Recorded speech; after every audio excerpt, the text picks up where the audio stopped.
It is an absolute pleasure to welcome you guys back again to the final day, the last 6 matches for Group B survival stage. This is the Clash of Giants Season 3, and we are also eager to witness just who among these teams will make it to the playoffs and who will be thrown into the pit, to get their last chance at making it to the next stage. There is no Sir Cloud for today, but we have a good-looking actor beside me, ready to fill in the spot. My name is Red Queen, always taking you where the action is, together with the Pika Lozano. Hello, everybody. Yes, I'm not so used to my spot right here. This is the cloud box right here. But we have returned for some more Clash of Giants Season 3, and this time around, I am gate crashing for the final day of Group B. So, Red Queen, the action I know it's been crazy for Group A where I originally came from, but I know that Group B we had a lot of killers on board. So, and this is their last hurrah, I believe. So. I'm just super excited on how this is gonna turn out. Oh yeah, you did cast for Group A. I hope you can tell us something about what happened Will during the do. survival stage for Group A, because there's a lot of audience really cheering for Hora, if I'm not mistaken. This is a Nepal team, if I'm not mistaken. But we'll talk more about that one because, as you can see, guys, on your screen, we've got the point system. Pretty much by now, you already know how this is gonna go. But what is at stake? It is 20,000 US dollars up for grabs.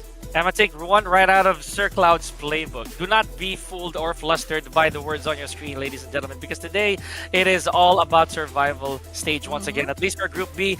Tomorrow it is gonna be one more chance for these players to be weeded out to see who's gonna make it to the playoffs. But yes, survival stage Group B, it has come to its fourth and final day for these teams to actually garner points. We've seen some of the teams during Group A. Just to give you guys an idea, for those of you who did not watch, there were really unfortunate circumstances amongst the teams that we wished, or at least we predicted, that we're gonna make it there.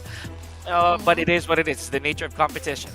Yeah, I think everything is unpredictable, if you're going to ask me. But yeah, I mean, these are the dates that you should mark on your calendars. Again, this is the final day for Group B survival stage.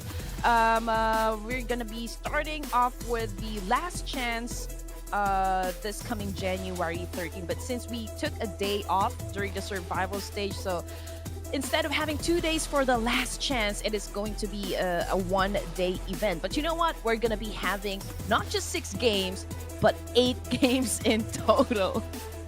Okay, you know what? That really makes up for a lot of the chances that the players lost. But here we go, from January 8th to the 11th. Supposedly, here we go. This is Group B.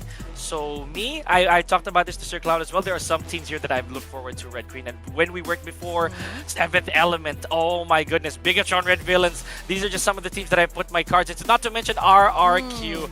I won one of my first few caster predictions because of our RRQ, and man, I hope that this time around it won't disappoint. Oh yeah, definitely. I do feel like a lot of teams won't be holding back today. I'm pretty sure they talked things through with each other, rectified some of their strategies, utilized every information they have gathered inside the tournament. Because we already had like 3 days worth of broadcasts, right? So they took that chance to actually review everything. Just take some notes about the team's rotations. It's just a matter of how well the execution is going to be.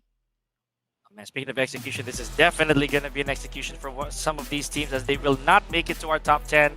So at this point, we're seeing a lot of these familiar names: XERXIA, IHC, world champions in their own rights, by the way.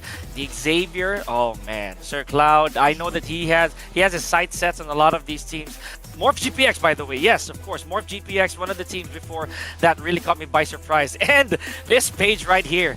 Talk about familiarity, Red Queen. Seventh Element, RRQ, Kagendra, Talon Esports. I put a lot of my faith in GokuBot. I remember this man making moments after moments back in Season 2. So I know that for Season 3, Seventh Element, and I'm still a huge fan. Hey, you know what? I don't know if you've taken notice, but there are some teams that prefer to use pseudo names. Yes. Some of the teams Oh, you're also right. not playing with their original roster, so not quite sure what is going to happen for this evening, or are we going to be seeing them? I'm looking at teams like Seventh Element, just like what you mentioned a while ago. There's also 628, THUNDERTALK Gaming, and even BIGETRON Red Villains. I mean, how are they going to be, powering through all the 6 matches this evening? I mean, I understand that competition is really going to be tight, but that's Battle Royale for you. Yeah, it's always a roll of the dice. As we always mention, you can never tell. Some drops are really good, and even if you base it off of numbers, it never votes the way that you would want them to, right? We know some of these teams are very brave, especially when it comes to Erangel, where their favorite spot tends to be military base, right? So, and not all the time that they get the best out of said drops. But you know what, Red Queen?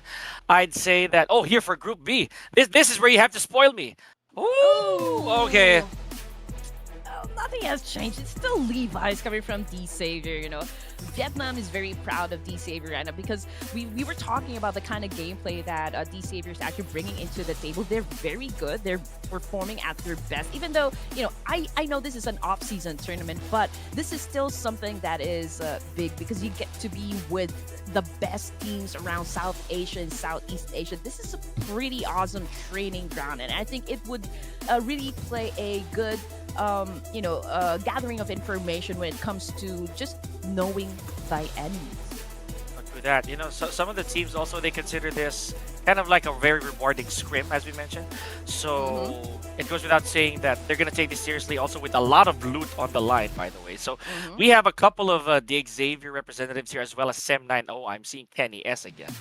Right, that's something good. And Leon from Kagendra. Hello, I would shake your hand if I was there, mister. But these Road to MVPs, they kind of don't shock me anymore, Red Queen. So let's see who's going to emerge on top here. But again, you mentioned Levi's, right? Almost undisputed at this point. Yeah, I mean, there was a little drop when it comes to the average elimination points because he was really scoring at least 2 to 3 elimination points per match. But competition was tight yesterday. A lot of teams are trying to, make up for the lost points or trying to improve their overall status. So I'm pretty sure since this is already the last day, they will give it their final hurrah just to make it to the playoffs. You know what? I've also imparted to Sir Cloud my affinity for explosives. You know, so he has enjoyed counting that out. And I'll be straight, Red Queen. I want to see how this goes for some of these games. We haven't reached 300 in quite a long time. I am, to be honest, I am looking for, Nerpeco. There's also Flyboy coming from Kagendra, who's pretty good at fragging. He's one of the best players that I always see racking up those elimination points. So I would love to see him up here.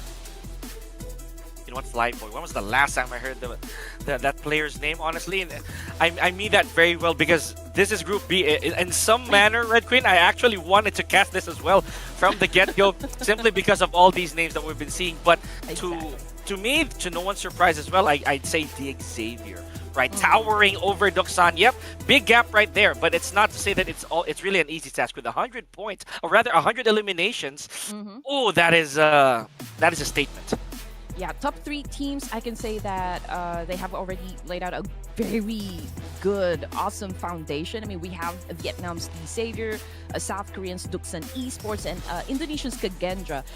Even if they have a couple of bad matches today, Pika, it wouldn't matter since they made a very nice investment in terms of elimination points. So, to be honest, there's really no pressure now for these teams.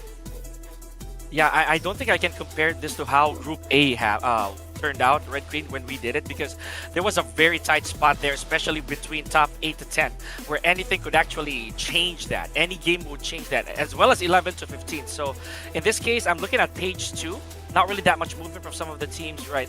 But I think it's significant that BIGETRON Red Villains, they moved a couple of notches up from where we are. So it looks like you have a namesake of a team here in REDFORCE. So I'm not so sure. I'm not so sure how you voted with this team, how you built them up the way that they should. They did rise one spot off of the 15th though. Yeah. I mean, if we're gonna be looking at China's team Thai as well, they moved up 3 ranks yesterday after 18 matches, you can see the amount of effort they are throwing in just to be part of the top 10. And a great display of that happened in Miramar when the blue zone almost kind of like denied them the points against the Savior. It was an aggressive gameplay coming from Team Pi. So I would love to see, more of that energy being carried over for today's set of matches. You're not the only one. I really want to see that energy build up, especially since tomorrow we are going to find out who among Group B will be the ones to vie for that spot again in the finale. It was so close, especially for Stalwart Esports from Group A. The last time they were, I think they lost only by 1 or 2 points, making it into the top 10, and that was a shocker to everybody. Because I, for one, I and you were the ones who told me about Stalwart Esports. I've been rooting for the team. There was one time for 3 straight games I said I'm not gonna vote for anybody But except Stalwart. Yes, And did you already know that they've already acquired IC? yes, He actually came from IHC. yes, and IC, of course. If we're talking about the IC, right? That IC right there is a real madman when it comes to performance, right? There are days that IC is just colder, all pun intended, but still standing head and shoulders above everybody. But oh my goodness, Red Queen, talk me through this. So yeah, when it comes to the map performance, basically these are all the same teams, from the top spot down to at least top 5. Yeah, so D Savior, DUKSAN, Kagendra, Sem9, and RRG. So these are the teams that you need to watch out for.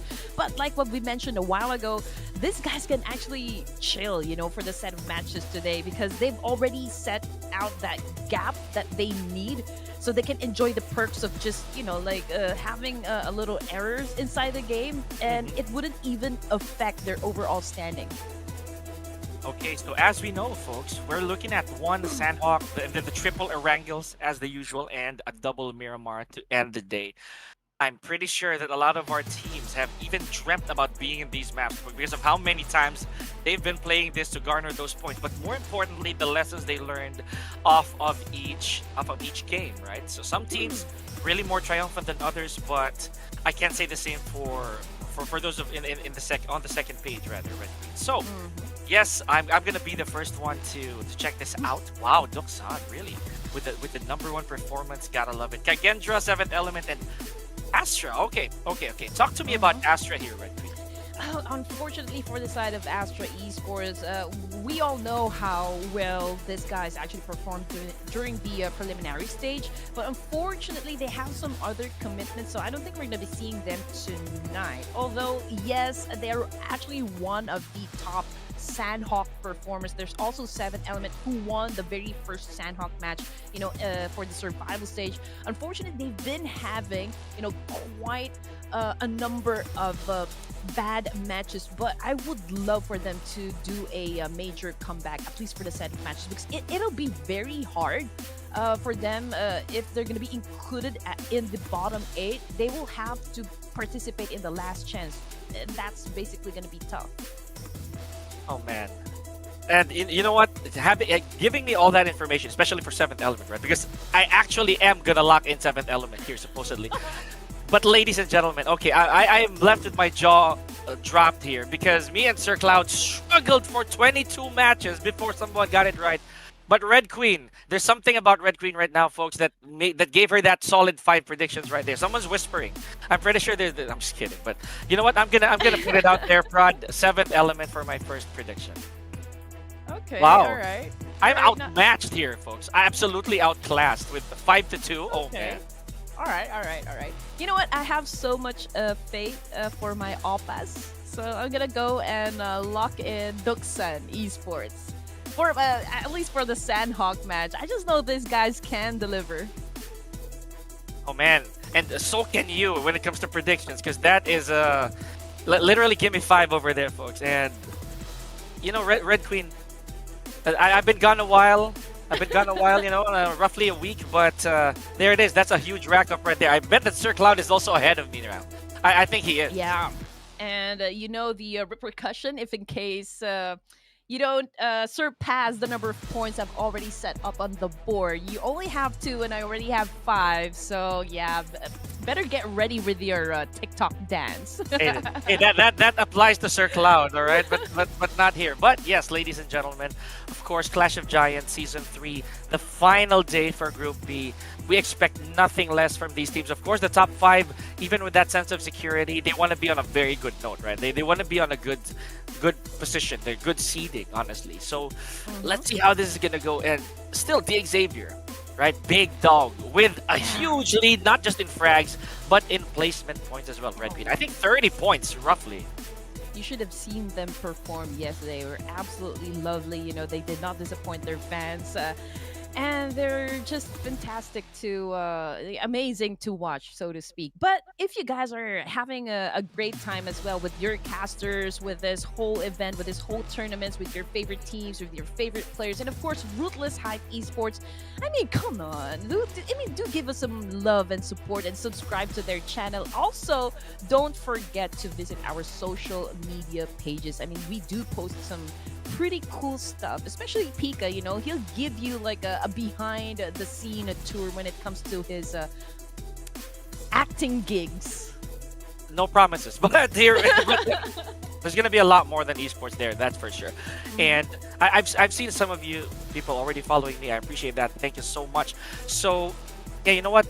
PUBG Mobile, I haven't been disappointed since I got into the scene. Not gonna lie, it's become a vice for me. It's become a habit, if so to speak. Not to mention, Red Queen, I have a new hobby alongside Sir Cloud.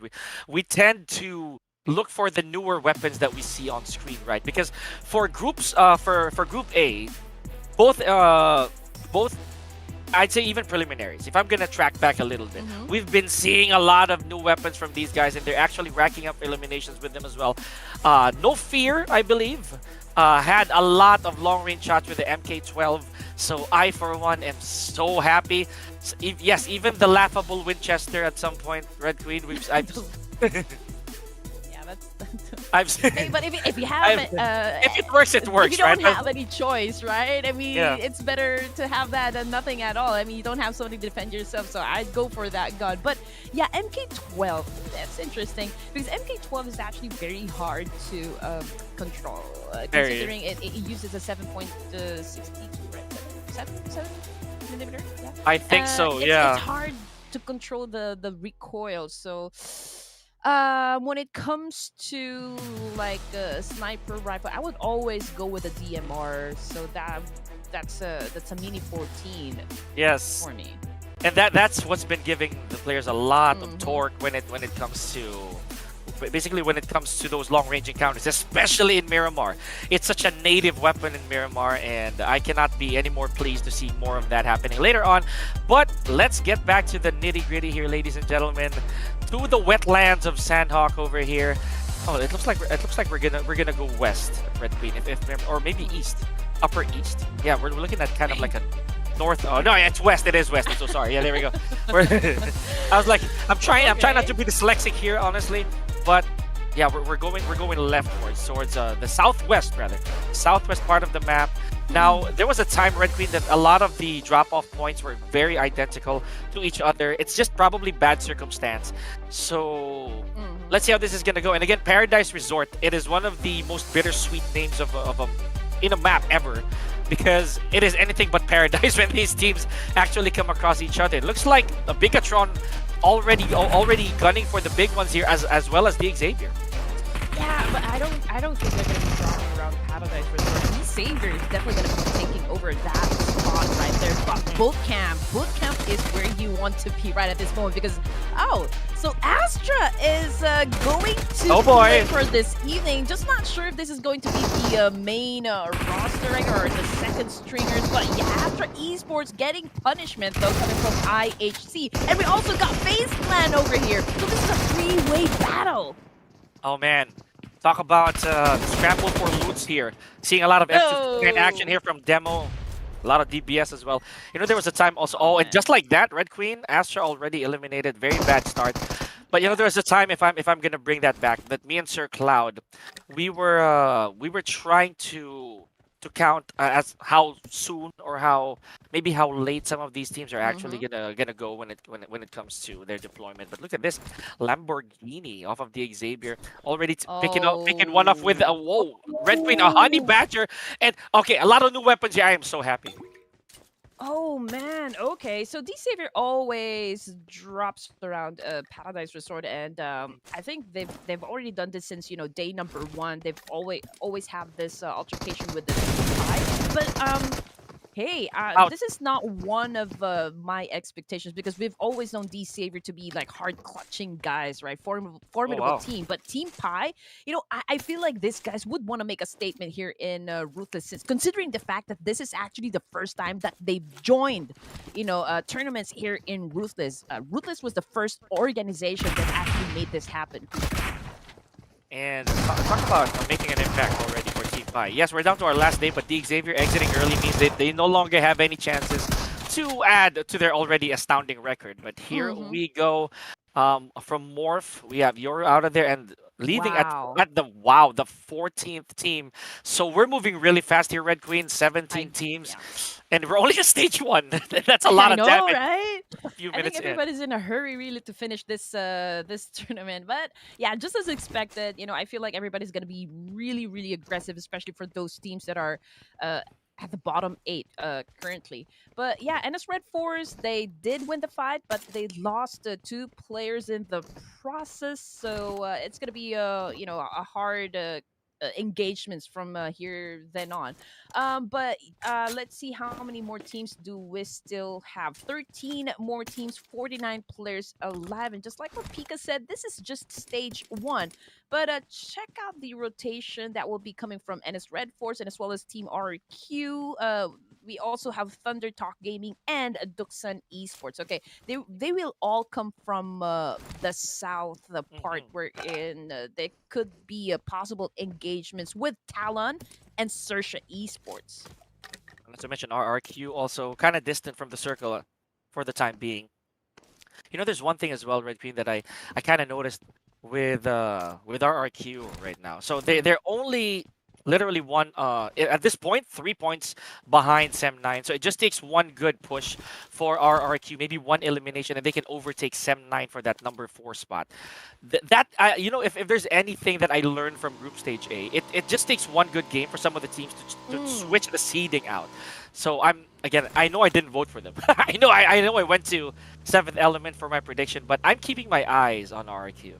I mean, exactly. I do agree with you. You know what? For the side of Team Pies, well, a 6-2-8, they both of the teams actually had a very good Miramar performance. They've won a chicken dinner, and they were part of the bottom part section of the overalls. But with a couple of good games, they were able to like usually improve their status. So yeah, you're right. I mean, with one game, they can really do wonders. But here comes Seventh Element. And again, we want this particular team to actually do good right now for the set of matches to uh secure a slot, for the playoffs. But 4-6-2-8, man, 3 casualties, 0 elimination points. I mean, we're just looking at Nangwa here as the last surviving member, so Mhm. that's gotta be tough. And there's a bit of a, I think there's a bit of a delay here. I'm gonna see until this gets back. I hope Mission Control can hear me. But you know what? I'm gonna talk right back regarding some of the teams that I've been watching. So Mm-hmm. Bigetron, Red Villains as well, 76. You know, this is the problem that I'd say a good problem that me and Sir Cloud had when it Mm-hmm. came to the finals of Group Stage A, because it really could be shaken up by one winner chicken dinner, or at least one Mm. bloodthirsty day from any of these teams, right? Let's just look at Seventh Element all the way to Bigatron. Imagine if these teams could take out an opposition right then and there. It will be absolutely catastrophic, and the change of points will be immense. And there we go. We got our feedback. But yeah, planning is the easy part. It's the execution that will set you apart Really. from the rest. How quick you are with your counters and your decision making, that can be tough and exhausting. But check it out. Oh. Or just spotted Kenny S. Kenny S, one of the best fraggers so far. Or I think road to MVP, if I'm not mistaken. So yeah, he Mhm. he wouldn't want to be taken out early. I believe he's like fifth right now on the road to MVP, and that's a still a big deal, right? There was a time as well during I'd say Group A. I don't know if you guys are familiar with Schweppes from Vampire Esports. Mm. What a dude! What a Oh dude! man, yeah, That Vampire man is. Esports. I am telling you right now, Manora kind Yes. of he was kind of he was kind of very persistent, in getting that MVP. So let's see how this is going to work, especially for Levi's off of the Xavier a little later on. Let's not forget, Red Queen. It's not just about pride that these players are actually grinding for the MVP spot. It's also the potential of getting additional loot on top of what you're going to get as a team. Exactly. I mean, you can buy your girlfriend something really, really nice, Oh, and this we're is what. going there. Oh, yeah. I mean, have you seen the type of cars that these dudes are actually driving in real life? I mean, they're all driving a sports car. So yeah, this. I mean, Sir Cloud and I were talking about this. Just the amount of money that they've been getting, and the kind of prize pool that we have for this tournament is just basically pocket money for them when they go to official tournaments. Official or not, though, ladies and gentlemen, they are really working ever so hard to get to the very end of Clash of Giants. I'm pretty sure all these teams, all of our players here, they take this very, very seriously. Safe to assume that whatever happens here, they're going to learn from it as well. Red Queen, we did mention that, me and Sir Cloud. Hmm. I know you agree with me on this one, that they may not make it to the playoffs yet because there's a last Hmm. chance qualifiers, but I'm pretty sure they've jotted down some notes. Now, Bigetron right here, not looking very shabby, already down with two players, but there's a bit of retaliation, however, on Kagendra. Oh yeah, that's coming off of the kill feed, ladies and gents. But this time on your screen, we can see two teams fighting. This is Sersha and of course the FaZe clan, and we can see a lot of DBS coming out of these players. We've got that guy once again, ladies and gentlemen, racking up a lot of points. Shopper outside this house, trying to put down a player coming from FaZe. But you know what? I think FaZe has the upper hand advantage up against the Sersha at this point. Statistically, yes, but just like that, folks, Bigetron, Red Villains out of there. Unlucky 13th place so far. Not not getting any points out of that one. Oh man. Xerxia Esports, Oh man. we've already kept their eyes here, but this is a little too close to call. FaZe, we have that guy. It is him. It's Oh! him. It's him. It is that guy, ladies and gentlemen. Yes. You know Oh! what? He put the cap on that, make that two. FaZe clan, folks, already with 5 eliminations, making them one of the actually they are the dominant force right now, Red Queen, when it comes to those frags. So that's 8, I Um, believe. yeah, I mean that guy has been making a lot of good impressions, since yesterday. He's been putting a lot of number on the scoreboard, for his team. So he's very well known up until to this day. But we don't even have any idea who this guy really is. So if you have an idea who this guy is or who that guy is, just tell us in the comment section. But yes, FaZe Clan just won the battle up against Sersha, but in the process, they also lost one member of their team. But then again, this is still pretty doable considering the experience that they have, as a team in a lot of competitions. And not to mention that guy is still an unlockable character. We have to Oh unlock yeah, him exactly. to further see who's behind that silhouette. But here we go, folks. 3 eliminations in, and Sem9 still looking quite dominant. I think still dominant in the charts at least, Red Queen. So still currently at Exactly. number 4. Yeah, they do have a bit of a climb to try and at least dethrone Kagendra. So this is another thing that we've seen common amongst our teams, both for Group A and Group B. The top dogs, yes, as Red Queen mentioned earlier, almost Mm, untouchable. So this just kind of gives them a little bit of leeway to wiggle around, right? Trying to mess with the yeah. timing of the other teams as well as the momentum. And I know it's such a bittersweet word, but gatekeep right there. It kind of hurts for some of our teams because some of them they have already accepted their fate, not making it to top 10. But if they have any plans of making an impact, they have to stop those higher teams from maybe at least getting away with getting away from these maps easy.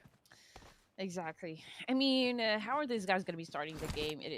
Is it going to be passive or aggressive? Are you going to scatter around the map to maximize looting areas? I mean, there's a lot of questions, but we're going to put a hold on that one because Sem9 once again finds themselves in an altercation up against 7 Element this time. So they've got one player who's currently bleeding out there in the open. I believe that is Depp, but check it out. Goku Bot already making a move up against two players of Sem9, and he manages to actually seal the deal with one of their players. And I had to open my mouth, didn't I? Just when I was talking about Sem 9, folks, being slow and steady, still dominant. Now they are down to their last couple players here. See, this is my point, Red Queen. Seventh Element, they only have two active members, one already knocked. But if they can stop Sem 9 from getting any more frags, that's going to be the end of the journey for Sem 9 as early as now. And let's not forget, Seventh Element currently is at the bottom. They are number 14, but they already have 4 eliminations. I bet they will have an explosive performance for this set of matches. But Sem9, yeah, showed great consistency yesterday. It was a full-blown firepower, from this team. So we are expecting more of that today, and hopefully they do get a slot. But with the situation or like their current deal with this thing, the future is not really bright, at least for Sanhok, just for the first round. I mean, we still have 5 more games, so we're not shutting down the possibility that they can actually still do great. But yeah, DUKSAN, oh man, saw as a nade to the face, man. They are a little bit on the disadvantage side considering that FAZE clan. Oh man, they're pouncing, and they're pouncing hard. There we go, Sem 9, unfortunately. That's what I was talking about, Red Queen. Sem 9 had an early exit here, all things considered, because they don't have a single placement point. Yeah, they did have a few frags here and there, but that's the end of the journey. Now, it's safe to say here, folks, that all of these teams who are on your screen, they already have guaranteed 1 elimination point, right? So it's just a matter of how far you can go with this. We are now at stage 3, and this is shaping up to be a very fast game number 1, folks. So looking back at FaZe Clan here, good amount of frags. We have 8 and only 1 casualty. With these odds, I'm pretty sure, or at least I can gamble, that they would make it to at least top 6, maybe even top 5, Red. To wait and see. That could be the case. But did you know? Yeah, some of the teams really do train only with 3 players. Sometimes just with 2, just to check out how well they're going to be performing with the if they're lacking at least 1 or 2 players. So I think yes, it is doable, especially with a kind of tournament such as this one, the kind of players that you actually compete with. So it would be a good thing to master. But we've seen this circle move again, and it's a little bit the west side, if I'm not mistaken, and we already have 7th Element right inside the zone. Kagendra a little bit on the south part, and Talent Esports flash right there. But check out THUNDERTALK Gaming challenging up FaZe Clan right here, right now. Flushed right out of the buggy over here, folks. Yeah. So yeah, this compound again, it's one of my most hated. Personally, it's the moment that you get infiltrated here, it's a matter of cat and mouse chase.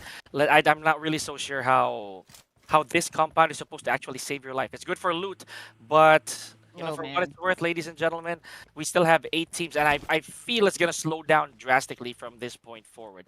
Now, from the top 5, we only have RRQ. Man, I think I'm gonna regret my my prediction over here. But I won't speak. I won't speak just yet. We've seen the worst tables being turned in situations like this. So.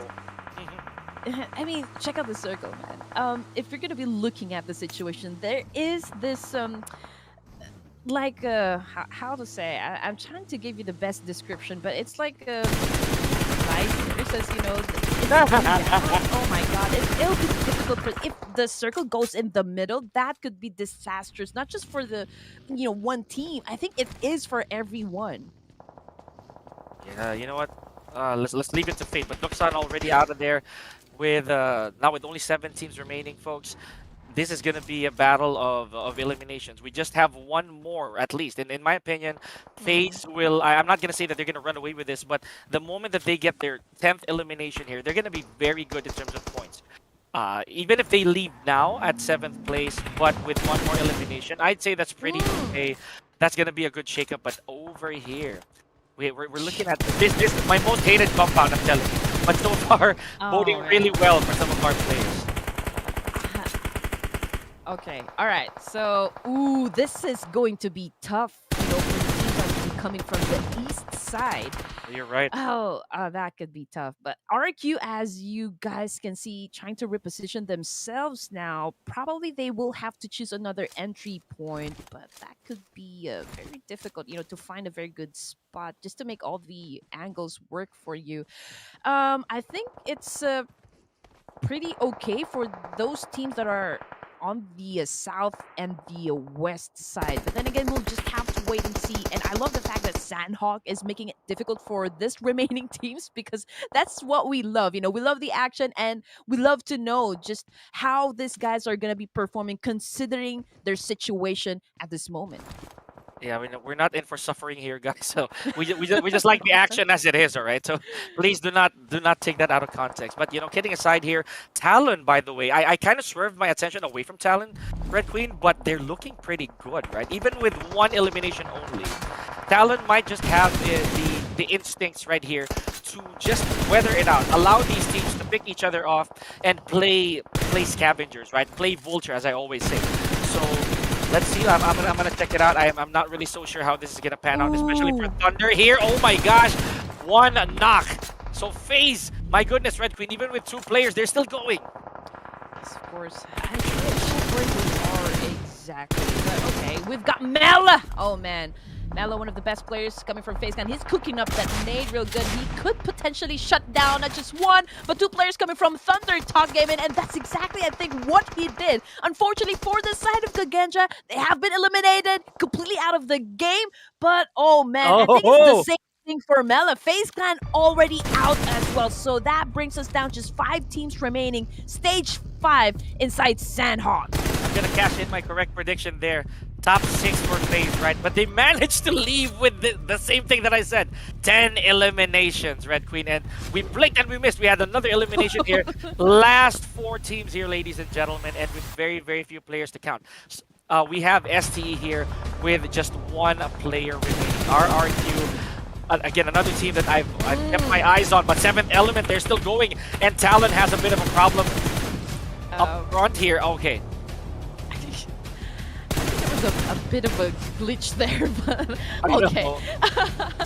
I don't understand how he can shut down players, you know, from that angle. There's a door right in front of him. But yeah, 7th Element, I do believe Pika, I'm going against the board here. For me, they have the biggest potential of landing the first winner chicken dinner, Yes. considering the position that they have. I mean, this is a prime location right here. We're going to be talking about real estate, right? REQ, they're still outside of the zone. They're scouting the area, trying to find, you know, like just like a good spot, you know, because Sanhok is a little bit open, and from that side of town, it's going to be hard for them to actually do that descent, right? It's open. 7th Element can actually shut them down from that angle. Exactly what the Goku bot is doing at this moment. So if you're going to ask me, 7th Element has the biggest chance to close the first game. That, and I would be so happy as well. But here, ladies and gentlemen, we're looking at 7th Element's Goku bot eliminating the final piece of the, or rather, we're seeing the weakest link exit the lobby here from STE. Let's see how these teams are. Oh my gosh, Goku bot! Steady hands, mate. Now, RRQ, you know what? You're right. Because of where they are, it made things a lot more complicated. Hexes. Yeah. In a bit of a pickle there. Took a lot of damage. Oh, another nade knock. Hexes brought to his knees. Okay, so there's one headed their way once again. 7th Element, hang in there a little longer, guys. Give me a good start for Group B. Oh man. Okay, so Talon Esports on a killing streak at this point in the match. As you can see, we've got 44% Okay, that's what the board says that they can actually land a winner chicken. And I'd still go for seventh element here. But yeah, they're unleashing their wrath up against RQ, and we're just looking at No Mercy. I think he is the only player left for the team, so I do hope his location won't be compromised. But seventh element already sneaking their way in, like the snakes that they truly are, and you would want to avoid to get bitten right now. You know what they say, right? It's the Eagles who have the talents right there. We've 5 eliminations already. My gosh, 7th element. Now with a manpower deficit, I can smell the victory slowly drifting away from me here, folks. But man. we have No Mercy, as Red Queen mentioned. You know, she No Mercy has to keep his head down, very very low. Work among the grass, the grass here, the terrain. Oh my gosh, 7th element, another knock here. So RRQ about to deny me my dreams and tell me that you should have voted for us once again. Remember, we did get you the win before. Yes, sir. I mean, obviously, Talon Esports going in for that pinch, and yeah, it's now Talon versus RQ. But man, come on. Talon has the number advantage. They have the firepower. Obviously, they're gonna be winning the winner chicken dinner. I had my doubts there, considering that 7th element has the compound to work with. I mean, they don't even feel that enough. I mean, not so much pressure considering they have walls, right? They have a little bit of that refuge wherein they can actually shield themselves, from the bullets. But then again, Talon Esports proved me wrong. Okay, so that was a hard-working team right there. Talon Esports landing the first winner chicken dinner of the night, and as you can see, we don't have their faces on the screen, so you might want to go and check how we can unlock the players.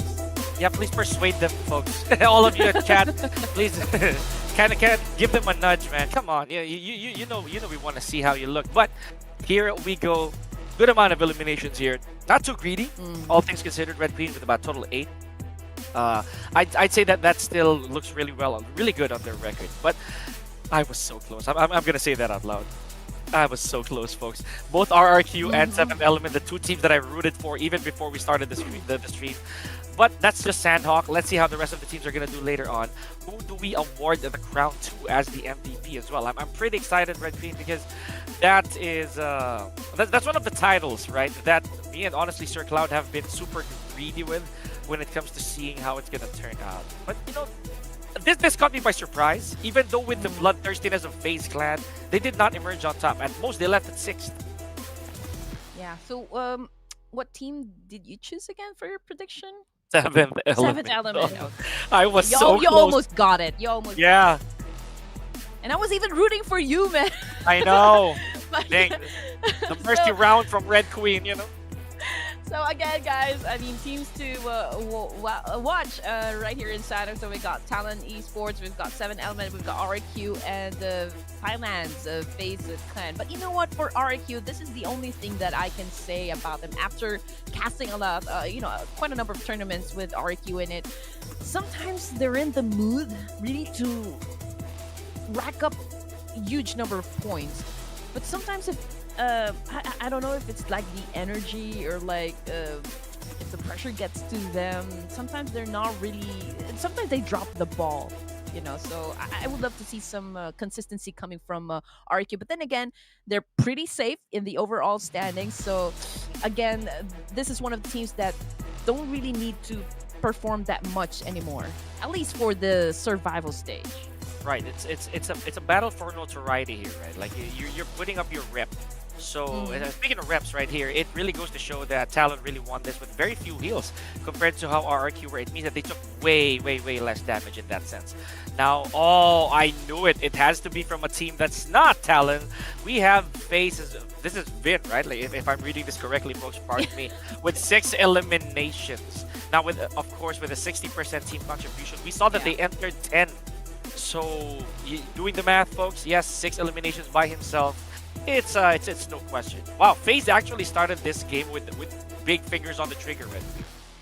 I'm trying to check how we should be pronouncing his name because I've been seeing him really rack up some points as well. But every time I try to mention his name, it's kind of hard. So do we call him Vin or Vininzwa or We Vininza? call him Vin for the time being. Yeah. Just, We just call for him- just for now. Let's just stick to Vin. Yeah, 6 elimination points for Vin right here coming from FaZe Clan. We got T24 as well. We've got 76 with 4 elimination points. Same thing with Nyan2 of Talon Esports. And again, we do have some individual prizes that will come from the 20,000 US dollars prize pool. So we understand why these guys are really, really putting in the effort and work to be one of the players to get that MVP title. Yeah, I like the fact right here, Red Queen, that during the winner, after announcing the winner chicken dinner, a couple of teams are actually tied, and they only differ in both the rankings and the eliminations, namely Seventh Element and RRQ. It means that it's still not a heartbreaker for me.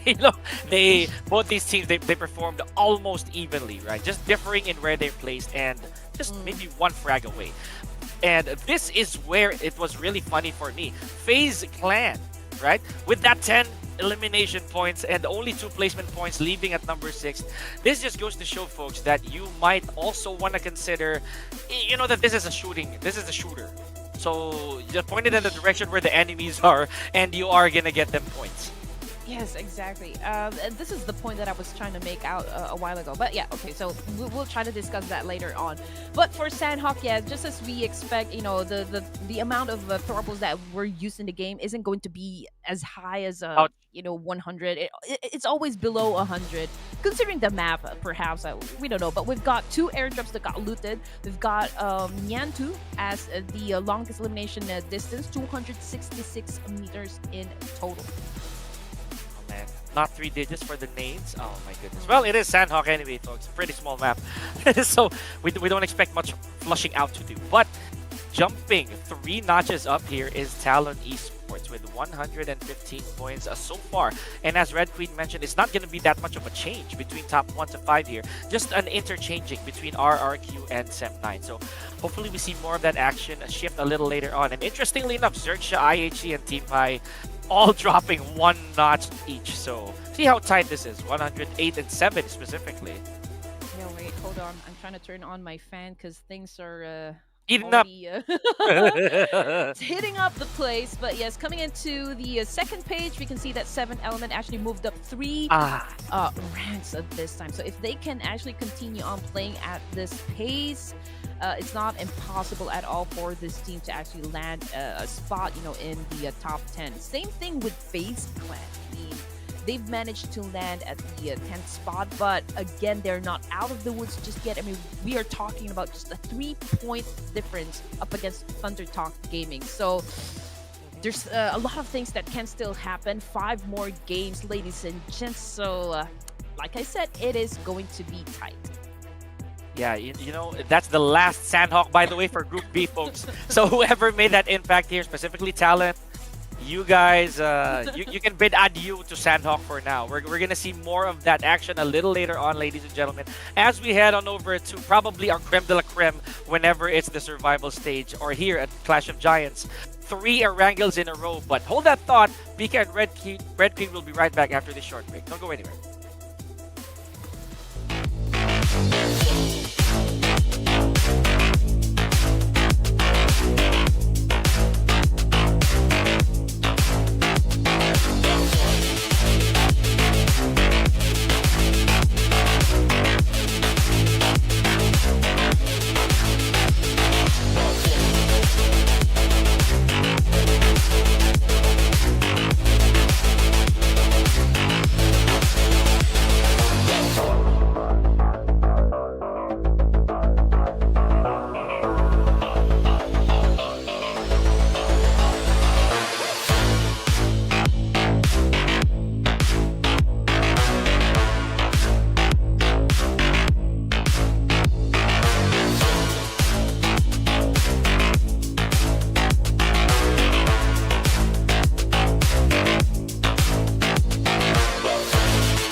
as Talon Esports swoops down the trees of Sanhok, ladies and gentlemen, for their first winner chicken dinner.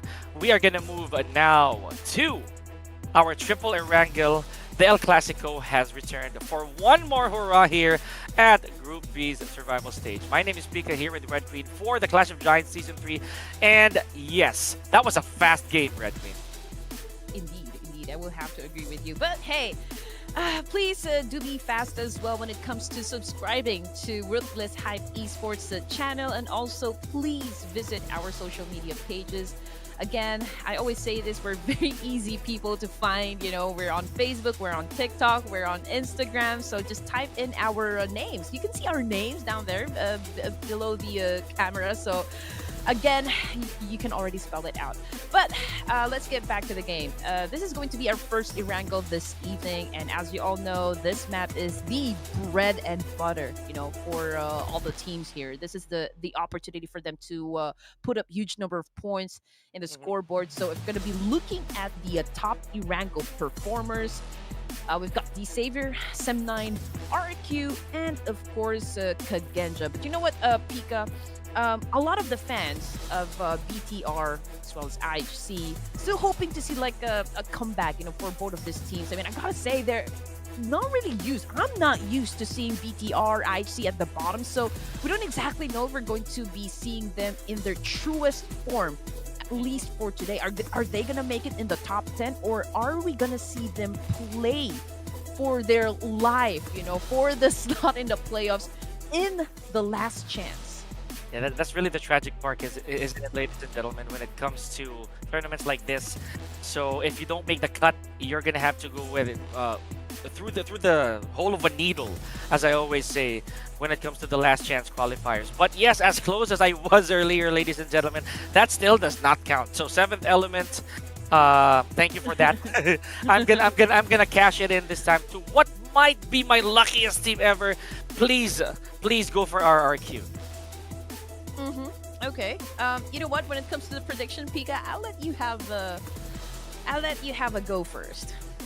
Yeah, there it is. It's RRQ. I already locked it in. You already said. Okay, all right. I already did. I already for RRQ, ladies and gentlemen. Man, that's just sympathizing with me at this point, ladies and gentlemen. So just give me the first draw. Okay. Okay, I don't want to be safe this time since I have 3 points over you. So I don't want to choose the Savior. I think these guys, they don't have anything to prove right now. Same thing with Kagendra, same thing with the DUKSAN Esports. So I would want to bet on 628. Ah, all right. 628.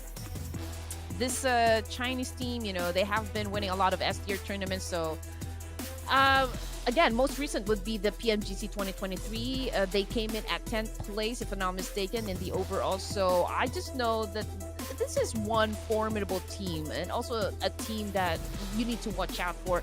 Yes, they've had a couple of bad matches, or they've had a set of bad matches, but then again, there is a reason why they are here in the survival stage. There is a reason why they are part of the Clash of Giants, right? So these are, you know, the Titans coming from South Asia and Southeast Asia. We actually have a lot of dark horses, so to speak, but would love to see them all perform this evening. But I am looking at 628 for this Erangel match.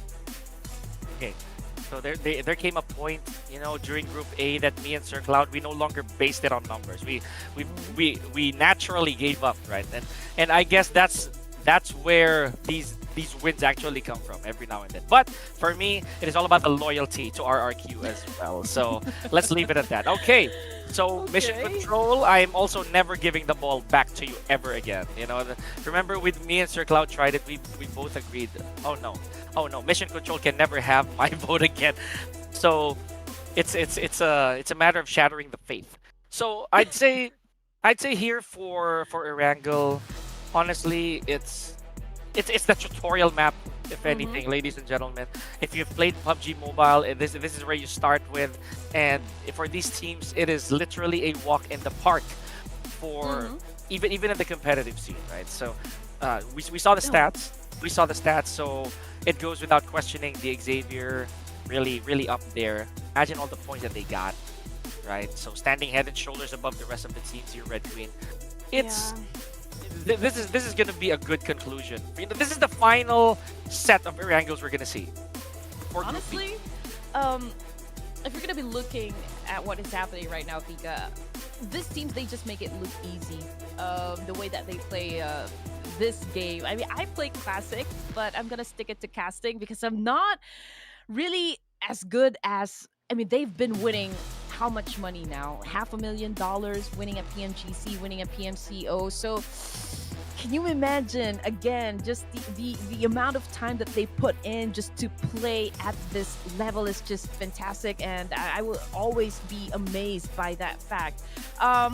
So again, if we're gonna be looking at strategy, how they're gonna be dropping into the maps right here, this is the point that I was making a while ago, right? Are they going to be playing this passive or aggressive? Are they going to be scattering around the map to, maximize the looting areas? Some of them goes for vehicle gameplay. These are just some of the basic questions that teams ask themselves at the start of every match. But the strategy and the battle plans need to be designed accordingly. Like, will it suit your gameplay? Does it match your synchronicity, your mechanical skills, and whatnot? Everything needs to be straightened out. So if you drop and you keep on losing the fight up against another team, then I think there should be some sort of alteration. Again, at the end of everything, I think adaptability is one of the major ingredients when it comes to battle royale. Yeah, I could not have said that any better. Related to development. That's Red Queen pouring out her heart when it comes to battle royale. Passionate. So that right there is enough to give her the next crown, folks. But we're going towards basically a southeast path right here, and we know what it's like, Red Queen, for some of our teams who drop at Sanhok, military base for that matter. It's always going to be a bad roll of the dice, rather a very arbitrary roll of the dice. You go for the loot, but it's always the risk of getting someone with you, right? Especially a team who's had a very good track record when it comes to set base. At this point, it looks like it's going to be IHC who would make the bold move of dropping to military base. Now, so the circle also, Red Queen, I know for a fact that we've seen a lot of middle bound circles here at Erangel, at least based from where we were. Could you tell me a little bit more on how it was like during the early games here for Group B? Oh man, it's just fights after fights right off the bat. I mean, the moment they land, we start our battles. But we've seen some alterations, right, when it comes to drop points. I mean, IHC, this is not their dropping point during the previous Erangel. I think the very first time I've seen them drop around the military base. And then we've got Kagendra versus 7th Element. And again, this is something that is new, so to speak. Early contact here from Kagendra and 7th Element, so they already lost 0 along the way. But look at this, Krita had a bit of a knife frenzy there against the Megamind, and was traded out by Die Hard as well. XERXIA, okay, pay the price, mister. And we're looking at Astra Esports right now with a bit of action as well, trying to dip in here. So D43 brought to his knees and considered a frag care of a Die Hard already. So this is one thing that we expect from Erangel, Red Queen. It's a lot of these high octane moments, first contact, first blood, and just like that, folks, Astra already out of the lobby. That was barely 5 minutes in. Will we see them for the last chance? I actually don't know. We just have to confirm that with Looks like it, mission but, control. But again, you just have to follow Ruthless Esports on all of their social media platforms to stay updated with what's happening inside the community, and of course, this very tournament. And just don't stop, making a lot of noise down there in the comment section. Make sure that you cheer for your favorite teams and players.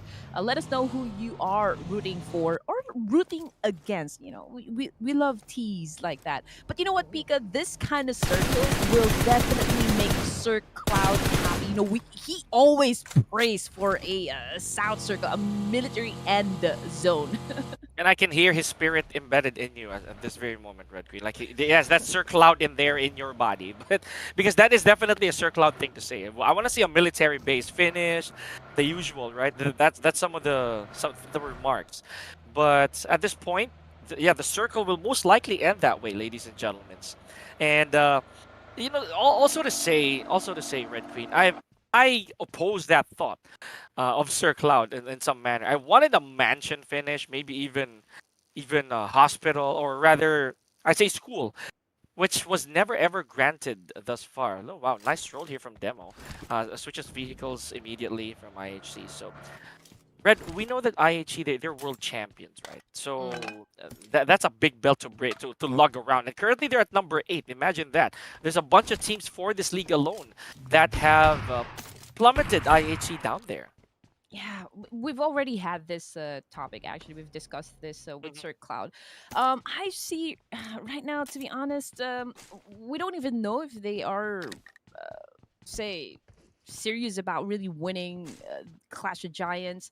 They are already champions of PMGC 2023, so I do believe that this is just like information gameplay for them, or like because knowledge is power. Some of the veterans, some of the high caliber teams, they don't like exposing their secret sauce. You know what I mean, right? Yeah. They don't wanna uh just let everyone know how they're gonna be playing through every match. So that's one of the considerations, I guess. But we all know that IHC is really one of the best teams that we have right now. Mm, absolutely.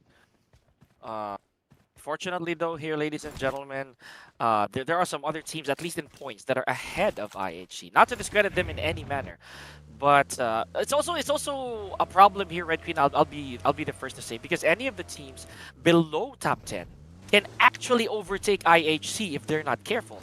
I Mm. mean, check out FAZE. FAZE for one, currently hard smacked at number 10 with 98 points, so it just gives them, I'd say, probably a good winner chicken dinner and 2 elimination points. They're gonna be on top of IHC already, and that's just considering that IHC does not move from where they are, right? Yeah, we've never seen this team really perform at their max level. I think I did say this yesterday as well. Some of the fans really are just waiting for IHC to kind of have an explosive gameplay, but they're pretty chill, you know. I mean, they win, they lose. It's not really affecting them in any way. So I guess we'll just have to wait and see. But checking out the status for our stage number one, it's just the Astra Esports, the first team to actually be taken out of Erangel match. So everyone still has almost a complete set of players. Yeah, I think they're gonna play it quite a little more timid here, right? Compared to how it was back in Sanhok. Oh, you know what? Forget it. There's the IHC that we know, and we have been building up for quite a few minutes here, folks. And you know what? Through the entirety of Group B, already with one elimination, took a little bit of damage right there, though. So Yeah, let's see if they're gonna be able to continue this, Red Queen. hmm And I do love the fact that we have tons of teams already inside the military base. But if we're going to be looking at Ah, some of the teams who's still outside of the zone, we've got Serja, we've got FaZe Clan, we've got Talon Esports, more GTX, and we've got Team Pi. Actually, the waters for their rotation. But yeah, again, these two bridges right here, the east and the west, that's going to be the bridge of death once again. you can't be any more correct there, and I never like seeing that, right? Because it gives me so much anxiety that that some of these teams have to go through very very bad conditions just so. Just to give you an idea, in Group A, we've had a very unfortunate blunder with one of the players there falling off of the very top of the bridge and plummeted to his death. So Oh, that man. was a blooper B-roll moment, honestly. So me and Sir Cloud, we had no choice but to hold our laughter in a manner. No judgment here, but it was really unfortunate. So seventh Mm-hmm. element, Goku bot falling victim already. Leaves them with 7 more Mm, members to work with. This is also kind of like a big enough gap, Red Queen, when it comes to seventh element and the team on top of them, right? That's Thunder. So if they don't win a winner chicken dinner, it's safe to say that they're gonna be stuck in 12 and maybe even lower a little later on. oh, look at that. Look at Hey, TZ. hey, He's having a very good time hey, dancing on hitting it. top of the buggy right What's there. the Oh, jam? What's the man. jam? Okay. Oh, okay. Red. It's going down for real. Oh, okay, anyway. You know what? We've had an interesting Erangel as well yesterday. During the last few zones, it was Talon Esports, Kagendra, and IHC. So if you missed that one, oh, that's unfortunate for you. It was very crucial. We don't even know who's actually going to win the fight. So that's actually one of the best things that I've witnessed yesterday. So let's see if we can see somewhat like a repeat of that scenario. BTR, okay, they already have one elimination point. So far so good. At least they're still sticking to their rotations, pillaging through towns and getting everything that they need, packing up stuff. THUNDERTALK Gaming, on the other hand, two casualties now. So this is gonna be very difficult for them, considering that we still got 16 teams remaining, and the kind of zone that we have. Man, we just know that the kill is gonna be lighting up in just a while. And you know what? They're not catching the break right now because they are now being attacked by IHC. Oh man. Okay, so I'm gonna keep my eye on Thunder Talk as of the moment, but so far, Red Queen, I do believe that XERXIA holds the upper hand amongst everybody here, with 4 eliminations very early on. That was that's for sure a squad, right? That is definitely a squad, right? That's 2A. So I'm gonna keep my Mm. patience for a little later when things start to get really dicey for some of our teams. Now Kagendra didn't also go off to a quite a smooth start here, losing 2 of their members already and 1 elimination. So that's a bad trade, Mm. if we're gonna be talking Oh man. realistically. And you know, if I'm also gonna get a little bit away from the topic here, a lot of these encounters right now are probably for experience already, Red Queen. Again, I'm being Mm-hmm. slightly pessimistic here, but the likes of 6 to 8, I know you did cast your vote. They're playing this for experience already. They know that it's a bit of a far distance for them to try and catch up on just to get into the top 10, and just like that, we have another one who bites the dust in the form of Thunder Talk Gaming. Yeah, I think I agree with you. I mean, sometimes information being applied in games. I think it's best to also study your teams, your opponents, and what kind of power they're going to be bringing in whatever tournament. I think those are like one of the things that you should consider. Like what I said a while ago, know thy enemy, or like Mhm. it's one of the best things to do, because you would know how to counter, you would know how to attack them, and you would know how to approach every scenario if you meet them inside the battlefield. But you know what is happening right now? It's GPX trying to flush out members of XERXIA outside of this building by throwing in a lot of nades, and we can see a lot of them also getting picked off and also on their knees. Not quite sure who is actually winning the fight, but yeah, okay, we already got the answer. So it's XERXIA Mm, Esports, but in the process, they also lost a mega mind. But you know what? It can still be potential like a 3 players for XERXIA. So I think again, it's pretty doable. Look to be personal here, folks, between RRQ and Seventh Element, just like that.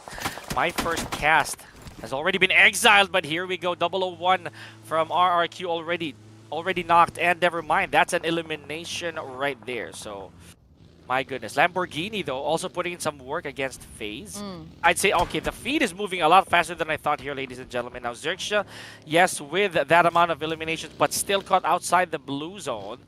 That yeah. might be a bit of a chase for them, and especially if you don't have any medical utilities to heal you up. Red Queen, back in Group A, there were a lot of unfortunate blunders when it came to those Mm. to those blue zone Oh yeah. takes, because the blue zone doesn't care which team you are, if you're top fragger or not. It takes you just the same. So, and as early as top 3, or Mm-hmm. rather stage 3, we were already losing players to the play zone. So they still might need to pay attention to Ooh. that. Okay, so the fight between FaZe and DC are actually happening on to the west side bridge. Okay, that guy again with an accurate aim and an accurate shutdown, eliminating the rest of the saviors. So, okay, so they survived that fight, and I believe they will have to cross passing through that west bridge where they could potentially collide with Sem9 and also Kagendra. That is if Kagendra survives the fight up against RRQ. But you know what? RRQ is also getting trailed by Talon Esports, and everything is happening just above or the north side of Sinopolis. My goodness. So you see those blue highlights, ladies and gentlemen. It means that those couple teams right here are not on the clear yet. They have to make haste and get in the safe zone before they start withering their health away. Stage 3 is no longer a joke, Red Queen, and more so when we go to stage 4 onwards. That's gonna start to hurt, and it will take a toll on your resource management. Now IHC looking really dominant here, folks, eliminating RNJ from of XERXIA rather, or that's a bad 50% deficit here for XERXIA, Red Queen. So, and Die Hard as well. Oh my gosh, knocked. That leaves only one active member. I mean, to be fair, this is a tough circle. Everybody actually went down around, dropped around the main peninsula. So when the circle actually favored the south part, so everyone had to just like go down, right? And coming into the military base, we know that it's not always easy. It's gonna be rough terrain, and there's also just a lot of choke points to be exact. But check it out. The circle again shifted, and it went back to the south side. So I mean, this is gonna be bloody, but it's a good thing, I guess, for the side of RQ Kagendra. We've also got Team Pi, who is about to engage with the IHC Esports. Sir Cloud must be internally shouting right now, seeing as where the circle is actually gonna come to a close. But that's what I was talking about. Here we go. Langdu from 6 to 8 already eliminated by the play zone. So you can't take that. You can't take that any less seriously than you would with an actual opponent. Red Queen. Stage 4 already hurts, but here's some more action from XERXIA. There's Shopper eliminating the last morsel of 6 to 8, and unfortunately here, leaving the lobby without a single elimination. Yeah, I got something for you. I got something for you. So Shopper, we did see how he was able to eliminate that last player right there. So Shopper with a silent S, he became just he hopped until he gets that elimination point. So that was a good jump shot coming from Shopper of XERXIA. But then again, he's the last surviving member, so not quite sure if he can actually get to the last few zones of the game, considering that he is pretty much surrounded by a lot of teams. And you know, right now it's things are already getting crucial. But Beanie right here on top. Okay, I think he's gonna go and try to outsmart Sadar here of BIGETRON Red Villains, but here comes the pinch now, and a BTR. I think we are looking at just one player here. Okay, this is really crucial spots for some of our players here. We have Ox from DS, also has his hands up here.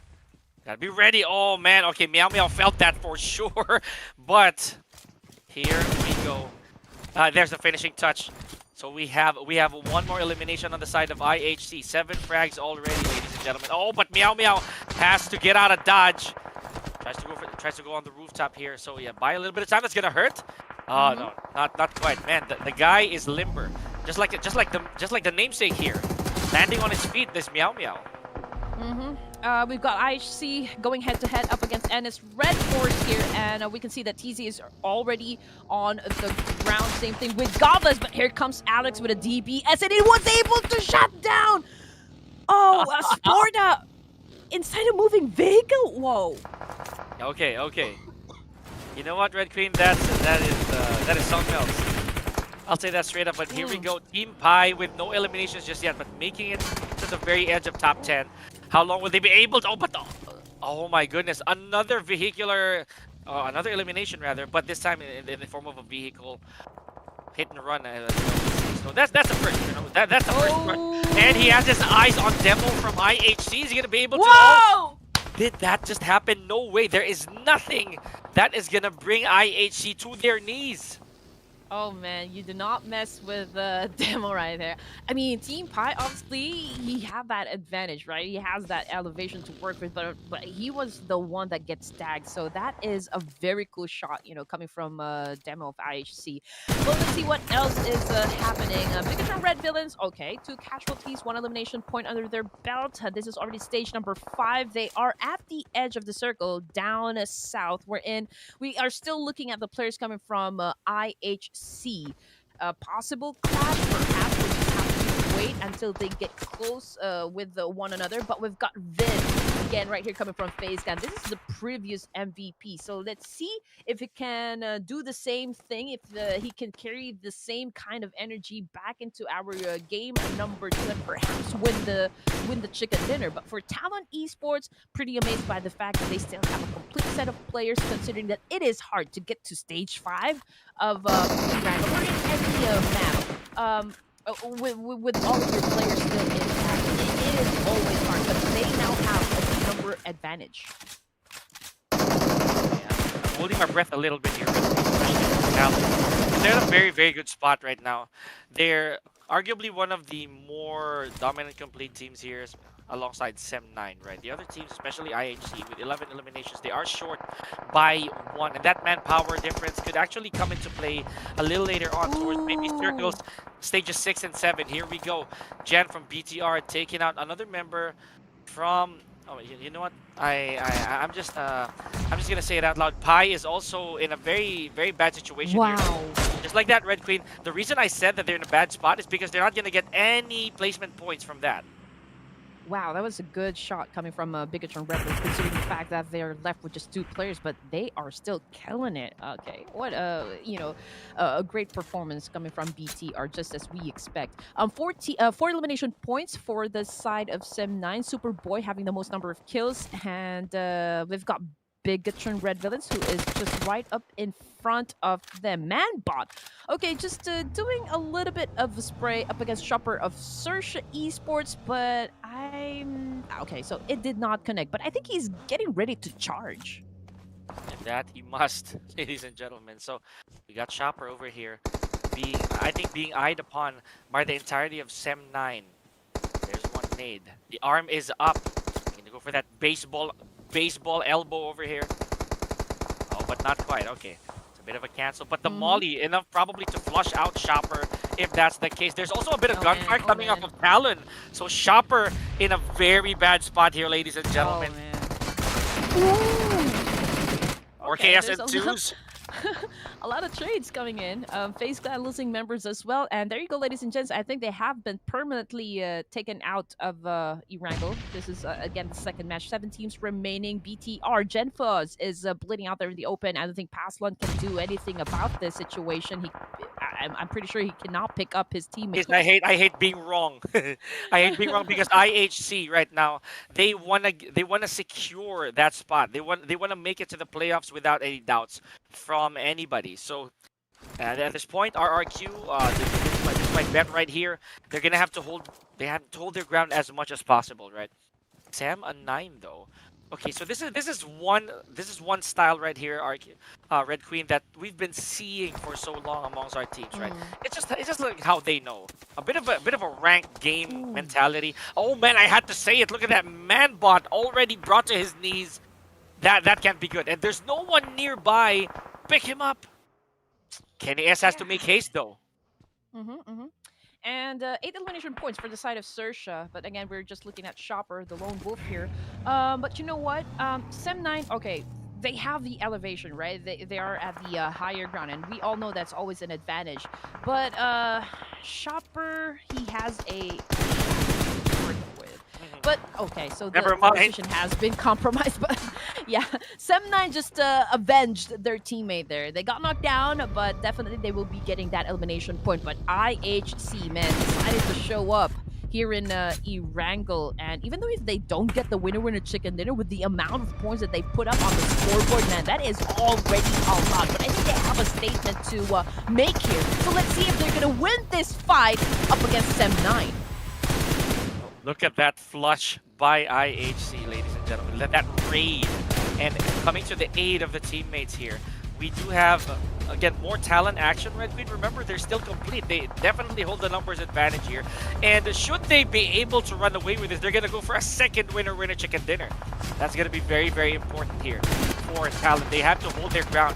Look at the distance between them as well. We have another knock here. Alex falls as a casualty. Not looking really good here for IHC, Red Queen. Yeah, 5 elimination points for the side of Talon, and they're pretty spread out, which is quite good considering that in order to make anything happen, right, inside PUBG, you really need to make those multiple angles work to your advantage, and that's exactly what they're doing right now. That's what we're seeing coming from Talon Esports. RQ being right there in the middle, I don't think this is even, you know, the best of spot, to be honest, because they are surrounded by Kagendra, Sem9, and Talon Esports. So all the guns, they're pointed at them. And it's tough to face one enemy already, right? If you have the remainder of these squads already with their sights set on your direction, you better have somebody watching your back. Yeah, we're gonna check this particular predicament here, ladies and gentlemen. Just a bit of a slowdown here. But if we're going to analyze anything, obviously it's Talon Esports to hold the advantage. I believe that at this point, they're going to want to try to take out those who might get in their way, but the simplest possible manner, right? Like basically 7-9 with a player and a half here, right? So I'd say that RRQ also not looking at a very top spot. Looking like they are in a very top spot, rather, just to correct myself. So it's 2-2-2, and Talon, they just have to lay back here, Red Queen. If they manage to have these three teams go on a standoff and just pick off who's left, Talon with the second winner chicken dinner today. Yeah, that could be the case. I mean, if that happens, if they can do a back-to-back winner chicken dinner, I think they are the first team to do that, you know, for at least for the survival stage. I mean, there are teams who won 2 chicken dinners in one day, but not back to back just yet. So if this can happen, then Talon would be the first team to do that. So, but that is if they play their cards right. I mean, you cannot underestimate, you know, the powers of Kagendra and RRQ. Although Talon is pretty much like Obi-Wan Kenobi. I mean, they have the higher ground. So let's see if Kagendra and RRQ will be experiencing the same fate as Anakin Skywalker. Hey, you're right. The references will never stop for Red Queen, folks. Trust me. The Force is always with her, I promise. But here we go. Talon, 7 eliminations thus far. Can they push for a 2-digiter here? Because a while ago they played it slow and steady enough to get them that winner chicken. I think this could be really well for them if they choose to be more hitmen than survivalists here. So we saw a member over there get a huge amount of damage, and Nianto brought to his knees by Dep. But the play zone here, denying any form of vengeance. Dep not allow. And look at this. The play zone is the one doing the fragging for the rest of the teams. But wisely for Sem9 though, no one turns into a point. Yeah, points getting denied. Kagendra, huge pressure on their side considering you know, their position. They're outside of the zone. No mercy, and the rest of the players, man. Okay. Hexas. Okay, that's Hexas. Check it out. It's just really Talon here. Kagendra, I do believe they're gonna be denying some of their points, but Flyboy on prone, just kind of sneak an attack, trying to get inside. He's trying to outsmart his enemies, and he can actually pull at least 1 kill up against Talon, but he gets spotted. Oh. Flyboy flying back to the lobby now. My gosh, Redfin, I can see it. The end is nigh. And Talon Esports, no one has been knocked just yet. Are they going to be able to exit this with a full squad intact? If memory serves, it's the same thing that happened earlier. They were complete when they won their winner chicken dinner. So with 8 eliminations already, Talon just surrounding the prey ever so slowly. Hey, of course, add insult to injury, won't you? So RRQ, they do not have the luxury right now of smiling as much as Talon would. The house is completely smoked out. You know what? I feel like Talent Esports is probably shouting at our queue. Come on, bring it on. So I think this is no longer an exchange of bullets. This is now a dance Oh, battle. But Savage, being okay. Savage, manages to shut down No Mercy from that angle with a nade nonetheless. And there you go, ladies and gents. Yep. A very obvious outcome.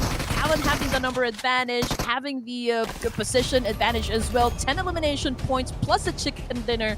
We've got your Erangel. First Erangel winner chicken dinner. It's Talent Esports, everyone. Back to back. Yes, I was about to make that point. A two-timer here in the form of Ooh. Talent. And again, Red Queen with a complete squad. So that's a big deal on its own. You know, they didn't allow any of the other teams to turn any of their members into points, right? So very good denial and the composure of Talent Esports. You know, and they had the absolute right towards the end, folks. Just a bit of bad manners over there. A little bit of the taunts. Granted that RRQ, they really had a very uphill battle towards the last circle. So here we go. Doing a lot better than they were a while ago with, I think, the total of 6 if memory serves. But now they have a good, solid 10. Yeah. Only goes to show that they would really want to proceed to the playoffs, and they're really investing a lot of elimination points just to make sure that it happens. But yes, you know what? I think it's doing dance moves such as that one. I don't really consider that as trash talk. I do think it's just something that make everything a little bit spicy, makes everything a little bit interesting. You know, it creates rivalries, which is all fun and games when it comes to battle royale. I mean, we don't really want to see any passive games, right, or any passive reactions. I mean, this is why you enjoy a good battle royale game. It all talks about skills and tactical gameplay. So if you have the advantage, if you have the upper hand in any situation, if it was me, I would dance as well. Yeah, as I mentioned earlier, it's just really a matter of bad manners, right? Like just a little bit, of banter, if we can say it, if we can say so. Yeah. And here it comes as no surprise, these teams, specifically Talent, with a massive chunk to boast right here. The squad lasted almost half an hour entirely. So, and you know what? They also were not trying to be a little too defensive, right? Because they managed to rack up a double digiter. So, RRQ. Yeah, towards the very end, they were just Talent Esports was just yelling, "Come out with your hands up! We have you completely surrounded." So this is not it. This is not it. We are them. Talent Esports, we are it. But a little bit of a head-to-head here between Magialu and a Demo for eliminations, only differing in the damage out. So, ladies and gentlemen, it's still, of course, another IHD member here. Nothing short of amazing, because this team, there's a reason they're champs.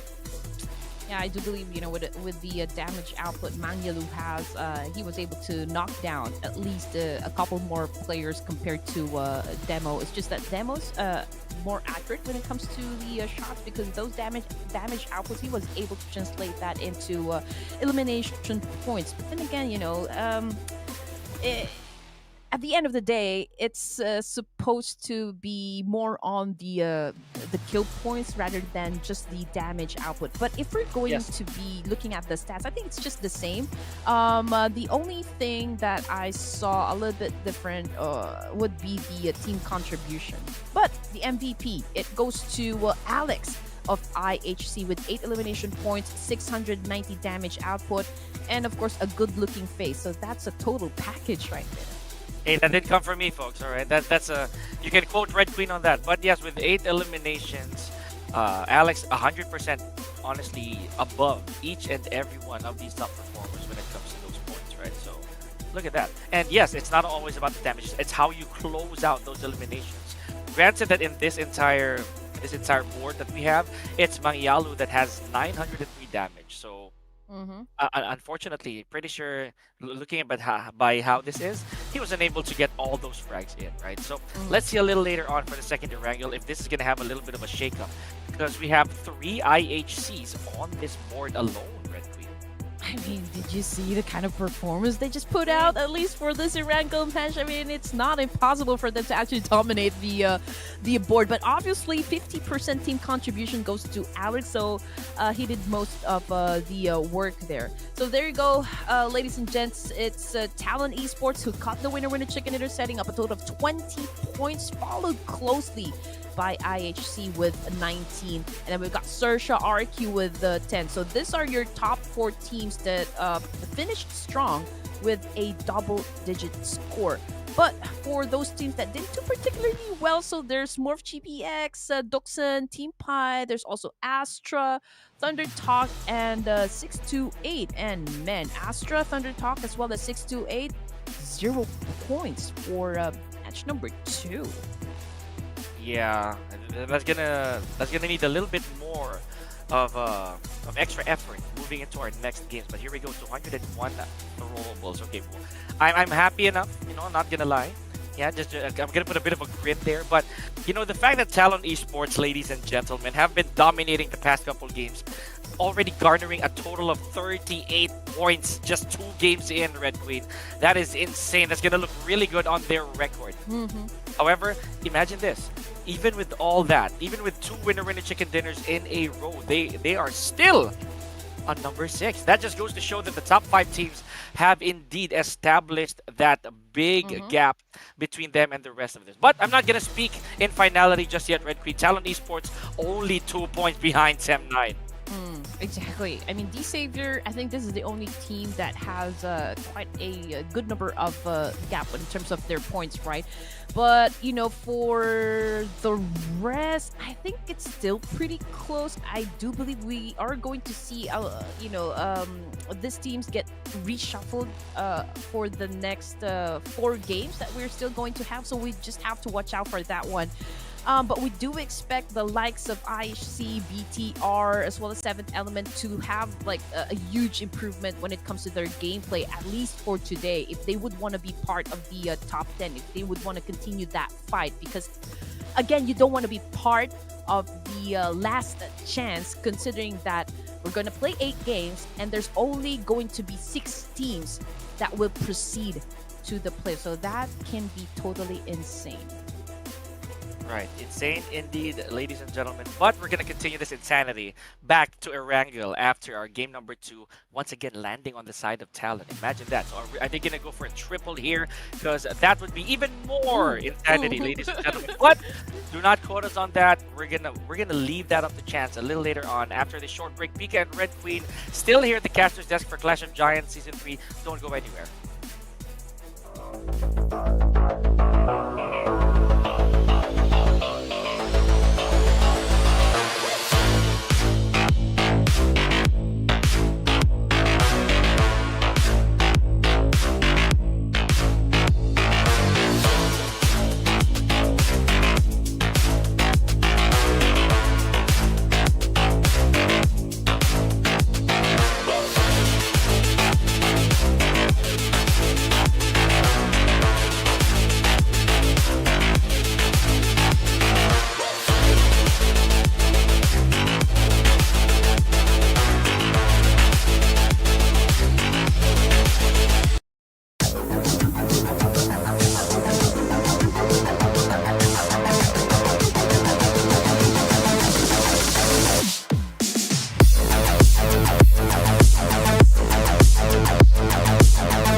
Ladies and gents, well, welcome back to the Clash of Giants Season 3 Survival Stage Group B.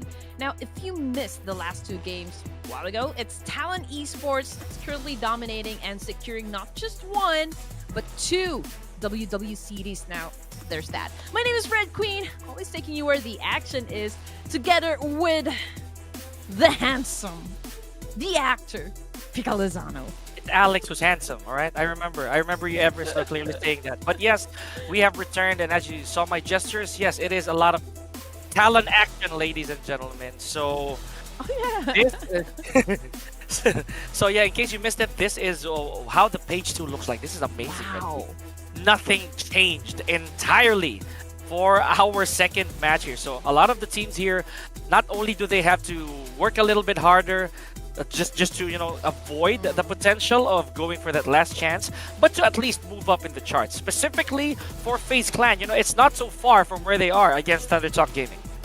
Yes, and a lot of you down there in the comment section asking, okay, where's ZC GSM? Where Astra Esports is? Are they going to be playing? Astra Esports actually, they're here right now playing in this survival stage.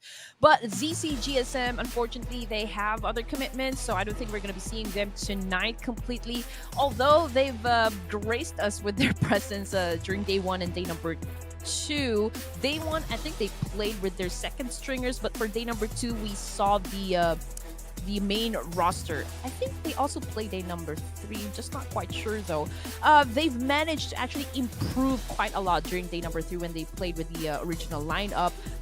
They did get to first page, but unfortunately, since they're playing in another tournament, we won't be seeing any improvement in the overall status coming from ZCGSM. So there's that. But then again, just to give you a little bit of the recap, Talon Esports won Sanhok and the first Erangel this evening.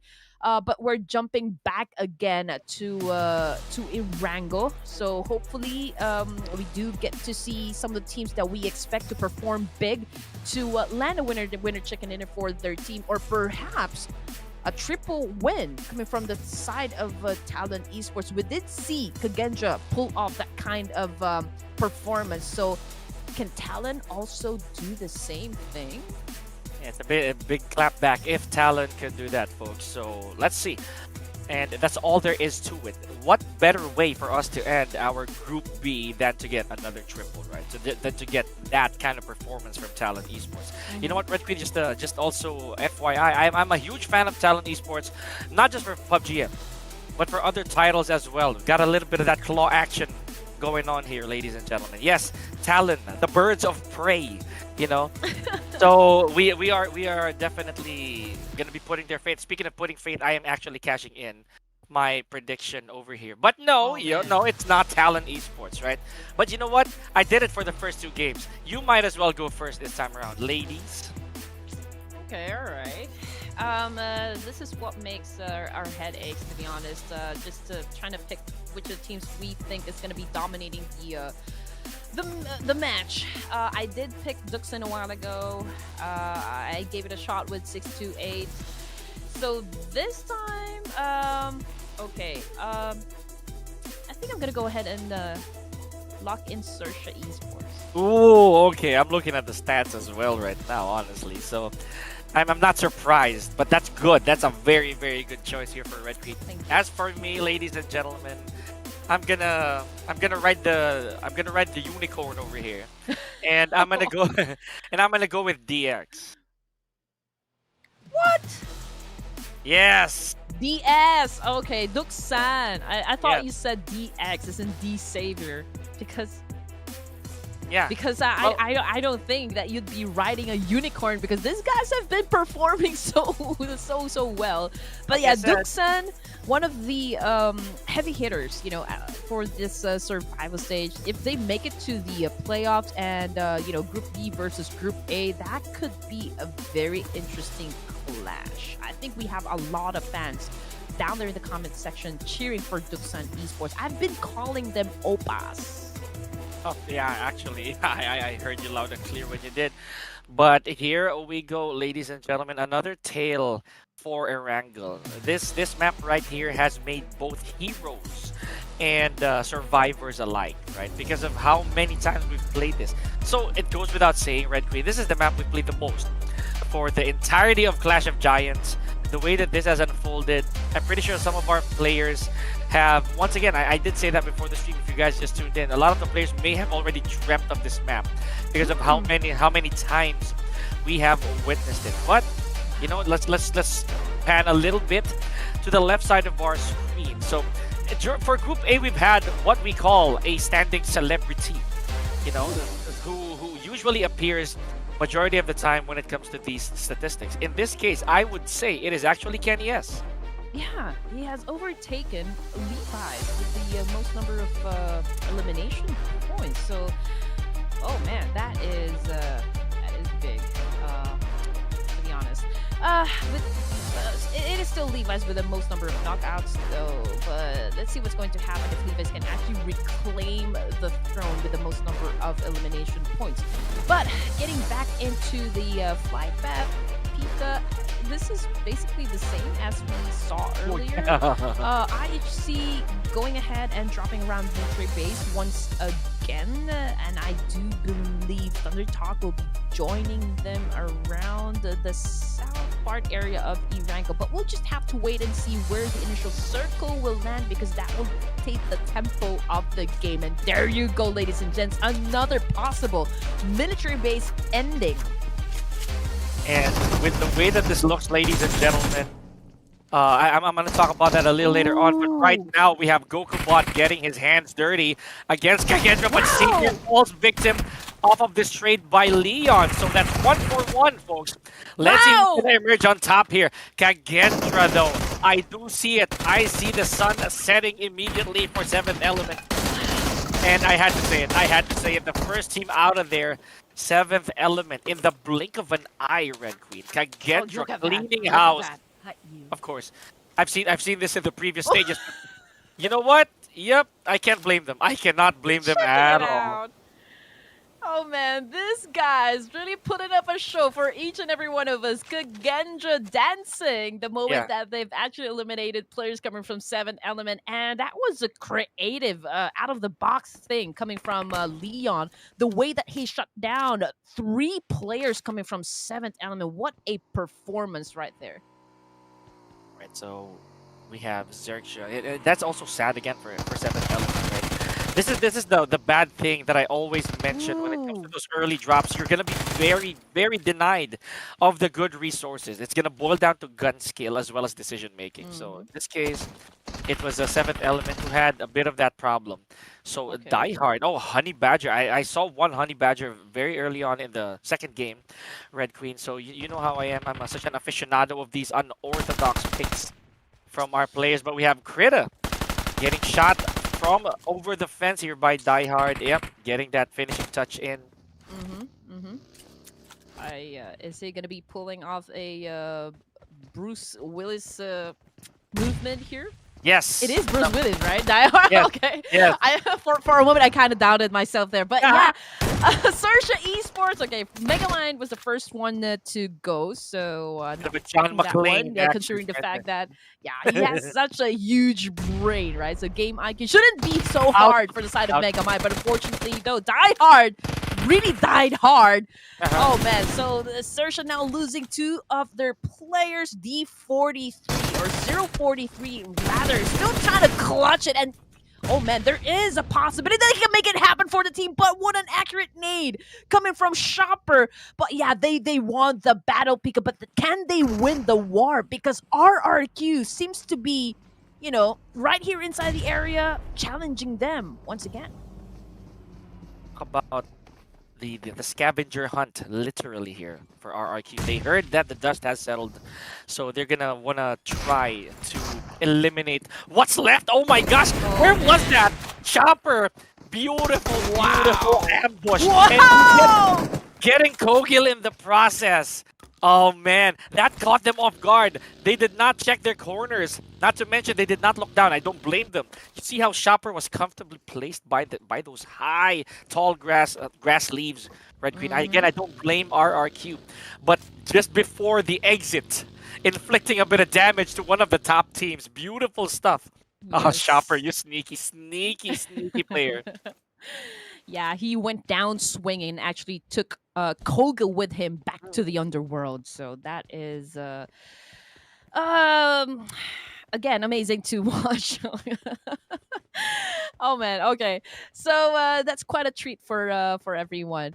We're looking at, okay, this is more for GPX, right? So nothing interesting here. They're just looting Sem 9. It's the same thing for them, but I see a little bit of heavy traffic right down there in the middle. So there's DUKSAN, there's this Savior coming off fresh of Pachinki, Kagendra, Sem9, and not really sure about this particular group, but yeah, they're all right down there in the middle. So before they head on, cross to the south part area of Erangel, I think there will be a lot of collision. There will be a lot of clashes. And Red Queen, I'm still actually riled up by what happened there between RRQ and XERXIA, right? So the fact that XERXIA originally had just literally 4 eliminations Yeah. off of one squad, that and that was already a good start for XERXIA, but they had to go the distance with Shopper. Look at that. Look at RRQ's record right now. There's a dent. Right? There's a gray bar here.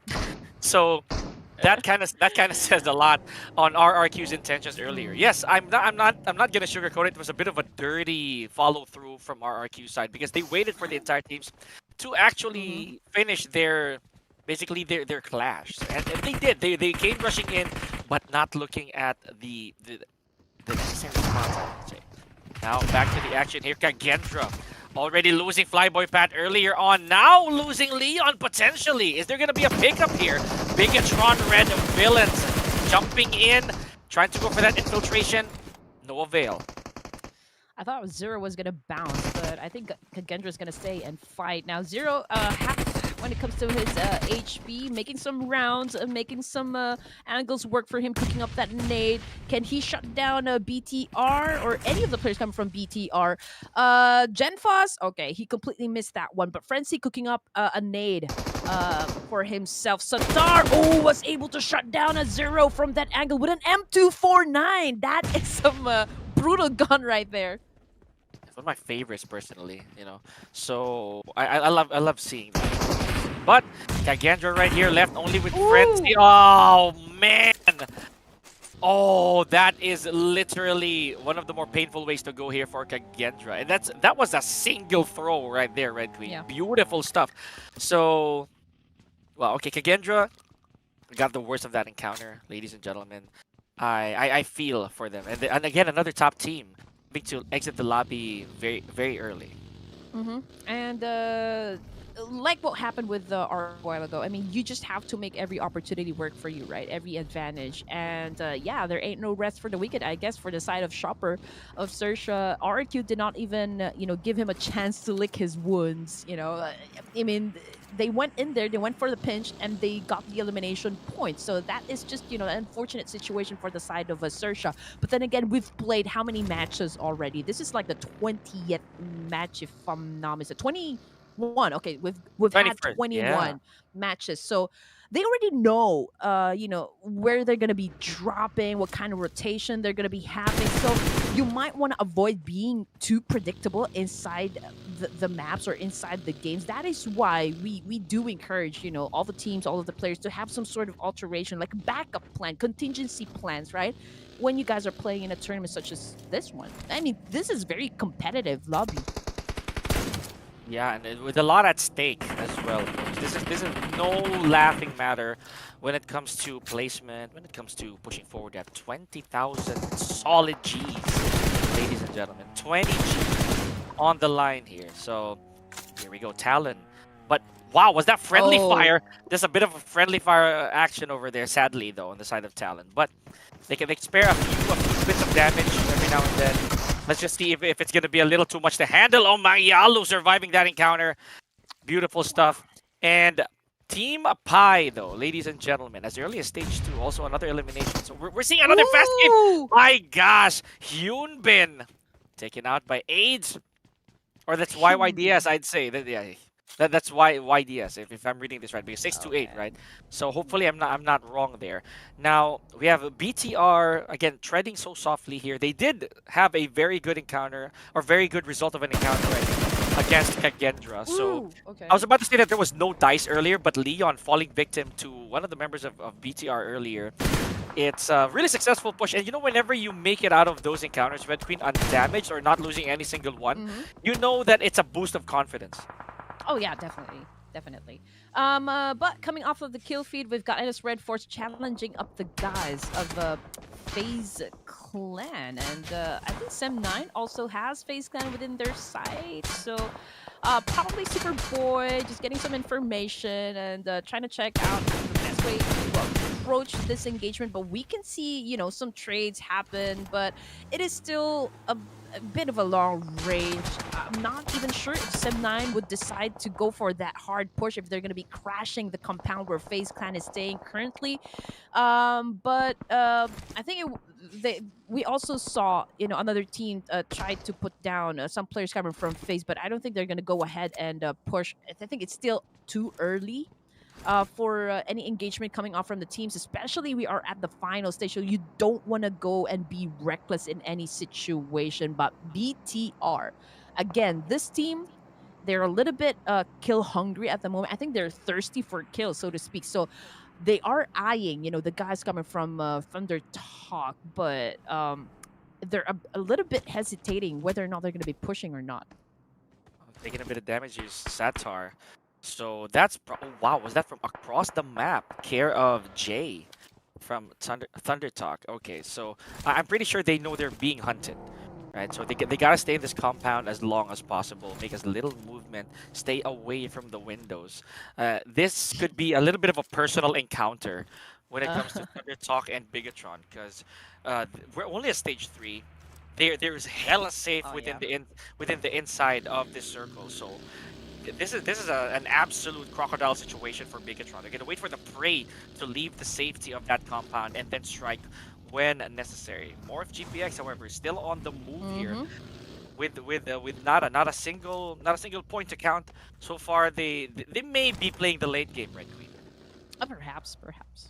We still don't know. But what we do know is if they want to be included in the top 10, they got to show some teeth now. They got to be Mhm. aggressive. But it's going to be hard to pull off if you're going to be challenging up the boys of D Savior. Again, this guy's not playing with any pressure at all. So, I mean, if you're not playing with any pressure, I think it's going to be easy for them, when they're playing the game because they have nothing to lose now at this point in the competition. So let's see how well Morph GPX is going to do in this situation. We've got, Patagene goes down now. So I think they have that advantage. Do that. Oh my goodness, DX in a bit of a pickle here. And look at this back and forth action between Morph and DX. Ooh! Wow, okay, the Titans have slowly been caught by this See? assault from Morph. Yeah, Mhm. you're right, absolutely. But just like that, I would think that DX almost not making it out of there. D Savior, they're now enjoying the perks of really going big on the first few days of this competition or like this stage, right? I mean, this guys are probably just having fun, going up against any teams right now. They still hold, the top spot, and again, they've managed to secure 4 elimination points with that engagement, and they still have the potential to assume more, right? To still rack up some more, at least inside this Erangel match. So we're gonna be looking at the situation of FaZe Mela, okay, one of their best fraggers, not to mention has already been taken out of this match. So we're looking at Vin, that guy, and another player, Onzen, if I'm not mistaken. So let's see if they can catch the chicken dinner this time. And also for the side of D Savior, from that altercation, they also lost Patagene. Speaking of frags, Red Queen, I believe XERXIA, being the team with the most eliminations, they also have been taken out of the equation here. Mm. So that title or that number is up for grabs. So any which team here who Ooh. surpasses 4 eliminations, it's gonna do really well for them moving into the latter parts of our match. So Oh man. this is a bit of a slow burn compared to our game number 2. You know, some of the teams they're just waiting Ooh. for somebody to actually challenge their locations. Look at the oh here we go. Yes. Forget what I said. It's Talon. As soon as I said 5, there it Mm-hmm. is. Talon with a dominating performance here. Still comfortably sitting. It's a good 5. Look at where Talon is. It's number 5, 5 eliminations. All they gotta do right now is maybe once again to hang back. Remember, Red Queen, they're no longer complete. This same time for the previous 2 games, Mm-hmm. they are still a solid squad. Yeah, I mean, so far RQ has this compound to. I mean, they need to defend this compound. We know this is a prime location considering where the circle is, and ThunderTalk Gaming, they know this, and they would want to take this compound out of RRQ. But can they be successful? That is, of course, the biggest question of them all. We know that RRQ, they're wrecking balls in any tournaments, and right now they're doing quite well, defending this compound up against Thunder Talk Gaming. Talent Esports is also just lurking around the corner, and it seems like 6-8 finally picking up the pace and dominating the game. And so is FaZe Clan, I believe. So, or at least they tried, right? FaZe Clan, they did their best a while ago, but that raid, that raid was really a tough call for them to try and survive. Mm, Here we go back to RRQ. Kogil, again, still one of the guys who unfortunately very early on was mm. was put out of his misery, out of carelessness, if I may. So Ooh, ooh. so far, oh, okay, that's a win. That's a window right there for No Mercy to try and keep scouting. Like I'm telling you, this is starting to get personal for these teams, folks.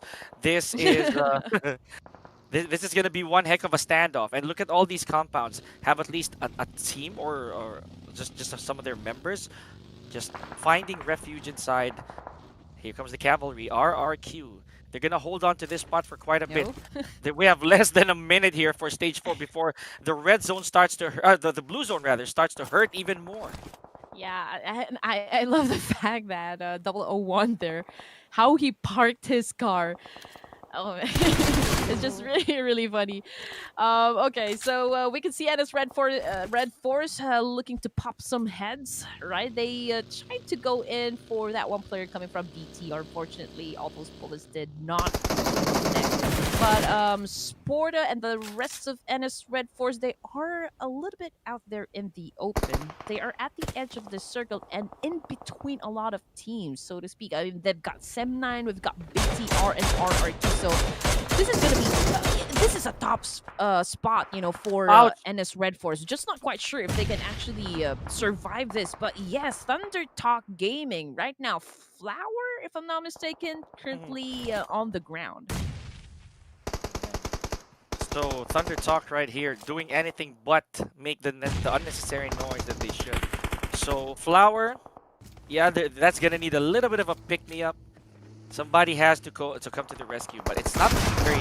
It's not looking to be a wise choice, of course. Superboy, however, flushes out XZY, and so does Tizzy, returning the favor here. This is a very good showing from Sem9, ladies and gentlemen. Yeah. Now they only have I say Manbot gone from the picture. They only had Manbot gone, so they still have the makings to try and make it to our top 5 here. BTR, however, just looking over the horizon. If anybody would be foolish enough to try and contest their spots, big separation from the members here, Red Queen, but the numbers definitely still on their side. Like I said, NS Red Force, that wasn't the best of spot to be in. You're right. They've got BTR as well as Sem9, headed towards that same direction. So if you're going to be looking at everyone's situation, I still say that Thunder Talk Gaming as well as RRQ, that is the best spot right now. That is the best compound to have. That is a prime location right there. And I think everybody knows this one. The Savior now on rotation coming from the northern side, and a possible clash up against IHC. Oh man, IHC once again. Are they gonna be able to survive these players? Because there's a couple of them already here trying to push for DX. And are they successful? Yes, Meow Meow Lands a few shots on Lamborghini. Going for that knock. Levi's, however, he's trying to stay away from that hot window, but no, Alex. Beautiful M416 frag, bringing Levi's to his knees. Now IHC, my goodness, imagine this far into the game. Red Queen, they haven't had a single elimination just yet. Oh, man. Just like that, D-Savior has been eliminated completely by IHC. So that's total domination right there for the side of IHC Esports. And just Dang. like I said, finally they are showing up, for this survival stage. And again, if they can have a very good round for this Erangel match, then they can probably almost secure a slot in the playoffs. But we all know this is one of the biggest, names right now in the PUBG mobile scene. So it's not impossible at all. But GenFoss, speaking of impossible, is it going to be impossible for him to survive this one? Because 001 is just really making sure that he doesn't get up from that angle. As you said so, Red Queen, there it is. GenFoss already a frag on the board for RRQ. And again, it's survival. That's the name of the game here. We're at stage 5. So frags can come a little bit later. Making it to the top 4 is certainly going to look good for our teams. We have 6 of them remaining. Stage 5, you cannot be caught outside here sleeping, ladies and gentlemen. That's going to be very painful. So not to mention, at this, it's safe to say that some of our teams may have already racked up their medical supplies. Here we go. BTR continues with this onslaught, now with 4 eliminations to their name. Yeah, Paslon, I was about to say that okay, he has the most elimination points right now inside Erangel. But, Paslon actually put a stop on that one and eliminated him. So that's the end of the line for Superboy. Now we've got Mangyalu and 001, if I'm not mistaken, still at the chart. Damage dealers, however, we've got Satar, 001, Yantu, and Mangyalu. So basically the same guys, right? 6 elimination points for the side of Sem9. They're working with just 2 players left. And this is already stage 6. I'm looking where they are exactly. Okay, so they are a little bit on the south area. Also very near with the BTR, but Depp as well as Depp and Kenny a little bit far away from each other. So I don't know how they're gonna be working this one out. Yeah, you're right. This is pretty tough. But you know what? What's one team who's not having a hard time so far is IHC. They're already making it to top 6 guaranteed. They just there you go. Weather out the storm here for some of our players with this beautiful M24. My goodness, I have a smile on my face after seeing that. But oh, I had to say it. Godless now. Just like that. Mangyalu. Okay, here we go. Ooh. Flower finding more names. Ladies and gentlemen, BIGETRON Red Villains. Just inflicting some wounds on IHC here, making them one of the inferior teams within our top 5. I just gotta say, Pika, DP28 is by far one of the best guns to have if you want to take down opponents mid to long range. It has us it's very steady, very stable. So I also love having this gun whenever I play any classic games with PUBG. Yes, for the side of Sem9, again, both players very far from one another. Depp actually got knocked down first, and it was just like a dominant effect from there. BTR, I think, was the one who actually eliminated them. So, we're now looking at the final 5 teams here in stage 6. So BTR, we've got RQ, THUNDERTALK Gaming, Talon, and of course IHC Esports. But IHC, oh man, we're looking at just 1 player left.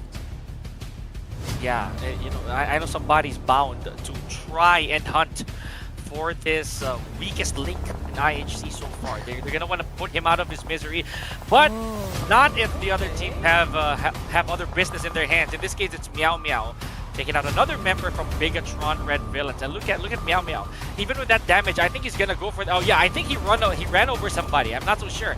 It kind of looked like it. So RRQ holding on for this long. Yes, I knew it. There it is. It's Meow Meow. He ran over Satar, making that a sure elimination. Now here we go. Paslon try to return the fade. He does return fire on Meow Meow, making it another casualty. IHT, as I mentioned here, Red Queen, they're gonna be the 5th team to exit because of that last member that was just taken out. Yeah, and a good spot coming from 001, right? A good game sense. I love the fact that he just capitalized on that angle right there. He knew where Meow Meow is. But here comes the attack now coming from Hexus against BTR. Oh man, and RQ actually eliminated BTR from that crash. So it's Talon, THUNDERTALK, and RRQ for the stage 6 right here inside the game. So we're looking at 9 players inside the game. Yeah, it's a triple threat here, folks. Triple meaning 3 teams with 3 members each. So this is going to be very interesting, especially that Talon is a guaranteed podium finish already. Oh yeah. Let's see how this is going to pan out for our teams. There's no knock yet. So man. first team to scar the opposition here will be in trouble. In this case, with a DP28 THUNDERTALK Gaming, they are literally clustered in this singular compound, folks. So nowhere for them to move. See how tight this is with stage 7. Actually, this is still relatively free and loose, Red Queen, compared to how the other games are. That we go the distance with stage 9, but not any easier, I would say. Yeah, I mean, they have to go, so I guess that's an advantage for them. Oh, and a good spot coming from G2. I think he shot down Hexus from that range. Okay, they're gonna go and try to reposition themselves, but THUNDERTALK Gaming, I think they're letting RRQ as well as Down Esports go at each other before they join into the mix. I mean, they have a compound to themselves, so not enough pressure, not much pressure for the side of THUNDERTALK. But then again, Talon Esports, they have already compromised their position. RQ exactly knows where they will be coming from. So just to update you guys, Hexus, okay, survived that attack coming from Talon Esports. So we are still looking at 3 players coming from RQ. Like the fact that it's an even 33% win rate for each of these teams, ladies and gentlemen. So what that means is Talon is still in the running for their 3rd winner chicken dinner.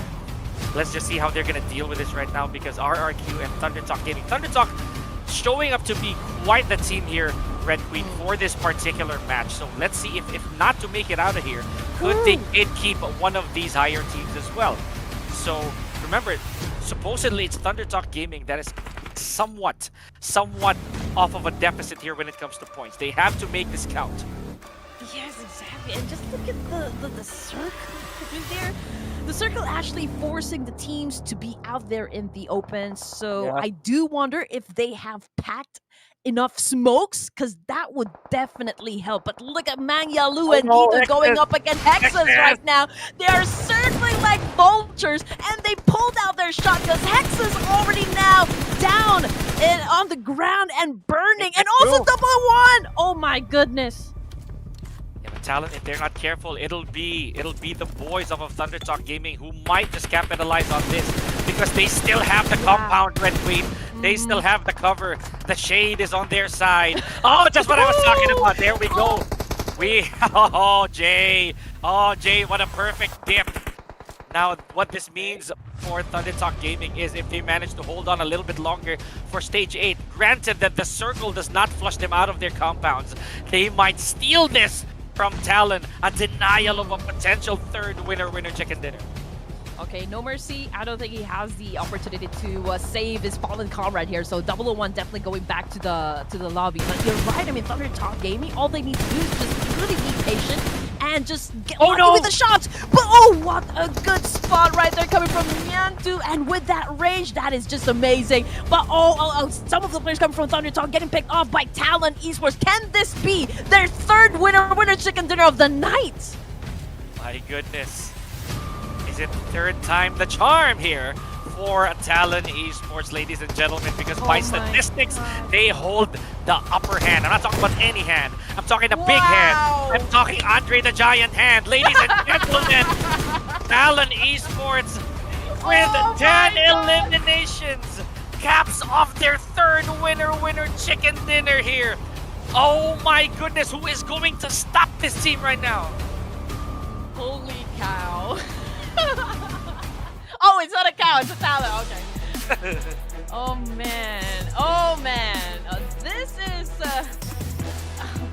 one of the best things that happened for this stage. I mean, triple chicken dinner for a team team. Again, I've said this a while ago. We've seen Kagendra do this, at one of the tournaments hosted by Ruthless Esports. And now the second team that I've witnessed to get a triple chicken dinner in one night. Of course, Oh my Talent gosh. Esports, everyone. Oh, man. And even better showing here in terms of eliminations, Red Queen. Look at Kokito. I hope I'm reading that right. 7 eliminations by himself, plus another 5 from Niantu and Mangyalu. 12. They entered Dirty Dozen territory, Red Queen, plus another 10 points for that winner chicken dinner. They just kept getting better. So the stats they're just gonna keep ascending from this point forward, Red Queen. My gosh, I was already starting to root for RRQ on that one because that was really close. But Talon ahead of the curve. Yeah, they're like the Goliath right now for this for the night, right? It has been a while. I will have to admit, to see this big of a performance coming from a single team, right? They finally showed up. I mean, they've been pretty consistent, from the get-go. Day number 1, they have not been getting any winner chicken dinners, but they were consistent in putting up elimination points. And right now, 3 chicken dinners, man. This is amazing. Obviously, with a kind of performance, they are one of the teams to watch. Actually, they are at the top, followed by BTR, and then there's REQ, and then there's SEM9. I cannot even believe, that they've taken that position, that advantage from THUNDERTALK Gaming. But again, that is for me a missed opportunity for the side of THUNDERTALK Gaming. I mean, they had compound all that to just really get lucky with the shots, right? Unfortunately, they went out of the game with a few number of elimination points. So basically, those were all just placement points. And then, I mean, it's good. I think it can feed off that, hunger a little bit. But it's not going to get you all the way at the top. You need those elimination points. You need to get those extra kills. There is no asking twice here. We have Talon's Kokito here with 7 eliminations. My goodness. So, you're right. I'm going to get back to that topic, Red Queen. The fact that THUNDERTALK, they were so close, right? Like, that's right there. Victory was looking at them straight in the eye, and they blinked for a split second, and that was all she wrote.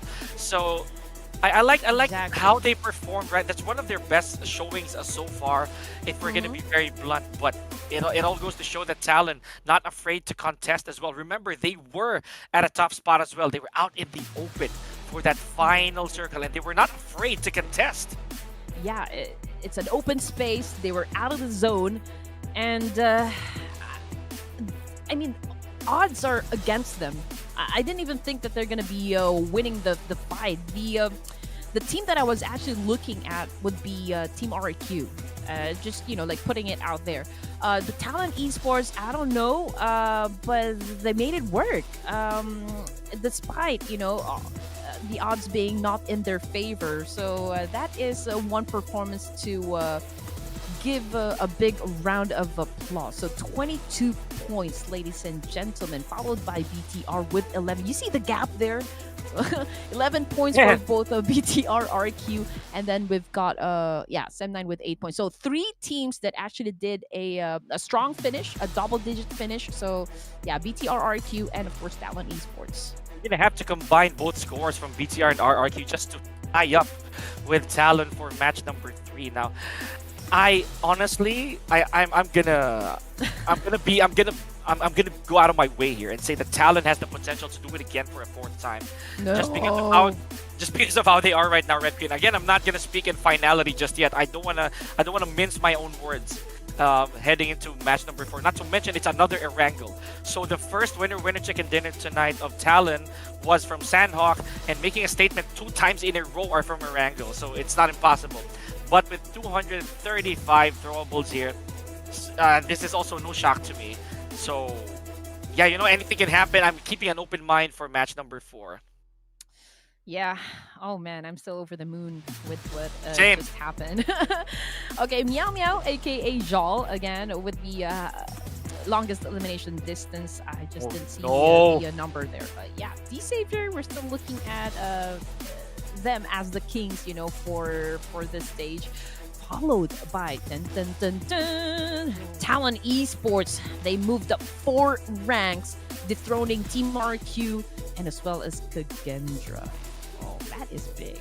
That's what I was talking about as well, Red Queen. A while ago, Talon Esports just trailed behind Sem9, and it just takes one good game for them to overtake. And not just that, they actually swept the entirety of that chart, landing safely at number 2. Now, here we go. A while ago, there's a bit of stagnance over here on the second page, but we had a bit of movement. Care of BIGETRON Red Villains ascending 1 spot up, and Team Pi as well as 7th Element sinking 1 notch each. Now it's a very unfortunate showing here for Astra with still only 4 placement points in total after so many days here, Red Queen. This is a pretty abrupt sight to see. Granted, of course, a lot of people have been asking how Astra Esports is doing, but here you go, ladies and gentlemen. The chart speaks for itself. Yeah, I think at this point now it is impossible for them to get into the top 10. But hey, we still got the last chance stage wherein they can probably give it their all so that they can secure a slot in the playoffs. I mean, you don't want to miss on that chance to actually play, with a lot of titans coming from South Asia and Southeast Asia. Also, okay, I'm still, trying to process what just happened, and I think you're right. I'm looking at Talon Esports maybe securing another winner chicken dinner for our 4th match this evening.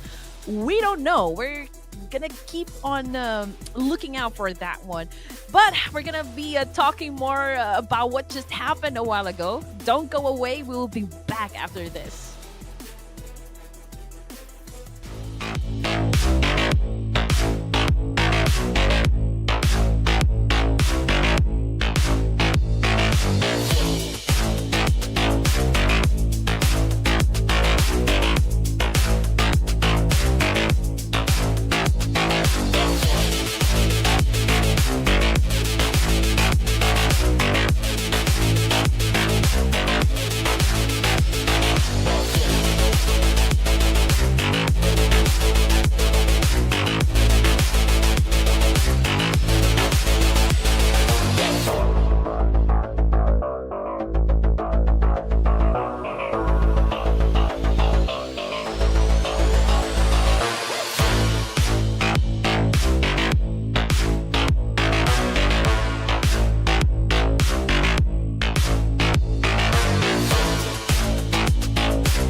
Talk about making a statement for the third time in a row, ladies and gentlemen. And yes, it is truly a charm for Talon Esports. My name is Pika, joined by Red Queen, bringing you the action again for the final day of our Group B survival stage here at Clash of Giants Season 3. Now, again, before the break, I did mention, and so does Red Queen, we firmly believe that with this train of momentum, Talon Esports might do it again for our final Erangel of the day. I mean, these guys are on fire. I have to admit that probably this is by far the best day for the survival stage. Yeah. That really got me, at the edge of my seat there. But if Talon can actually pull off another winner chicken dinner, I'm gonna lose it, Pika. Oh, absolutely, absolutely. It just goes to show that chickens have claws here, in the in the form of a triple for Talon Esports. Right? The birds of prey are added again, Red Queen. I'm not really so sure if there's any team out there who's gonna want to challenge them for this spot. Because look at this, without the shadow, beyond the shadow of a doubt, rather, we have Talon Esports 43 bracket points, a towering lead compared to the rest of the teams. It's a landslide. Well, and again, I'm still running out of words just to describe how big of a performance right now coming from Talon Esports. Again, this is the first time that they've scored, 3 winner chicken dinners for this survival stage. I mean, they have been keeping it quiet, but then again, the consistency is there. And this is just some kind of like an explosion, a huge explosion when it comes to their performance. And again, we've got another Erangel coming up on the schedule. This is the final Erangel, and I am curious to see at what are the teams gonna do in this situation, right? I mean, 3 winner chicken dinners coming from a single team. Are they gonna be retaliating? Are they gonna be answering back? Are they gonna snatch the chicken dinner this time? But we are now again about to choose which of the teams we think is gonna be the successful one. Is it gonna be Talon Esports again or not? I don't know, but this time I'm gonna call a friend, Pika, because I don't know anymore. I don't want to base anything on stats now. So I'm gonna call in Astro. Astro, please choose for me. Lock it in. Wow, she doxed him. Okay, like literally dropped the name there. All right.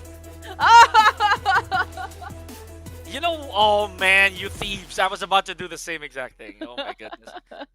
Because yeah, you know what? I think it's valid. Honestly, we did it before, so I'm locking Talon Esports again. I mean, I'm going out of my way here. Yeah. But yeah, because of how they're showing up, man, it's even during the shorter games compared to what we saw earlier. Talon just they knew what to do. Now, if we're gonna be proven wrong, I take nothing away from it.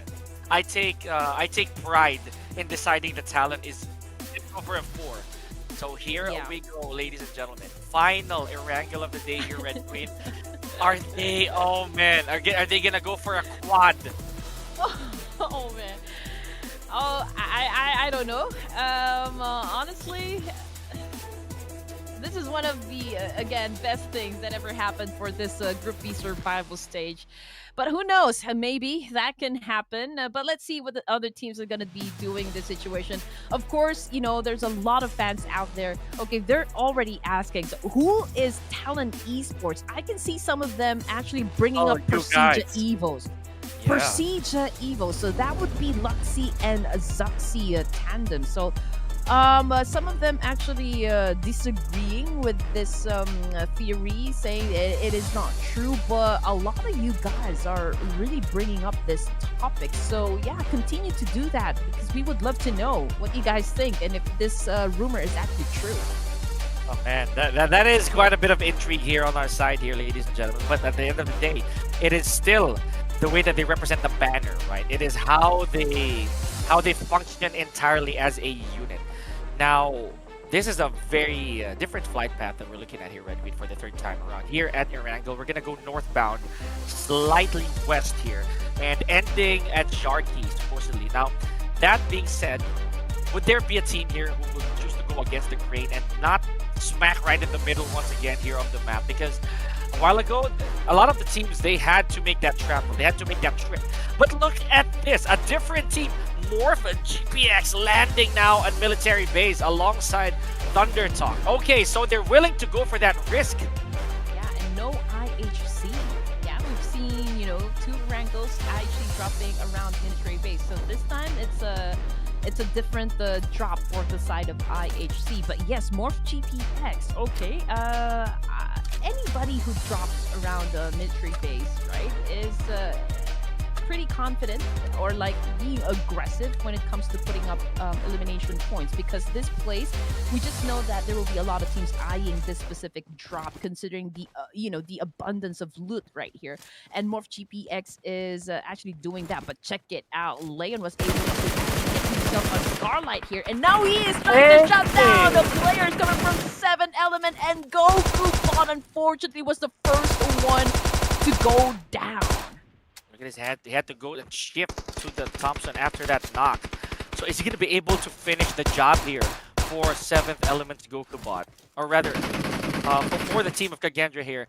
So let's see. No ammo to follow through with that Red Queen. I think this is going to be a bit of breathing room for 7th Element if they survive this. So check out T24. I know there's information relayed already as to where Kagendra is. So they're going to be on the lookout for sure. Yeah, and Kagendra as well as 7 Element, I think they have been going at it for a good number of games now. This is a different place. Or is it the same? I think, okay, so I do believe this is the same. And again, the first thing that you gotta make sure at the beginning of every match is to have an accurate calculation when it comes to gauging your jump distance, right? You need to get to the guns first. That's the first thing that you would want to do.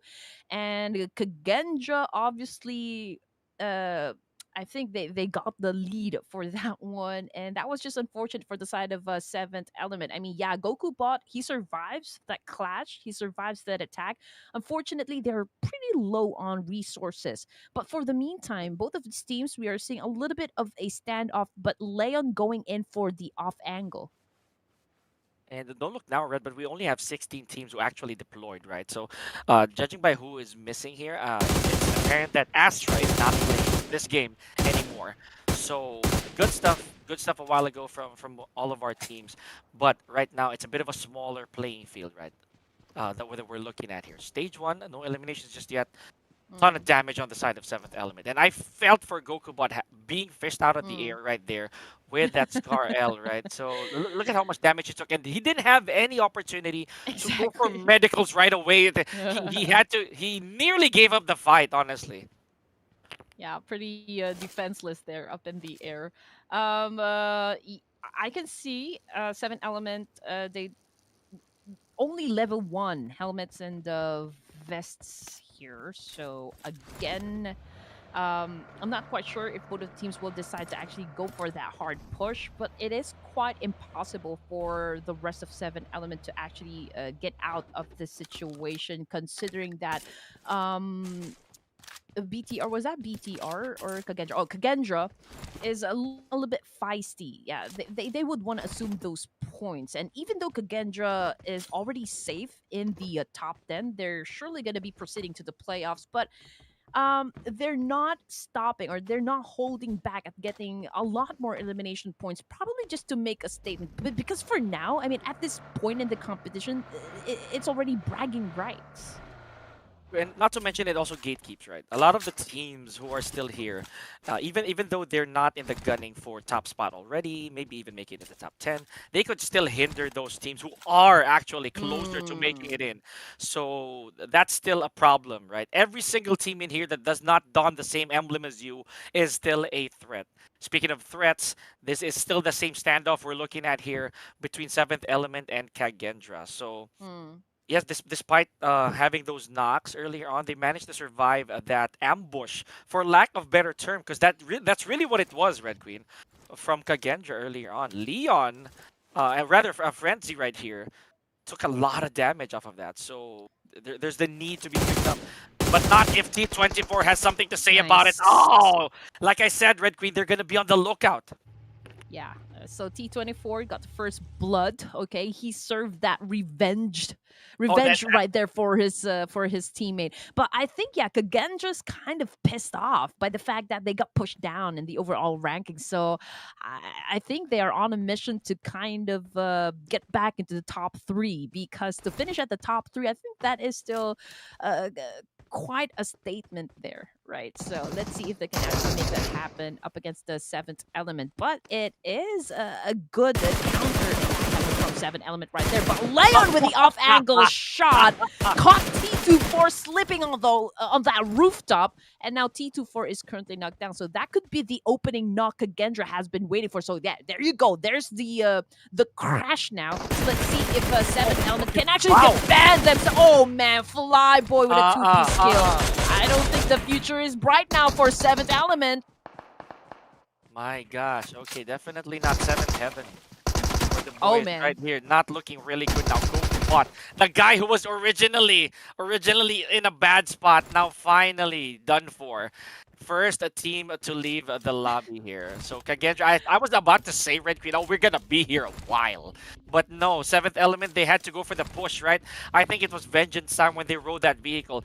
They had their hands wiping their tears, went straight to Kagendra, and said, we're gonna get you back. ooh, You see, Red Queen, this is also where it really matters. A while ago, while I was looking at the charts, there's going to be a bit of tug of war between Kagendra and Talon Esports. But right now, because of that elimination, that singular elimination from Kagendra, they now stand a little overhead compared to Talon with an amazing 160 points thus far. Let's see if Talon is going to be clapping back.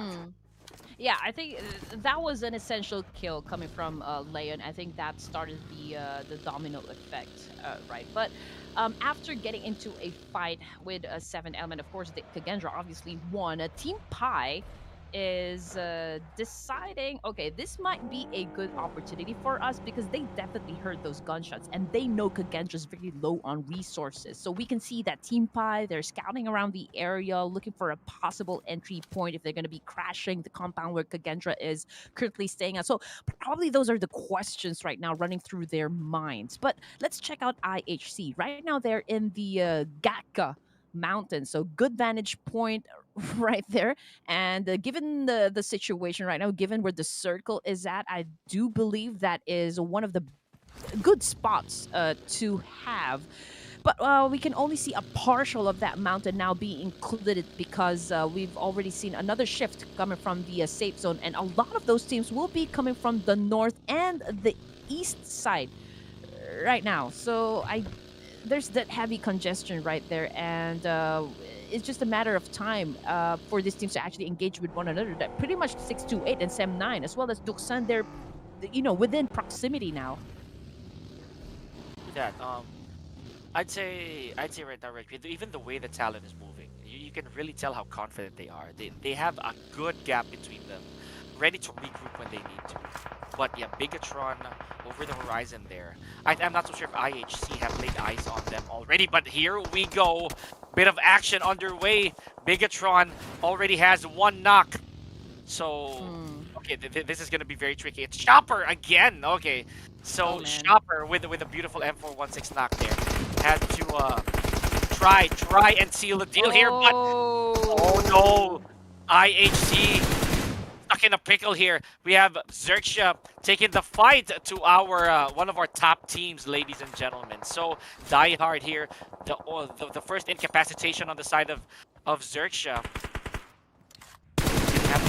I don't know. This is a very unusual clash that I'm seeing here, Red Queen. I thought all this time that Talon would get their hands dirty. Actually, there's a lot of teams right in this specific area. We've got XERXIA, IHC, Talon, and as well as FAZE looking to join into the mix. I mean, you would want to, of course, get all the advantage to work on your side. And we can see the terrain. There's a lot of open space. There's a lot of high ground. So if you can actually work with that kind of elevation, then you can probably almost shut down a lot of players, coming from that angle, especially from the side of Talon once again, ladies and gents. And Godless, okay, I mean, he's trying to keep his players at bay. I mean, obviously Godless wouldn't want to, Talon or let Talon get close to them. And I think it's the Oh my same gosh. for FaZe Clan. They are now bouncing or like leaving or bailing out of this clash. But I guess it's too late for the side of XERXIA. Yes, because they're pretty close with one another, and Godless not stopping with all of those nade attacks. My goodness, Red. Okay, I'm gonna get back to what I'm about to say a little later on. Let's focus on the action here. We have 2 members remaining for IHC. Now, this high ground advantage will prove to be very, very effective against XERXIA. That Wow. compound completely smoked. But here we go, Oh Demo my. falling victim. This is not looking good for IHC. However, a while ago, Red Queen, since we're exiting this this picture right here, Godless is on the run. Now we have RNJ and Shopper in pursuit. Let's see if they're going to be able to flush out this last remaining member of IHC. If this is going to be very dangerous waters for him to tread. He has a nade ready to go. But what is this? Talon! Late. I wish we could see the feed. He dipped in! He dipped in! He got Shopper! Mangyalo a while ago, almost a zombie, folks. I could not see his health bar, but able to get back up, completing the squad once again, just when you think the Talon is going to be on the back foot.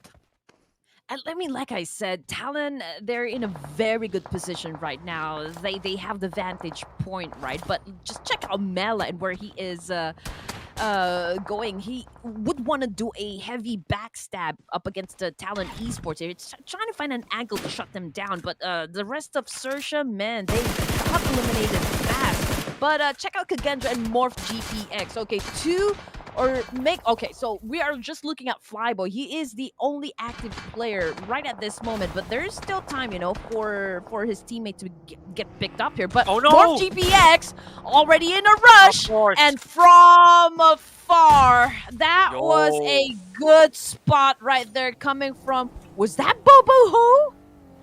Oh my gosh, that was from Kagendra. If I remember correctly, that was a really long shot, honestly. Yeah, you know what? I'm really preoccupied with how XERXIA is doing right now, because they've been at it for quite a few minutes here already. Red Queen, Godless though, not letting his eyes off the prize, but RNJ. Oh my goodness. Okay, I was wrong as well. I believe there were 2 members a while ago who, or rather, yeah, there was one. There was one. Godless was being pursued there by the remainder of XERXIA, and finally, they've put a close to that book. Now let's move forward here, ladies and gentlemen. We have FaZe just still checking out. Oh man, Talon untouchable right now, Red Queen. I told you, they're really unstoppable at this moment. They were pretty aware that Mel is trying to go around them or trying to go from behind. And so I think he was the first one to get shut down. We've got Mangyalu cooking up that nade and getting ready. There you go. Mela goes down, and same thing goes for that guy. Talon Esports continues to dominate Erangel match. So here comes an attack. A DBS Mangyalunu goes in for the kill, but okay, playing ring around the Rosie at the moment. Let's see what's going to happen. And man, just when I thought that Kagendra was actually gonna prove to be a little bit more dominant than Talon Esports. Now Talon, they're still in the running. They can heighten up their scores a little further. However, the blue zone, it's already taken its toll. Yep, there it is, Mangyalu. Oh my goodness. So Red Queen, could this first knock or the second knock rather on Mangyalu, could this be the start of the downfall of the Talon? FaZe Clan, however, eliminated at 13th place. No, I don't think so, man. I mean, Talon Esports, they still have, complete squad. RNJ is just right up behind them, but I don't think RNJ is stopping at this point. I mean, you don't want to deal with a complete squad. I mean, he is the only survivor right now for the side of XERXIA. BPR also needs to get a move on, and just look at that Savage. Red, okay. Don't look now, but again, a while ago, I hate to be the bearer of bad news, but Talon lost already. They already lost Mangyalu a little earlier on, and now it's down to 2 members here, Red Queen, and they are out. They are so far from the play zone, I'd say, or at least they don't have the high ground advantage, to say the least. We're gonna be proven wrong, all three of us. All BTR. three of us. BTR has a good position. Teeing off, a bit of straight fire over there through the smoke. Last 2 members of Talon here, ladies and gentlemen. Are they going to be able to... Oh, never mind. Never mind. Savage is out of there, care of Kogil. Now the last man standing for Talon Esports, Nianto over here. Mm. Oh, wow, okay, so Talon Esports, never forget what I said, ladies and gentlemen. The Titans have fallen. It's not gonna be a quad, but I think, you know, all things considered, Red Queen 3 was really a crowd for Talon Esports. Oh yeah, definitely. I will agree with you that. But BTR says enough. Uh-huh. Enough with the chicken dinners. Let us have something, to feast on for our team. So there you go. BTR eliminating the rest of Talon Esports right there. But RQ, I think they're getting ready to challenge up the red villains, right? But coming off the kill, say at the same time, it's also more of a GPS. GPX, sorry. Like that, I think NS REDFORCE has gotten the boot out of Erangel match. 9 teams remaining, ladies and gents, and we are just at stage number 4. Can you believe that? Yes, I was about to say that actually, Red Queen. This is shaping up to be another fast game. It just so happens that the action was a little extensive, so we thought that it's already long. But we still have over a minute before the shift. So, my goodness. This is... I think this is going to be another one of those.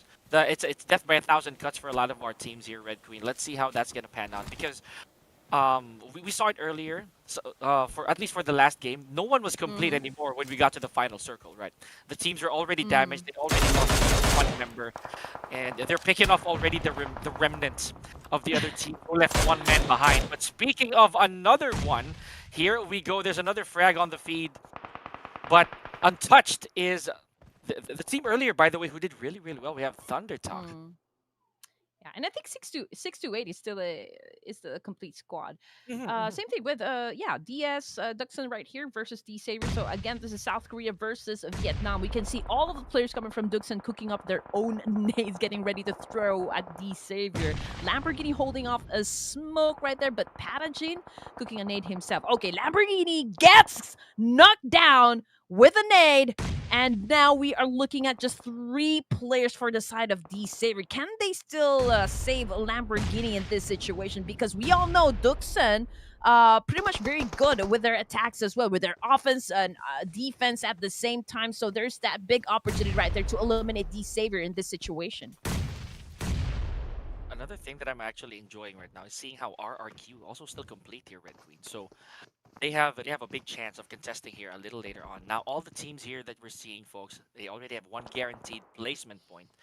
Granted that we're already at the top 8. So DX, they do have to try and flush out DS over here. Look at their compound, by the way. There's a lot of utilities scattered all over the place. We have smokes, we have mollies, we have nades coming off from all angles, and Sykesay over here taken out by that nade. Let's see if Parajin is going to go for a very brave push alongside Chuakum over here. Oh, yes! Very successful indeed, Red Queen. Care of the DBS. This is not a battle of guns anymore. This is a battle of nades. And there you go. I mean, D Savior coming up on top. DUKSAN Esports now eliminated 5 elimination points for this Vietnamese team. Now we've got Sem9 on the screen, and who did they eliminate? I think those are the guys coming from THUNDERTALK. And mind you, there's also a prize for the team with the most eliminations with a nade. Oh yeah, that's right. It's another one of those side quests, folks, that you have to accomplish right by the end of it all. So still, you gotta warm up those hands. Make sure you don't suffer from any tennis elbow stuff. Gotta be very accurate with your throwables.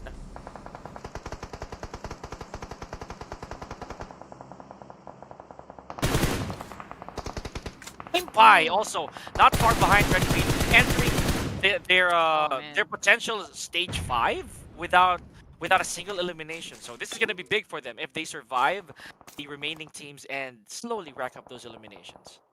Also, I think we're looking at the last surviving member coming from the side of D Savior. But again, I mean, stage 5 with just 6 teams remaining, they've managed to put up 5 elimination points. So I don't think that's bad at all. That's a decent number right there on the board, considering their position in the overall. So again, BIGETRON Red Villains working with just 2 players left, and that would be Paslon 1 and Ah! But here comes the attack coming from Chu. Unfortunately, again, he doesn't have the numbers. He doesn't have enough firepower. So there goes D Savior out of the game. So we're looking at 6-8, probably the best team to catch the winner chicken dinner, considering that they're still with a full squad. But hey, RQ still has all of their players intact, right?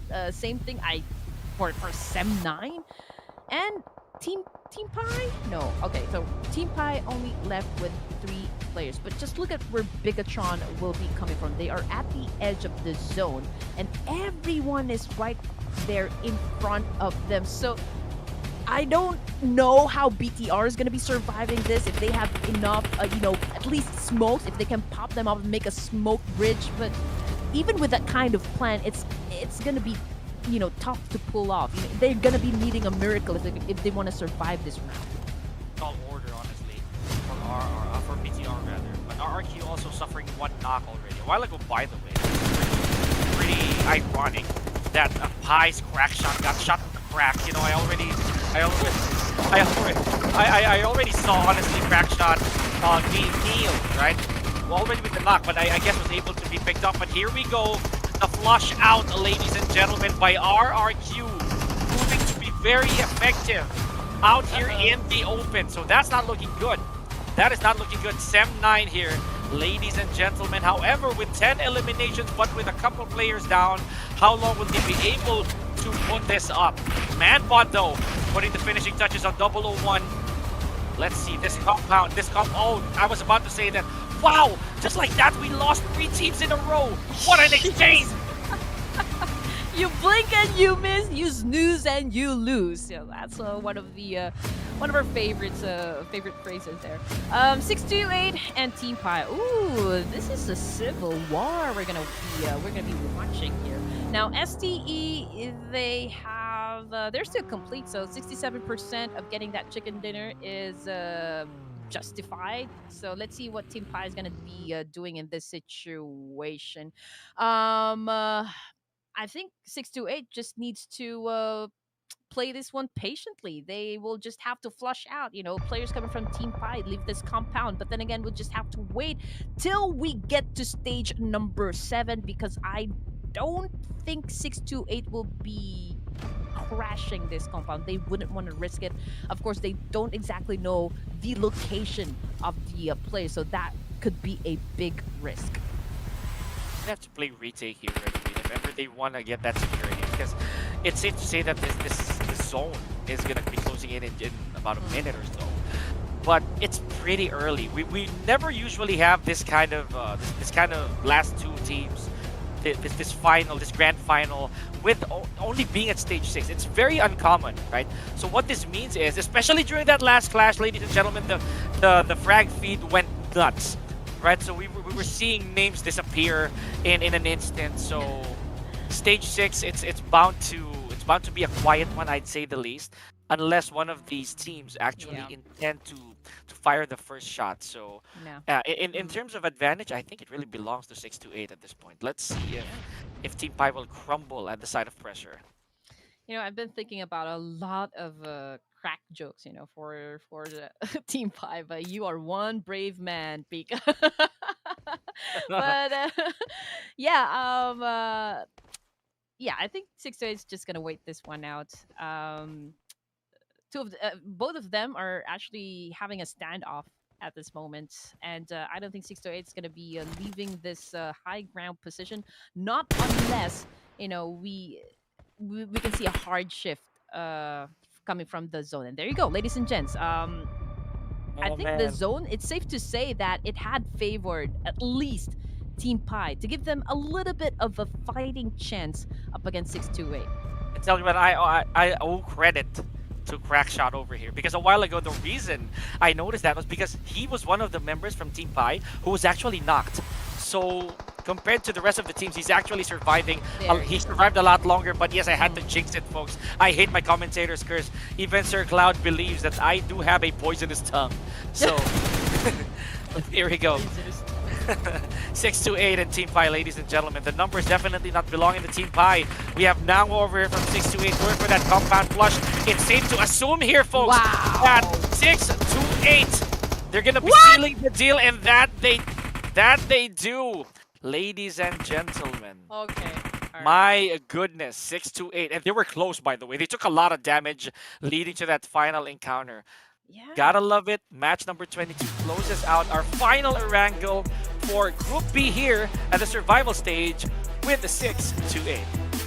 Look at that. 6-8 looking like a boy band here. Absolutely. I like those eyes. Look at Oh, you hear that, folks? But I know how to get to red I green card. almost thought Team Pi actually won that fight. But yeah, that could be a hard clutch right there. That could be, another story. But yes, congratulations 6-8. This I believe is their second chicken dinner. But let's check out the elimination points. So that would be 5 elimination points plus 10 points, so 15 in a total. Could that be enough for them to be in the top 10? Because we only have 2 more games left, and it's going to be in the map of Miramar right now, and you know how hard this map is.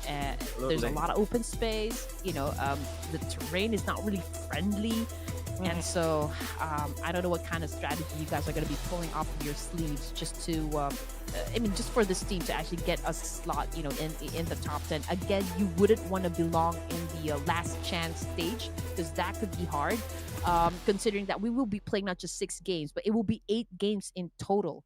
So that could be exhausting.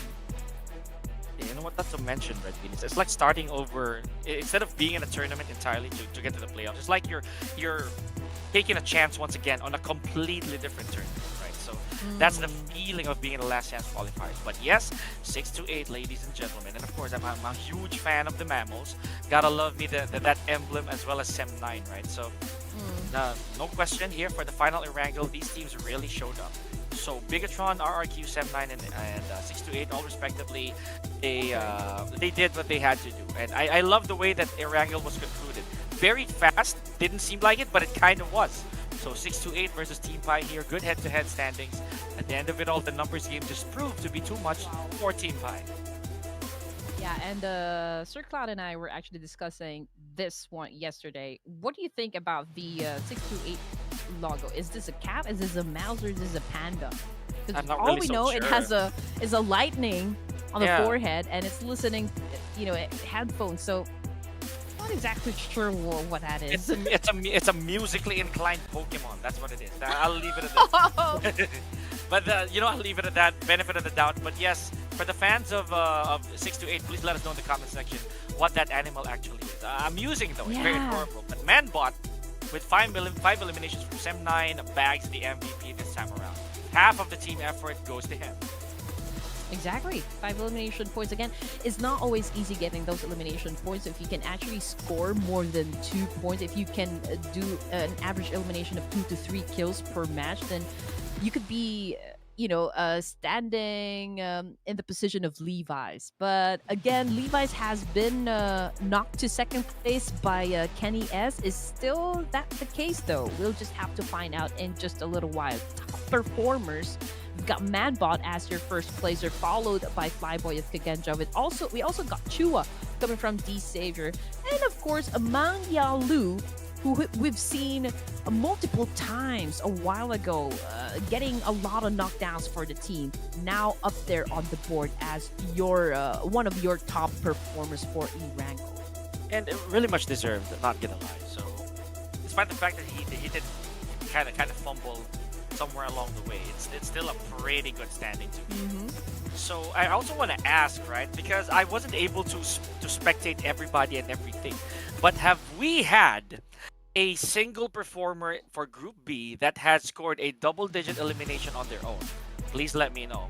And if ever in the comments, I'm actually browsing the stats right now to see if somebody actually did so for Group B. Again, solo. You mean from a single player? From a single player, from a single match. Right? Because that is still a feat that I think is up in the air, even with Group A attack. But let's talk about 6-8 once again. Not that big of a gap between them and Sem9. Literally one point. It could have come in the form of eliminations for sure, but Sem9. They had it really close to the chest against just maybe one more frag, and this could have been a different picture altogether. Yeah, and also IHC did not have a very good Erangel match for this round. They've only was able to put up one elimination point, if I'm not mistaken, if I read that right. And so after having an explosive performance in the previous match, so I'm not quite sure where they land now in the overalls.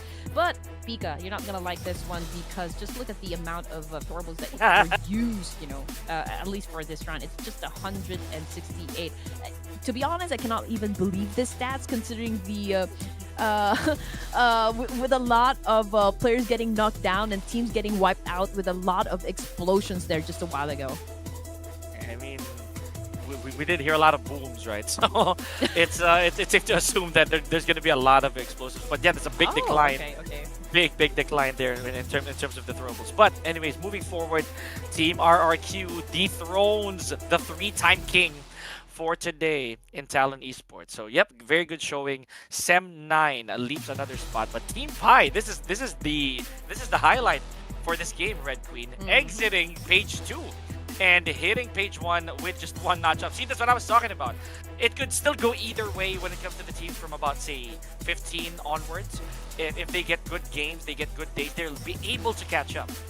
And also for the side of IHC, okay, they did not do that well, at least for this round, right? But they're not safe just yet. They're not out of the woods. Currently, they are placing at 7th, if I'm not mistaken. Were they at 7th place?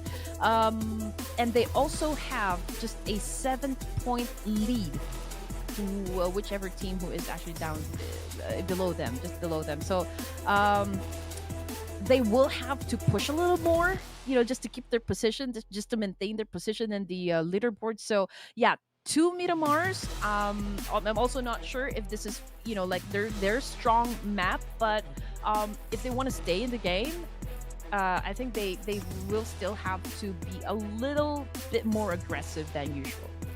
And in terms of making it, or at least keeping their spots intact, then the top teams also have to be cautious because anything can still happen. Remember, Talon Esports, despite having 3 winner-winner chicken dinners, it took one good game for them to slide down to a 3rd spot. So let's see how that's going to pan out, ladies and gentlemen, as we move back to the land of sand with our double Miramars here. As soon as we return from this break, Pika and Red Queen here.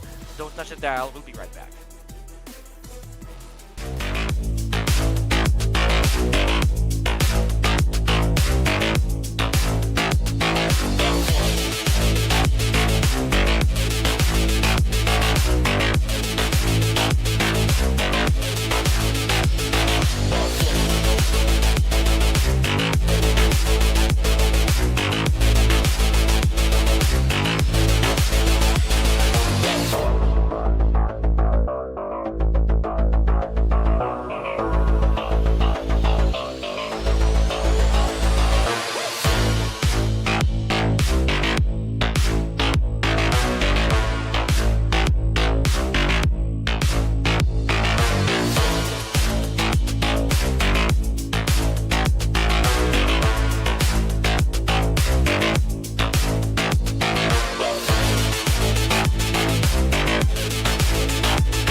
games before we close this stage. And again, it's going to be epic since we're going to have two Miramars. We're done with Sanhok. We're done with Erangels. Now it's time to head to the desert of Miramar. What is that mosquito doing? But yeah, welcome back to the Clash of Giants Season 3. This is again Group B survival stage, and you guys are still watching your favorite caster. My name is Red Queen, always taking you where the action is, together with Pika Lozano. Oh man, you know, it's also one good feat to note a while ago that finally, Talent Esports, they've been brought straight back to the bench, right? After that performance from 6 to 8. And that's one of the more unpredictable games, by the way, Red Queen, that I've seen today. So we didn't have any clue on who's going to make it to the top up until the top 5 teams were actually condensed. And it also ended quite early comparative to our previous game. So man, I don't know if that's going to be the same here with Miramar, because this is a relatively large map, if not the biggest. You know, all of this clashes, all of these fights is really making the room very hot. So I needed to turn on my mini fan right here. Of course. Man, I'm already sweating. But hey, everyone is enjoying. I hope that you guys are very much entertained by the kind of, you know, the show being laid out in front of your eyes. So don't forget to just grab your favorite snacks there with you. Again, we're talking about the final 2 matches before we call it quits. So don't you dare change what you guys are watching. So top Miramar performers, Pika, The Savior, DUKSAN, XERXIA, and Team Pi. Okay, this is what I just want to say. Team Pi, okay. Are they safe? No, of course not. They're not safe. No, there will be a lot of teams that will be absolutely kind of, you know, even more aggressive right now. We're talking about the final 2 set of matches, ladies and gents. So, oh man, I don't feel relaxed, you know, for this Chinese team. And did you know that Team Pi actually gotten their name from that mathematical symbol? Pi. Oh, for sure. All right, that makes a lot of sense. Actually, I was looking at the eye the whole time, so now that adds up, right? So, you know, it's such a very tough spot, honestly, Red Queen, being in top 10, or at least trying to be, because your fate hangs by a thread when it comes to all these games, right? You don't really know what's gonna happen, because your performance, sure, you can give it your all, but the teams will also do that too. Your opposition will push for the skies, but here we go. 4 days of intense action, ladies and gentlemen. We are down to our final couple of maps here in Miramar. So at this state, for Group A, this is where Sir Cloud actually got his prediction right. So maybe that same amount of luck will prove to be effective here for me, for my predictions. But yes, ladies and gentlemen, you saw how red those first 3 notches are from our maps. That's all thanks to Talent Esports. But with a quick halt of momentum, 6 to 8, they were able to turn the sides. You know, I'm confident to say that Talent Esports getting all those winner chicken dinners for this evening would be one of the best highlights, at least for this survival stage, Group B. And again, oh man, the thing that's making our heads ache, at least again, the team prediction. Okay, I'm not gonna be picking, you know, teams already at the top 5 at least. So, okay. This time, since I said that Team Pi is not really safe just yet, so I do feel they're gonna be pushing a lot, at least for this Miramar match. So go ahead and lock in Team Pi. Okay, great. To me, my gosh, again, that last game was really unpredictable, right? So since I'm actually being baptized by fire here for Group B, this is my first and last day for Group B. I would say that I am cashing it in for BIGETRON Red Villains. Honestly, I'm going with what I know, and I feel that even though they haven't been really become dominant, at least, you know, for the majority of what I saw, there's a chance that they're gonna try to be a little bit careful this time around. Let's see. Again, do not quote me on that. But about you guys, I mean, we'd love for you guys to join into the conversation. We would love to know which of the teams you think is going to be doing their best, at least for this final two Miramar match. That would be, an interesting read down there in the comment section. Just let us know what you guys think. And also, while you guys are at it, don't forget to click that subscribe button to Ruthless Esports, and again, follow their social media pages. We're also live on TikTok, by the way, so yeah, you don't want to miss on that one as well. When it comes to the leaderboards, when it comes to what is happening inside the tournament, inside the community, again, just follow the social media accounts. Now, don't forget to shower your casters some love as well. I mean, we are on Facebook, we are on TikTok. I don't know if Pika is on TikTok. I am. Are you in TikTok? Okay, he's Yeah. on TikTok. He's also on Twitter. So you might want to find us as well. I mean, our names is just like down there in the, just right below the camera. So we're very easy people to find. But again, second to the last match, ladies and gents, are you guys ready? I wish I could answer that, but I definitely am. At the same time, I'm also leaving it all on the line here for Miramar, right? The Dunes of Doom here for Miramar have always been my love-hate relationship when it comes to PUBG Mobile. Look at this chunk of land here, ladies and gentlemen. Anything can happen here. And you see those shadows, right? Those bits of shadows in the map. That means terrain. That means high ground. That means hills, mountains, etc. Valleys even. So it's safe to say that these teams are gonna want to try to get that lead very early on. Oh wow, look at this absolutely straight line here, Red Queen. Slashed like a katana here across Chumacera and Los Leones. So who's gonna go for that first drop in Valle del Mar? I think we already have our teams. Yeah, and obviously, with this kind of flight path, we can already dictate like which of these areas is going to be highly populated. I mean, Los Leones obviously is one of the best areas to be in, but again, rules of survival, of course, applies to everyone. If you want something, you will just have to fight to the death, for this kind of resources. But there's also El Pozo, there's also Monte Nuevo, there's also Picado, and San Martin area. So but we've got plenty of space going on for the northern side, but we'll just have to wait again for the circle. Pika, is it gonna be hard, just like what we had yesterday? Actually, a lot of bad circles for Miramar, so we'll just have to wait and see. But IHC Esports losing one of the member at the start of the game is not looking too good. Here, Superboy, he drew first blood here. So the moment that we heard gunfire, I already knew it's gonna go down. But speaking of going down, some of these teams have to go the opposite way as our circle actually heads eastbound here. So let's see where that's gonna take them a little later on. Stage 1 already looking to be an intense start for our team. We have Godless here, sets his sights on Kenny S. Look at that damage induced already. 7th Element's Divine, however, wow, we were just talking about Pi earlier. Pi 76 already knocked. Yeah, I'm also pretty surprised by the fact that only XERXIA Esports actually dropped around Los Leones. I mean, Los Leones, you can actually fit, 2 to 3 squads in here without having to engage with one another right off the bat. But yeah, IHC Esports, Alex already out of the game. Currently, they are fighting off up against the SEM 9.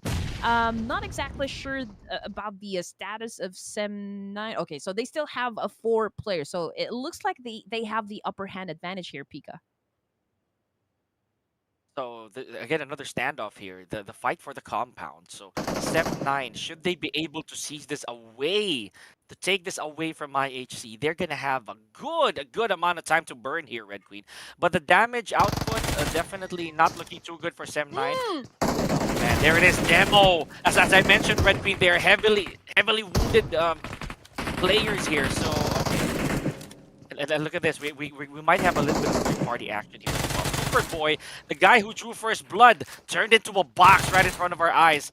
Let's see how this is gonna be for IHC. Godless already with a knock, but yes, a very successful defense here, Red Queen, for IHC, and Sem 9 goes out as the first team to be eliminated.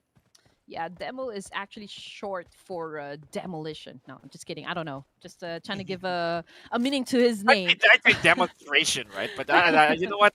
benefit of the doubt. Folks. Yeah, I don't know, but I think it's the same case. You know, for this for seventh element, initial stages of the game, they lost one of their members, so yeah, that's gonna be tough for them. It's not the way you would want to start your game, right? But checking out the information coming from the right side again, Sim9, first team to actually get booted out, but so far everyone is doing okay. But in terms of their positions, we've got the Savior, Seventh Element, IHC all together in one place. They are at the west side, just outside of the zone. 628, getting ready to get inside the circle. Probably, you know, they are going to clash with NS Red Force, also with FaZe Clan, and probably DUKSAN Esports. But Mm. for those of you guys who've been asking where Talent Esports is, they're also still outside of the zone, and possible scenario they will fight it off up against the Morph GPX. But who knows? We'll just have to wait and see where they will be rotating, because it is all about rotations right now. Oh man, but apart from rotations, right, Pete, look at where Talon Esports is on the score. They actually fought in the middle of Kagendra and RRQ. 2 point gaps in between. So if Talon Esports manages to score a couple frags here, they're going to go back to second place. But if Kagendra does that too, they're going to be tied with Talon. Or rather, if Kagendra gets even one more elimination here, they might be able to overtake Talon. And RRQ, Mhm. they can't keep their guard down despite being second place. Again, this top five, they're not really far from each other, excluding, of course, rather excluding Sem9, who lost with only one frag, one elimination point. So it's up to these teams that I just mentioned, right? RG, Talent, Tigendra. They're gonna have to make case on this one. FaZe Clan, though, has their hands full against THUNDERTALK. Yeah. I feel like Talent Esports, they're not too stressed out right now, Mhm. considering they've really put up a very good show for everyone. And three winner winner chicken dinners is no joke at all. It's very hard to achieve considering the caliber of teams we have inside the lobby. I mean, getting one elimination point is already hard, and then just imagine catching three winner winner chicken dinners. That is a high level display of consistency right there. So we did expect, somewhat a kind of a slowdown when it comes to Miramar, considering how big this map is. But we are seeing a little bit of long range. Knockdowns, but of course, there's still time for their teammates to get picked up. I don't see any hard push happening just yet. I mean, we can see Mela trying to do a tap and fire up against a one player right there, but then again, considering the distance they have, from one another, I think it's safe to say that it's a little bit passive right now, at least for this second to the last match here. Yeah, and not to mention, this is Miramar we're talking about, Red Queen. It's a huge map, right? So the chances of you actually encountering somebody, it's a 50-50. Right? Unlike Sanhok, that there's a big chance that if the squads are still complete, in just give it like a few minutes, and you're gonna see something moving. Gonna be a team rotating. In this case, Miramar, it's massive. I did bring it up with Sir Cloud that I haven't seen a lot of mines action here for Miramar. It's one of those places I've never seen touched, or at least, or for the longest time, no Oof. one has ever went for that attempt. Here we go. And my vertigo is acting up, having to stare at how Zero is trying to climb up that steep slope over there. But let's Yeah, see. Still caught in defying the blue gravity. is DX. So it's still not gonna hurt. And look at the amount of medkits that Peregrine has. No wonder he's so brave.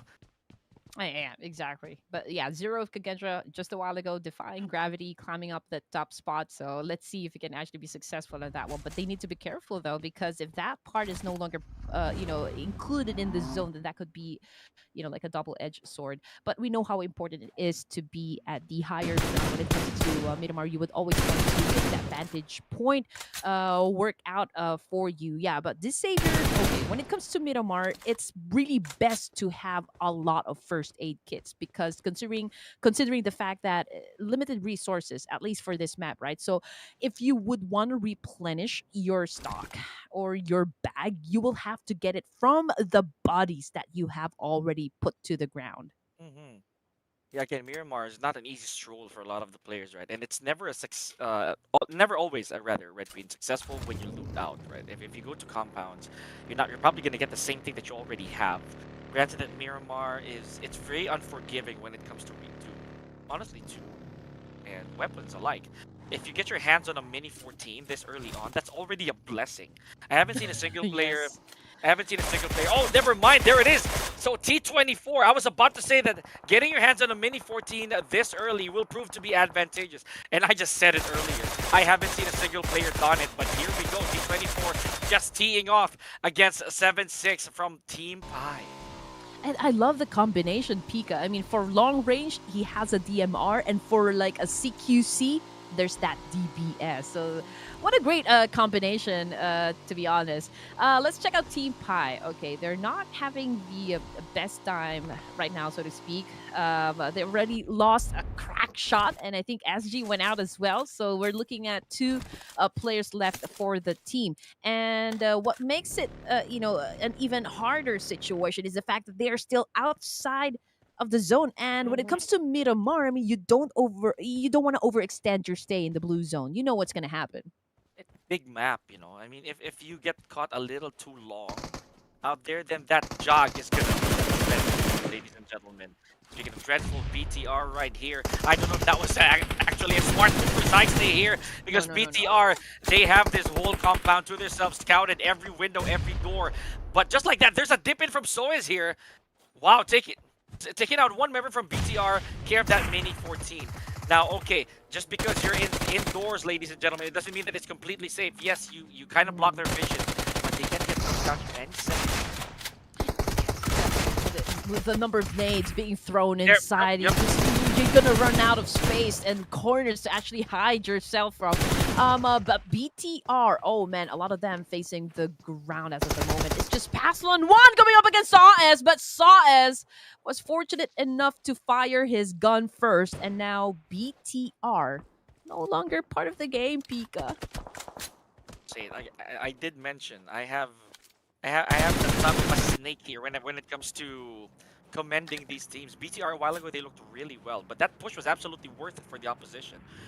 Let's leave it at that. You know, BTR, ladies and gentlemen, leaving as team number 15 here with 2 eliminations. End of the tail for their first Miramar. See you later, boys. But for now, Talon Esports, they're at it again, Red Queen. They're at it again, playing the long game here. I don't know. Mangialo already has a frag of his own. Let's see. Stage 2 already drawing its close. And I'm also checking the map here. Okay, I'm just looking if there are teams still outside of the zone. So everyone is already inside the circle, but Red Queen spoke too soon. Okay, so it has gone a little bit onto the west side at least, but it's pretty much right there in the middle still. Morph GPX, okay, they're outside of the zone. Same thing for RRQ and the guys coming from the Savior. But check out the entry points, Pika. Nowhere is safe, for these teams that are still outside of the zone. A lot of a clash. I mean, if they want to get in, they will have to fight for it. Oh yeah, tooth and nail, definitely. It's a big cereal box in there, a cereal bowl rather, with all these colors just gathered in the middle, ladies and gentlemen. So it's gonna be absolute chaos for any of those teams outside the play zone if they want to push unseen, which is almost impossible. Right, Green? So Miramar, yes, as big of a map as it is still going to shrink sooner or later. Now entering stage 3, there was kind of like a bit of a bad track record, Red Queen back in A, where as early as stage 3, the blue zone has taken names, a lot of names. So you can't actually be too complacent when it comes to the damage of the blue zone. You have to be confident with your utilities. You can't go on like that with Yeah, Gopalbot getting one med kit. You need to have a stash, like a bunch of health utilities. exactly. Especially Miramar, yeah, I do agree with you. But I think we've already given this blue zone a name. It's the Blue Reaper, right? Remember? Oh yeah, I have. Yeah, honestly. hmm So I'll leave it at that. Let's see if Death himself comes in different waves here, because Seventh Element right now having an exchange of fire with DX. I never actually saw a lot of Seventh Element action here for this particular game. Well, it's too early. I mean, this is just the Yeah. third stage, but facing up the guys from D Savior, that could be like a tough competition right there. Again, D Savior, they don't have anything to lose now, unlike for Seventh Element, who is actually part of the bottom section of the overall. So there is that pressure for the side of Seven Element to actually perform great, for this round. And looking at the situation, I mean, Leon is the only left standing for the team. He doesn't have enough resources. He does have six first aid kits, but is it going to be enough? I don't see any vehicles with him, so if it's going to be doing this on foot, man, I don't think it's going to be lasting that long. But here comes the spray up against Lamborghini. But oh, good spot. Good counter attack coming from Chua. But then again, D Oh. Savior, they have compromised their position. Talent Esports definitely heard those gunshots. Now, the question is, are they going to be taking the bait? Yeah, that is a valid point there, Red Queen. But you know what? I'm also paying attention to the rest of the teams who are still outside, by the way. So, yeah, Thunder Talk, yeah, Morph GPX, RRQ, all of these teams are making haste to make it to get inside of the play zone. I'm trying to keep an open mind here that these teams are also trying to keep their numbers up, right? Because a lot of them are still complete. So yeah, just like this, right? Thunder Talk, they have their sights set. Okay, you know what? There you go, Jay. I was about to say you might be hesitating to take that shot, but never mind. Mm-hmm. Yeah.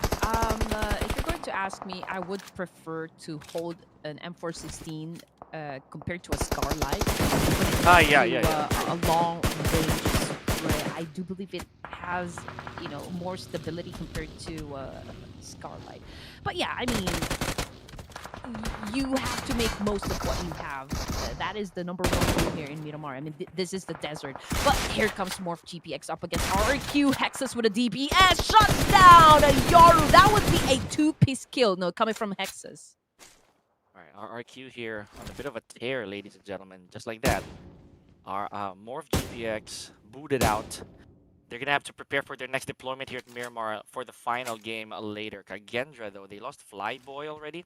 Frenzy as well, getting himself a bit of retaliation. So I don't know, Red Queen. This is gonna be another one of those hot days, right? They don't want to be exposed out in the sun a little too long. You see how they're gonna try to narrow down the clock for the rest of the stages. At this point, a while ago, I believe we're already headed to top 8. But right now, we're still at 11 teams strong. Yeah. 11 teams, Pika. But this is just like the fourth stage of Miramar. I mean, Yeah. we're not even expecting, for these teams to really go at it right off the bat. But really is a different story right now for Miramar. Everyone is just really, gunning for one another. We can see a lot of aggression when it comes to the gameplay. The performance is coming from the teams. I guess it's safe to say that almost everyone would want to place in the top 10. You don't want to go back to zero, right? You don't want to go and play for the last chance. I mean, we're talking about 8 games. It's not gonna be easy. Man, you got that right. So 8 games means a couple more chances for some of the teams who are gonna make it in there and try to, as I mentioned, to enter through the hole of a needle. That's not an easy task. It's as good as saying that, oh man, we're not eliminated yet, but let's join another tournament. That's what it is. If you think about it, they're just trying to knock on the doors of Clash of Giants once again, but this time with worse odds because it's gonna go back to scratch. Let's see how this is gonna be. However, for Thunder Talk, with one elimination, 3 members remaining. You hear that silence, Red Queen? That's deafening. It is deafening right now. Yeah. Um. Uh, I'm looking at possible scenarios or like possible clashes. I can see, two teams coming from La Bendita. So that's Thunder Talk and RQ. There's also 628, very close with the Savior and as well as NS Red Force. But the zone has shifted once again. It has left the side of La Bendita. So the fight definitely is already inevitable for the side of ThunderTalk Gaming and RRQ. They will have to deal with one another now. And whoever wins the fight, okay, has the chance to get inside the circuit and deal with the remaining teams. But for now, let's see what's going to happen or who's going to win. RRQ or is it going to be ThunderTalk? I like this. Very cinematic here, ladies and gentlemen. You see how this raid is ensuing. We have double 0-1. Just staying ever so put here. I think he's about to throw smoke if he hasn't already. Just trying to see if someone is foolish enough on the side of basically ThunderTalk here to try and fish him out. No Mercy's not far behind as well, Red Queen. Oh, but look at the damage taken already. Both members of RRQ here in a bit of trouble. Oh, and that's it. That is it. Yeah. And I mean, FaZe Clan obviously joined into the mix there, did a third party thing, and the same thing goes for XERXIA. I think they have the same idea, and right now FaZe Clan is already paying for it. They're getting neutralized by XERXIA Esports, but look at that. One of the players coming from FaZe is already getting behind, and there's this big possibility that they can do a backstab, but Megamind pretty much aware of that one. 2v1 situation with a UMP able to shut down not just one, Are you but serious? two! Are you serious? Megamind? Alright, you know what? There's a luck talisman in there for Megamind. Amazing! Amazing! XERXIA Esports, you got yourself a hero right here. But again, don't feel too comfortable. No elimination points just yet, or rather, no placement points just yet for some of our teams. This is still top 9, so anything can still happen. Some of these teams might get flushed out in an instant. Yep, 4v2 here. Not looking very good for DS. Exactly. I mean, this is a tough spot, right? I mean, you have a compound to work with, but then again, if you're staying in just one spot, chances of you surviving a nade or a Molotov is pretty low, considering that DUKSAN Esports also left with just 2 players, and the way that XERXIA did this one is just like really flushed them out with a lot of nades. But then again, tables can be turned because ThunderTalk Gaming now on top, so that's a very good vantage point right there. And Die Hard is already knocked down. Erangel, I'm not sure if he's going to be picking up his teammate over here or is going to retaliate against ThunderTalk Gaming. But either way, it is going to be a little bit of a challenge for the side of XERXIA Esports. They're looking really healthy though. Die Hard, yes, despite the fact that he cannot be picked up just yet, Red Queen. They're still really good. They're still doing really, really well. Complete squad, by the way. So, yeah, there. I was about to say, Die Hard, I think he's just on the verge of getting picked up. But look at this. Look at the challenge right here from Soas of DUKSAN Esports, the last man standing. He knows that he has to try to pick someone off, but no, the Molly gets it for Die Hard and leaving top 8. You know, good elimination point right there for DS, but could have gone further, right? Sadly though, manpower really not on their side. Honestly, XERXIA had a little help, you know, coming from Kagendra. It was Kagendra who shut down ThunderTalk Gaming. But now, for the side of DUKSAN, I mean, I would have to say he could have remained quiet there, you know. He could have gotten for the placement points. But let's see. Kagendra right now fighting it off against the guys of XERXIA. We've got Zero holding a DBS, trying to dance with XERXIA right here. Oh, it takes 2 to tango. But yes, Kagendra emerged victorious from the class. XERXIA out of the game. 5 elimination points for Indonesia's Kagendra. Look at that effort by XERXIA, rather, to try and survive this long. But you know what, 7 is not bad. They got a good amount of frags leading to that as well. Red Queen, here we go. Are the Kings, are the Birds of Prey once again going to be able to pull this off? They are back to the top 5, Red Queen. One guy with a smidge of health to work with here. Talon Esports. Oh, they're back. They're back on the horse. But this team, at the very bottom, we have REDFORCE, still complete. My gosh, with 0 eliminations, playing the extraction game here.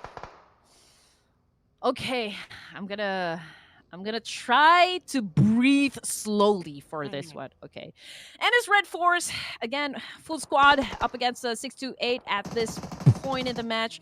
I'm looking at 3 players for the side of 628, this Chinese team. Okay, they need a win. Obviously, they badly need a win. But Talon Esports, like I said, one of the teams that's not playing with any pressure whatsoever. They did an awesome job for today. I mean, with the number or like with the number of points collected in a single day, Talon Esports now safe to proceed to the playoffs, right? So NS Red Force now, Bini's currently knocked down, so it's just three players that is active. TZ goes down as well, Pika. 6-8. Are they going to be next in line here for a repeat chicken dinner? They're looking good. None of the teams are complete anymore, ladies and gentlemen. So it's anybody's game. One small stint, and that will change entirely. Zero, just like Wow. that, from Longdu, from across the map, by the way, Redfin. Beautiful scar showing right there. Okay, Red Force. I jinxed it. I absolutely jinxed it. From a complete squad, now down to their last active member in XZY. It's safe to say here that the rest, Sporta, right here. Oh, okay, never mind. There's still two members here, Red Queen. Taking out a YDDS from... Wow, and I had to say it. I jinxed 6-8, just like that. Okay, this is gonna be interesting.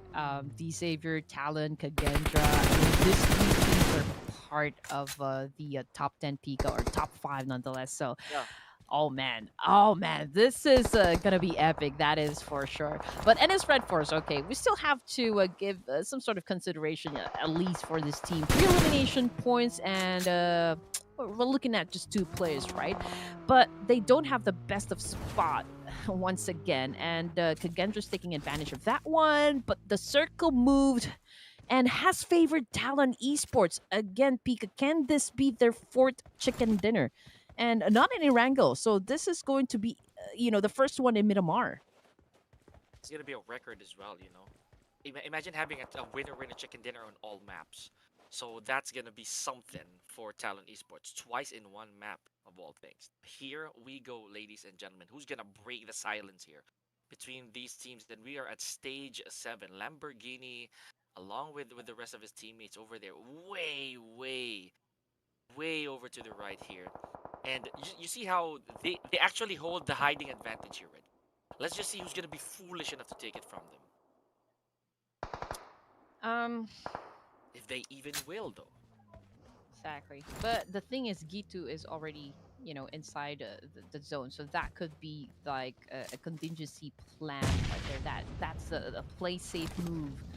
But Kagenja, okay, they're outside of the zone, and we've always known this team, to be very good at picking their position inside the map.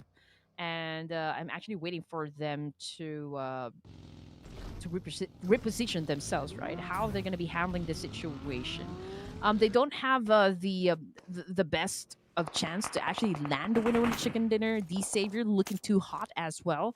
Um, a- Again, we couldn't lay out anything just yet. I mean, that's how good the teams are right now. That's inside stage Yeah. number 7. No predictions here, right? So again, like I said, it has to be one of these try to come with blood. To make first contact, here we go, Talon Esports. The Birds of Prey are at it again, putting the finishing Wow. touches on XZY.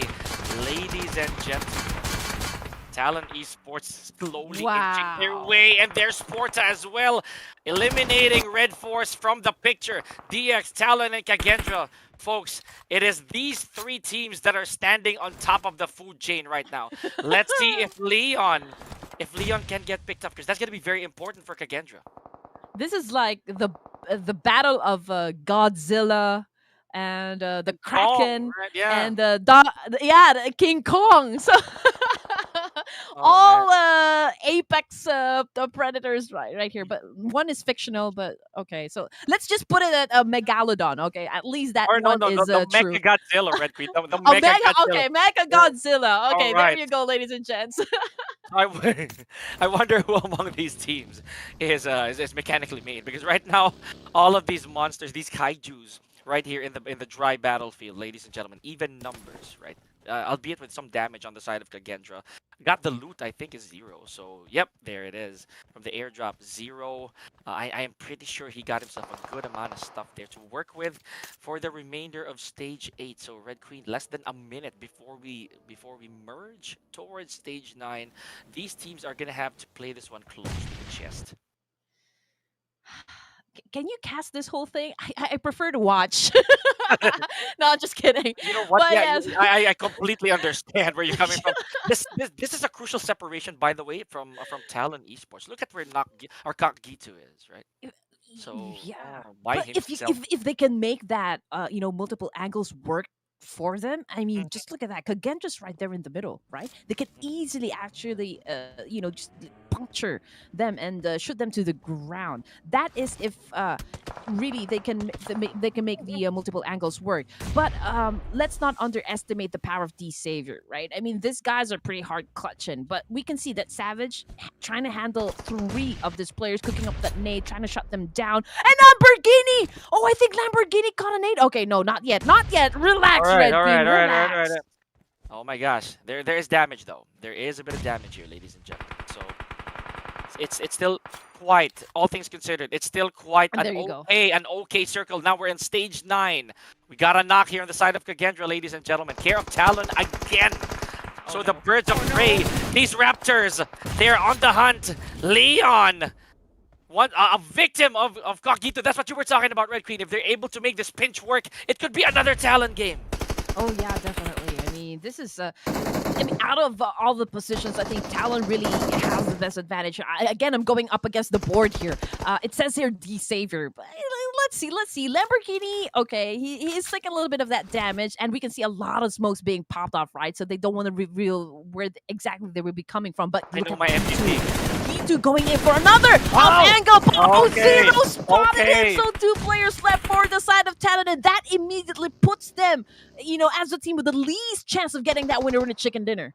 And I knew it. It was a risky play. That absolute big 50-50 on the side. And Yantu falls to a nade. Ladies and gentlemen, the claws have been ripped out of Talon so far. They are down to one more member. Kagendra and DX, they have to work as a unit here. Call it truce and take out the last remaining member of Talon Esports. Savage. Oh, man. Hopefully he lives up to the hype of his IGN, ladies and gentlemen, because this valley right here, it's full of hungry players out to take out that one eagle up there. My palms are sweaty, Pika. Oh, I had to say it. There it is. Levi's. Oh, same. Oh You know my what? I God. don't even want to touch my mouse right now. That's how Exactly. bad it is. Okay. Oh! You know Well, what? there we go. You know what? Wow. They are top dogs for a reason, ladies and gentlemen. Xavier with 10 eliminations. As clear as my vision goes for that 20. Winner, chicken dinner. 5th map for tonight falls to the top scorers, ladies and gentlemen. Xavier broadens the gap even more. Yeah, they're banging on their chest right now, ladies and gents. I mean, they're walking inside the lobby and just really flexing their crowns. I mean, there is a reason why they are at the top of the charts, and really, man, they are dominating. Just like what you said, they are the top dogs in this yard. So, oh my goodness, with this kind of performance, I think Levi's now successful in getting his throne back, as well as the top performer for the most eliminations. Not quite sure yet, because I'm looking at the number. It's just 2 elimination points at least for this round. But again, this is a team effort, and D Savior once again getting that winner chicken dinner. I mean, guys, come on. Yeah, but you know what? Let's swerve a little bit away from Levi's here. Of course, credit where it's due, but Chuaku over here putting a lot of work for the team, right? With 4 eliminations, so that also proves that he is more than capable of also being one of the fraggers here for EX. If we would have known any better, so. You know what? That was also a very tight match, I would like to say. One of the more cinematic views I've ever had for a Miramar here, ladies and gentlemen. So what better way to conclude that but with a 3-way desert Mexican standoff between these amazing teams, right? DX, Talon, and Kagendra. So it's one player after the other falling like flies, especially with that final flush out from Talon. The moment that they lost their 3rd man, it was almost an uphill battle from there. And yeah, I love the fact when we said that this is Titans, right? This is Godzilla, and what was that again? We have Mecha Godzilla and King the other Kong, one? right? Yeah, we King got Kong. Kong. We got Kong over there. Kong.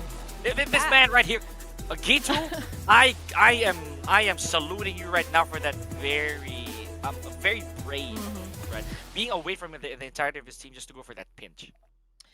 Yeah, but honestly, I still applaud the kind of strategy that Talent Esports was trying to pull off, right? They're trying to go for that multiple angles, and if they were successful, honestly, they could actually get the winner chicken dinner. Unfortunately, Zero was able to spot Gitu from that distance, Yes. and that was the essential kill that Kagendra was actually looking for. But at the end of the match, it was still D Savior. And again, I just have to put this point out here. They were coming from a position down below, which is not very ideal.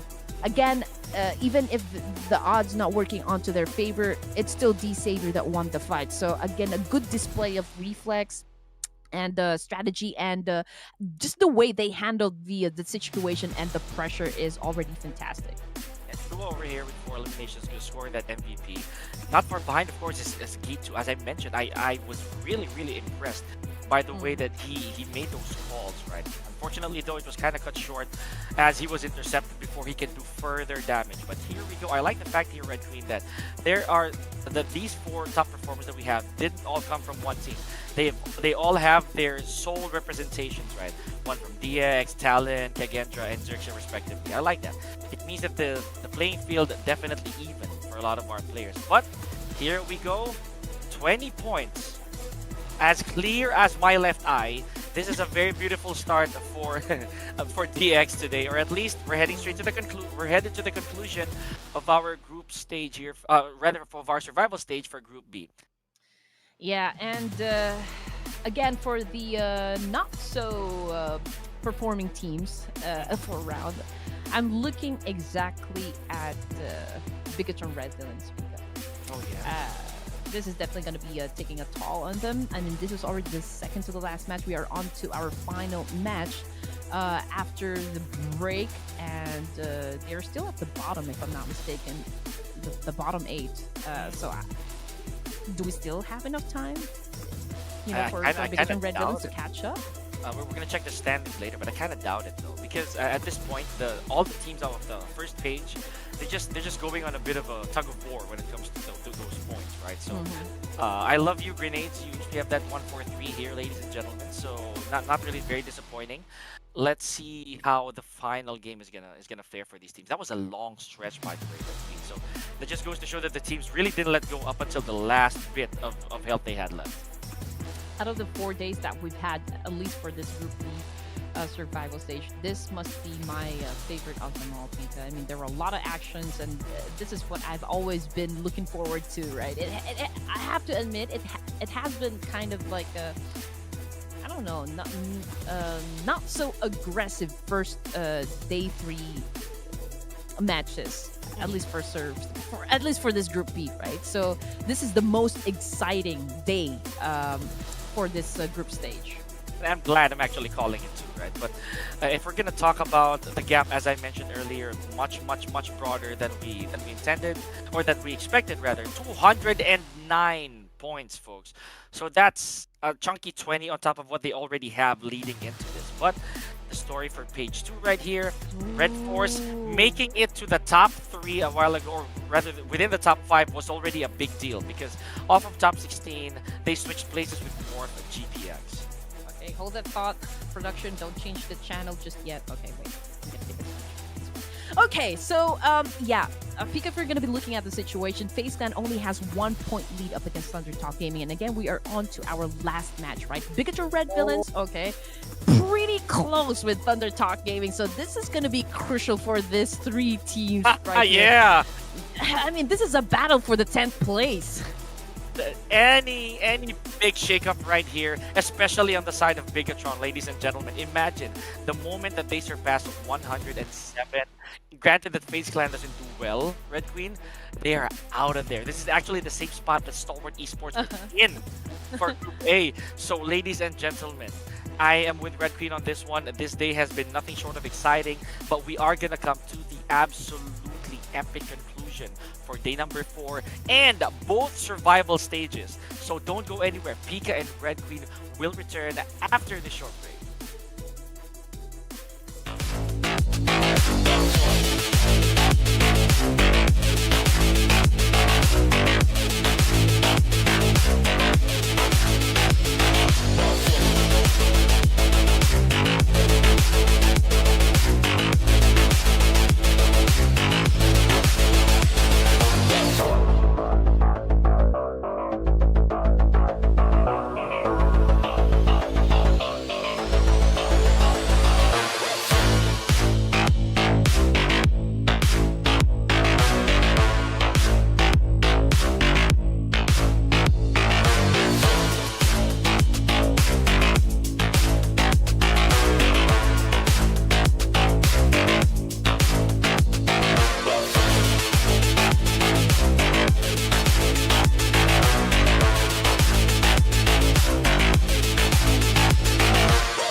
Cannot get any closer than this, ladies and gentlemen, especially for the teams from the 10th place and below.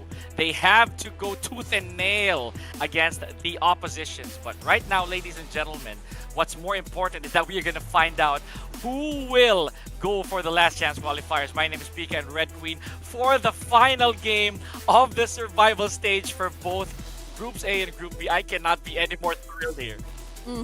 And I just have to say it again, Pika.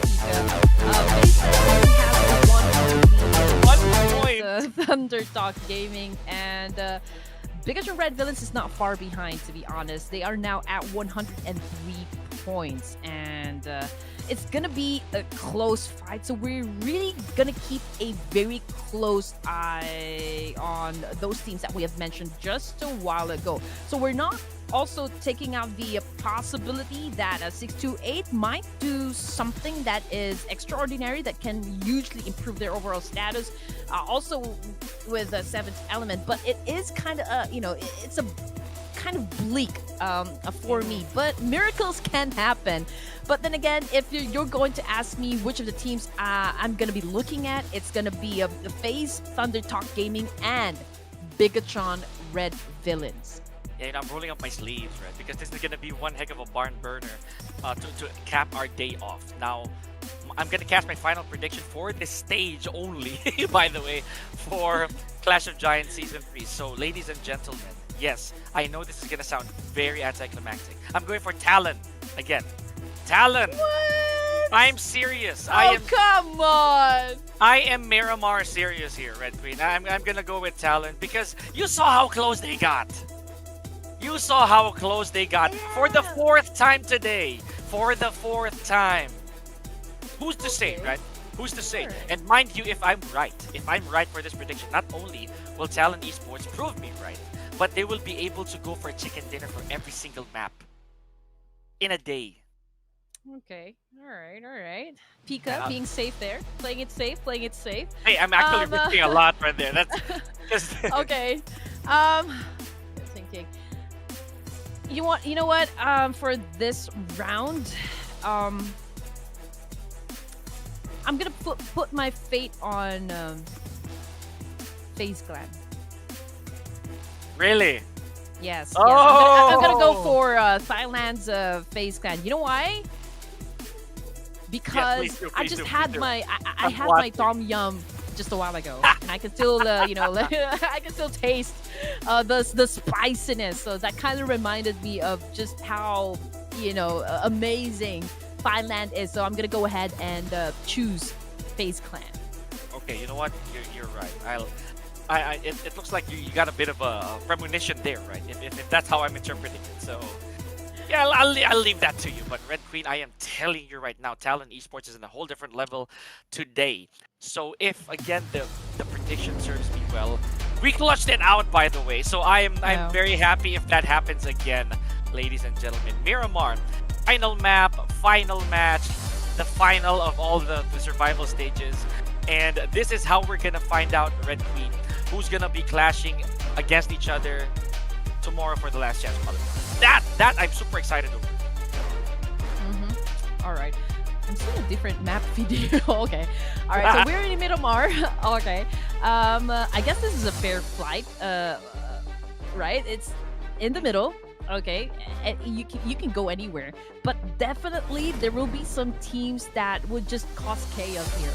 That could be some sort of a nuisance, just like trying to eliminate any teams that will be coming their way, just test off some theories perhaps, and maybe experimenting when it comes to their battle strategy. But whatever it is, I'm pretty sure that Miramar, we're gonna see a lot of blood here.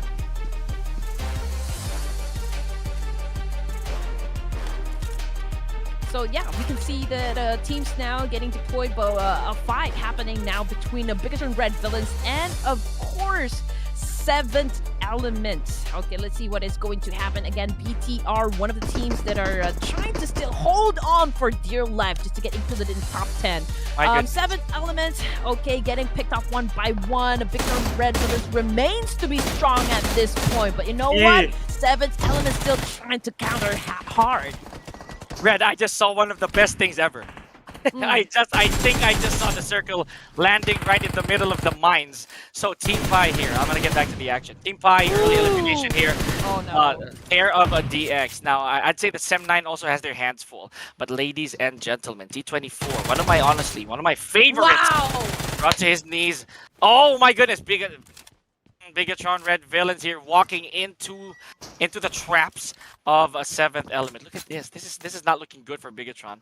No way. I'm pretty sure there's already info relayed here by Gen Foz not to pick him up. He can already hear the opposition, right? So go on without me, man. Yeah. I mean, Goku bot with a micro Uzi works perfectly well for him, considering the fact that he has an extended mag here. So he has 35 bullets right there inside that magazine. And we're looking at the last player coming from BIGETRON Red Villains. And this is going to be a 3v1 situation, ladies and gents. But, oh man, Goku bot goes down. Paslon 2 still trying to make it happen for the team, but that's a very nice follow-through coming from Alian. And from the kill feed, it is DUKSAN Esports getting picked off, Saisei on the ground, and they are going up against FaZe clan. Ella, beautiful S1897 over there. And an S686. Okay, Hyunbin, very little help to work with. It just takes one shot though. If Hyunbin is able to land a couple of those shells on anybody from FaZe. Ow! Oh my gosh! Ooh, don't miss. You know what? Never mind. Your position's been compromised. You're gonna have to crawl out of there. So let's see if there's gonna be a challenger from FaZe. DS not in a very good spot here. Oh no! Run away! But you know what? I think it's just a smoke. Okay. Oh, look at me on the edge here. One too many coffee cups, ladies and gentlemen. Forgive me. But FaZe alongside DS over here. Really, really close action. And look at that. We have Vin trying to check if someone's on the front door. Yeah, I mean, this is what makes, the buildings here in Miramar very complicated. There's a lot of blind spots, right? Oh, that guy almost got Saw's killed, but yeah, good jump, good escape coming from, that's QXZ. And he actually had a not frag. even Saw's, but one of the players, I think that's Vin coming from FaZe, currently knocked down. Now he comes again, that guy with an attack, but man, oh man, nobody wants to be reckless at this point. I mean, FaZe clan knows they need this win. Man, Hyunbin still alive after that. You know, Hyunbin never actually had any medical utilities coming into this. So Oh my yep, goodness. if you have a bits of bandages here, prolong that health. We got double barrels here. And by double Oh barrels, god. I mean both both Okay. the DBS and the S and the S686 here. Hyunbin, how long are you gonna be able to keep this up? DUKSAN You know, Esports here. you know what DPS stands for me? Death by shotgun. Oh yeah, for sure. I don't really mind that. That's actually very accurate, ladies and gentlemen. So double barrel shotgun, actually, if you think about it. But Oh you know what? man. Let's leave it at that. Hyun Bin also has one of the budget DBS here. We have the S686, right? The first drop DBS. So, oh wow, Mela with the S1897. A lot of shots going around, a lot of shells, ladies and gentlemen. So, oh, but Wow. no, Mela right across the corner, able Alright. to put the finishing touches right there. I mean, FaZe already on a hunt, but Bella goes down. And that's courtesy of Saw's last remaining player coming from DUKSAN Esports. But yeah, he wanted Oh, Bella out. Oh, but 1v1 situation, just like that. Saw's made this an even playing field. Oh, man, I cannot even believe this is happening. A couple of boomstick frags over there. So we gotta be super careful. Look at Oh! Soez, there he is! M762 catches these players on their knees. FaZe not looking very healthy right now. Despite having 3 frags, they're on the cusp of being eliminated. The interception by Soez here. Anything can happen. Footsie's game. Soez, what's good? What's good, man? Gotta be careful. I'm running out of words. Okay. I was holding my Hansen. breath the whole time. Yeah, Oh my I wasn't god. even breathing, to be honest, but that was a close call, for the side of. So I guess it's okay. Honestly, I'm really at the edge of my seat here, ladies and gents. I I'm became not a even breathing. spectator. I'm already sweaty. Knees weak, arms are heavy. Oh my god. Hey, Okay, never mind. Right. Morph GPX right now, Pika versus 7th Element. That's T24. Goodness. You know, I became a spectator for a second there, like legit after that action. I was trying to look through the staircase. You know, I felt myself feeling that. I felt myself trying to peep. But here we go, 7th Element with Alien, the last member remaining, has an M416 here, locked and loaded. Let's see if he's gonna be able to. If you're gonna be able to pick somebody off, right? And that was a long stage 1 Red Queen, I'm not gonna lie. That felt a lot longer than it should. Well, yeah, those are the teams that really matter the most right now. I mean, FaZe Clan, okay, left with just 2 players. I mean, they did their best. They gave their 100% just to make sure that they can eliminate 7 Element. But that was a good performance coming from Sawes. I mean, It was. we have to give recognition to that kind of clutch. He did fight off and shut down 3 of their players, and it was really a close call on the side of a FaZe Clan. So still a very good performance coming from DUKSAN. And just like that, stage 1, Pika, we're down to just 12 teams remaining. And you know, I'm gonna get a lot of flack for this, but I'm a huge shotgun fan, guys. So S686 doing the job there for Soez was just amazing. Again, the boomstick landing 2 straight knocks, and that gave them a huge lead. Red Queen, not gonna lie, but. Back here, Alien just tanking in a little bit of that damage from the Blue Grim Reaper right here. I'd say it all boils down to having no utilities, and at the same time, no more teammates to fall back on. I think that the best course of action here for 7th Element is just to allow Alien to perish care of the blue zone, right? Not let anybody get that elimination point. Okay, 3 seconds remaining. Again, before we move to another stage, a 7th Element, Morph GPX, D Savior. These guys are still outside of the zone. There's a lot of those teams staying at the edge of the circle, onto the northern and to the west side. And we've got 79, RQ, 628, Kagendra, and FaZe. But I'm only interested at FaZe Clan, ladies and gents. I'm so sorry. I don't want to sound so biased, but their performance hangs in the balance right now.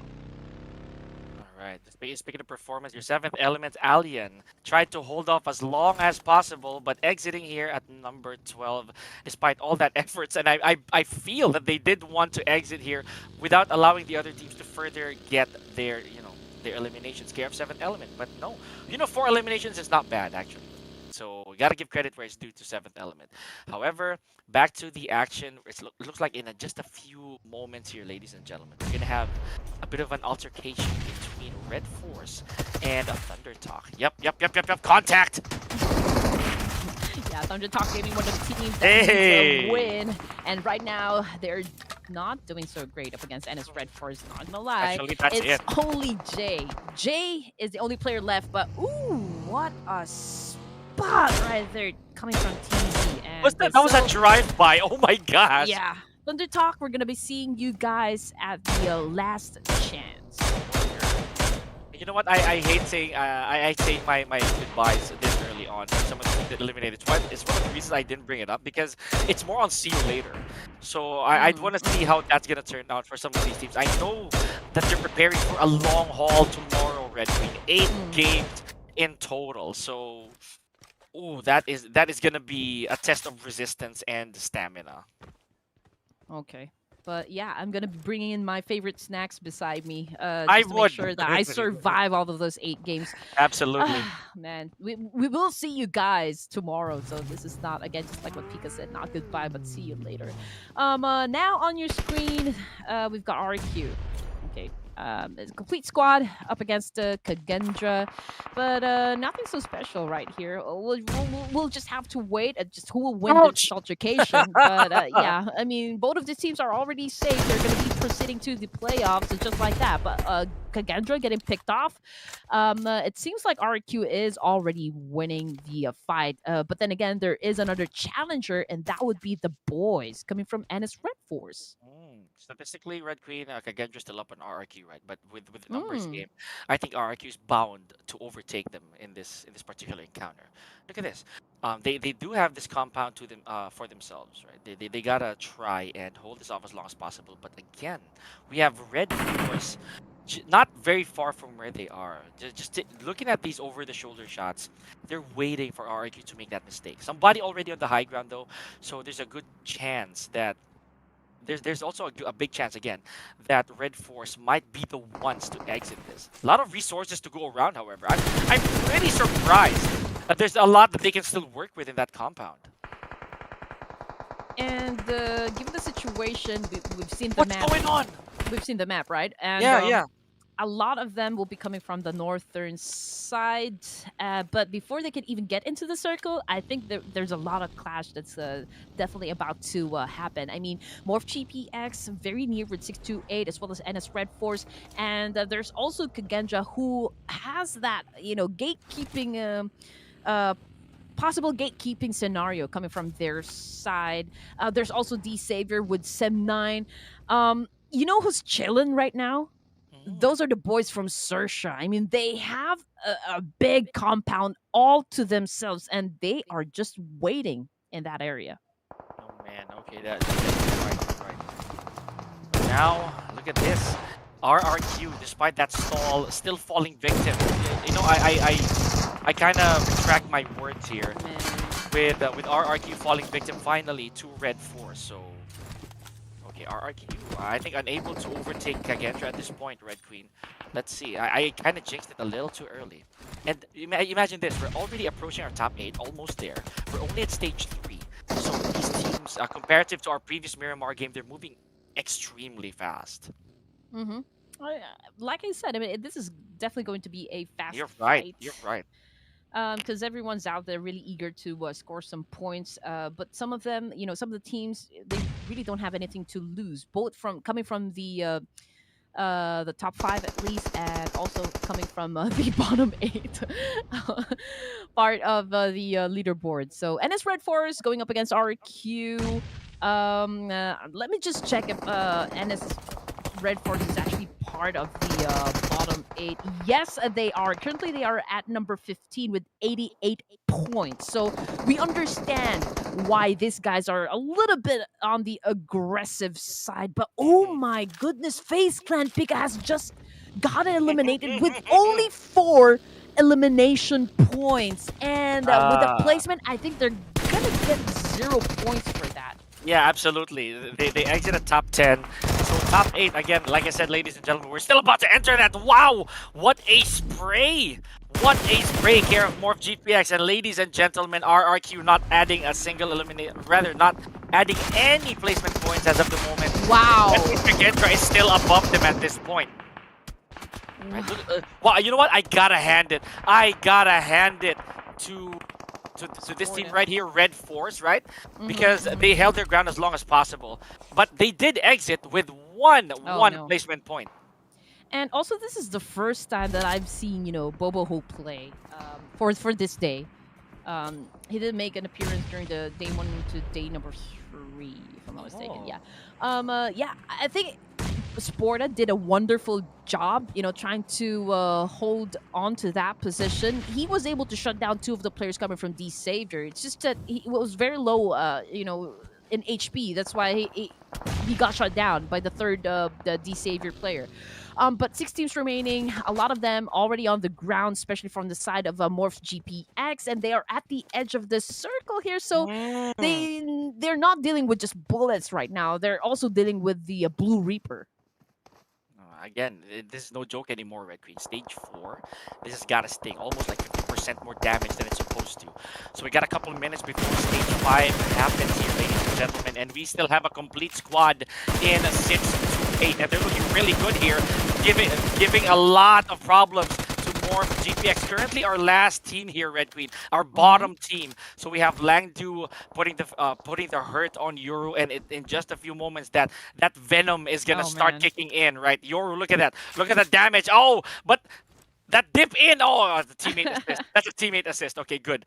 Who? At least it's not from an opposing team. It still belongs to the 6-8. And 628, now that BTR THUNDERTALK Gaming and as well as BIGETRON Red Villains already out of the picture, I mean, they have a chance to acquire a good number of points just to overtake those teams that we just mentioned. I mean, we're talking about FaZe Clan just putting up 4 elimination points, so that's just 107 plus 4. So it's not that big. So really, 628 needs to perform extraordinarily just to make sure they land at the 10th spot. But with this oh man, Talon Esports with the high ground advantage. Oh, can they make it? That's why I'm grinning, Red Queen. That is exactly why I'm grinning, because I did vote for Talon Esports taking this final map for themselves. You said it yourself, really clean high ground advantage. Look at Savage already with a mini 14 and a Scar. So this is more than enough to stand through the remaining 6 teams, right? Mangyalu here, taking out YYDS. So beautiful frag. I am smiling deep down. This shack is all that stands between the rest of a 6-8 and Talon Esports. They are standing over everybody right now, ladies and gentlemen. So don't quote me on that just yet. Whenever I mention this with the teams, I tend to fail. So that's it. That's all I'm going to say about Talon Esports. I'll leave it at that. And you know what? The only surviving team part of the bottom 8 would be Morph GPX. Everyone else already gone. So that's the kind of situation that we are facing right now. I mean, 6-8, okay, they're still alive, but just look at their position right now. They are in the middle of Kagendra and Talon Esports, 2 formidable teams in this competition, 2 heavy hitters. So, oh man, I don't want to say it right now. I don't want to shut down any possibility of 6-8 actually emerging victorious from this fight, but man, the situation is really, really difficult to win. I find this really unusual for Leon to tee off with an ammo. Oh, that makes sense. Leon doesn't have any ammo to work with. No wonder he tried to take his chance. Oh my gosh! It was one more bullet and he would have landed on his knees here, ladies and gentlemen, because he didn't have any ammo for his M16A4. So he actually challenged with a less potent UMP45. So maybe he just took a chance there. Just maybe inflict damage on some of the players. Look at Talon here, wisely exiting the premises. Gonna try to see if Kagendra and a 6-8 will actually go at it. Okay, amazing. Talon. Okay, now I Oh, understand Super why Boy? they left their position, right? Because they Mm, have to deal with the guys coming from Sem 9. I M9. mean, A complete yeah, squad they're too. coming from behind. So Okay, I okay, got think it, got it. that's a chance for 628 to at least, escape their position. Now is the best chance. But you know what? I can see Leon getting a little bit closer to where 628 is currently. So, um, I think they have a fighting chance at least. They're dealing with just one squad. Savage though, I don't think he knows that no one is actually in the vehicle. It was left unattended. So Sem9 and Talon, they had to call it quits for the time being. I know they're gonna probably encounter each other later on. Oh wow! Niantu with the perfect vantage point, taking it to the boys of Sem9, and yep, Gitu as well tried to take his shots, but backing up wisely. They don't want to give up this numbers advantage, Red Queen. They are up against Sem9. They're still complete. Okay, things are getting very interesting now. Mang Yalu trying to do a massive spray, making rain bullets up against Sem9 over here. But he kind of just let go of that one. Is he gonna let go? No. He's trying to pop off some smoke because he would want to get wow, he wants to get closer, I Pika, know, out I there in the know. open. Very unusual. He doesn't have people at his disposal, but right at the moment he does that, there's no going back. It's gonna be tailed by one of these teams. Someone is definitely gonna put them in their sights. So Superboy here from Sem9 needs a pickup. So if that happens otherwise, if that does not happen otherwise, then they'll be at a big disadvantage. It looks like they're letting him go here, Red Queen, with 5 eliminations in total. Sem9 needs to journey on without problem. Oh, never mind. Superboy got picked up. So that's a good sign. But Ooh! Kenny S, just as I say that, Niantu looking over the horizon. Kenny S falls to his knees. This is still a very problematic situation. Savage, though, with the mini 14 taking it to Manbot. Sem9 crumbling under the pressure here. Yeah, I mean, Talent Esports obviously has broken down the defense set up by Sem9, but the good news about here, Pika, is that considering the distance, there's still time to pick up their teammates. But then again, you have to worry about the status of their the helmets and the vests. I don't think it's in a good form right now. Absolutely, yeah. So you may be dodging. Oh, ladies and gentlemen, we have action once again here for 628. So you were right. You know the point that you made there, Red Queen. Even with the utility, if you're not gonna be alive enough to heal yourself, it's useless. Kagendra, however, eliminated at top 6. Oh my gosh, Red Queen, and look at how big the circle still is. We're at stage 5. Yeah, and Talent Esports probably the only team right now that has a compound to themselves, and they have the potential to assume the guys from Sem9 and as well as Sem9. We're looking at Sem9. They are on a split defense right now and offense, and look at that Manbot. Kenny S already very low in HP. Manbot goes down. It's just Deb. It's just Deb that is alive inside this compound. Superboy is a bit far away, so he cannot really contribute whatsoever in defending his team. I was about to say that, man. Imagine Superboy as fast as he could sprint, unable to tend to his teammates, ladies and gentlemen. Talon, the birds of prey are at it again, but Kokitu. Oh, okay, vengeance. Vengeance care of a 6-8, ladies and gentlemen.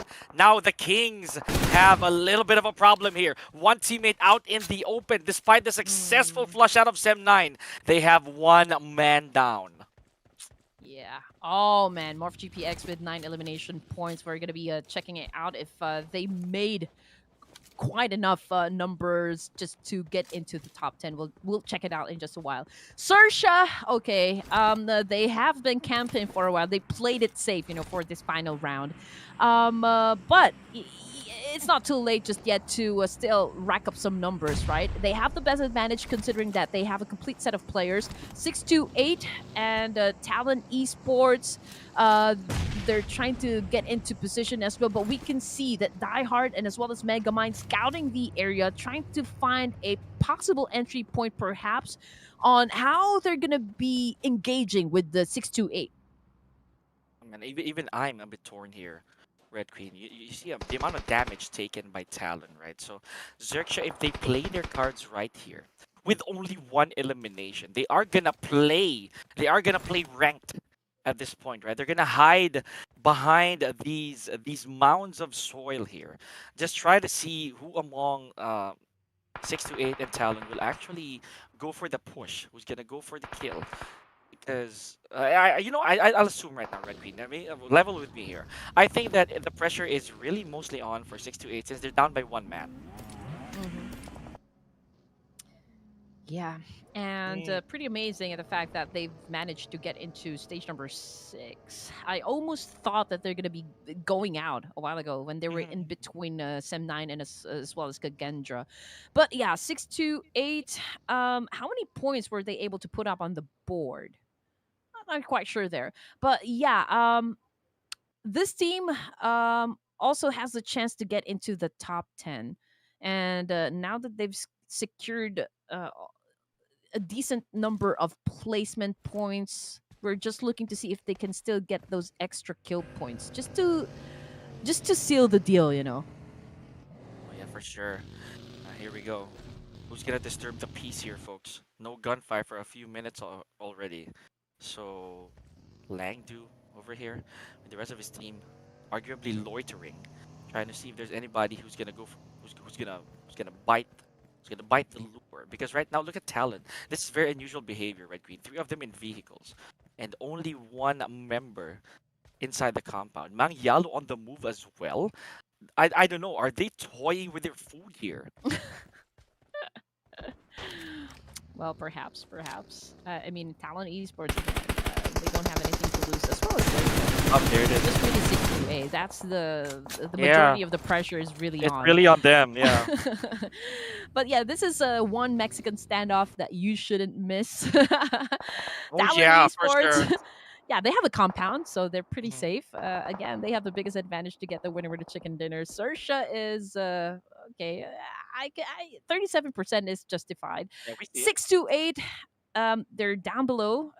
They will have to climb up. Literally, this is an uphill battle for them, and to win the chicken dinner for this round, oh, it's gonna be crucial. But yeah, Langdu is currently knocked down, and thanks to Megamind for that.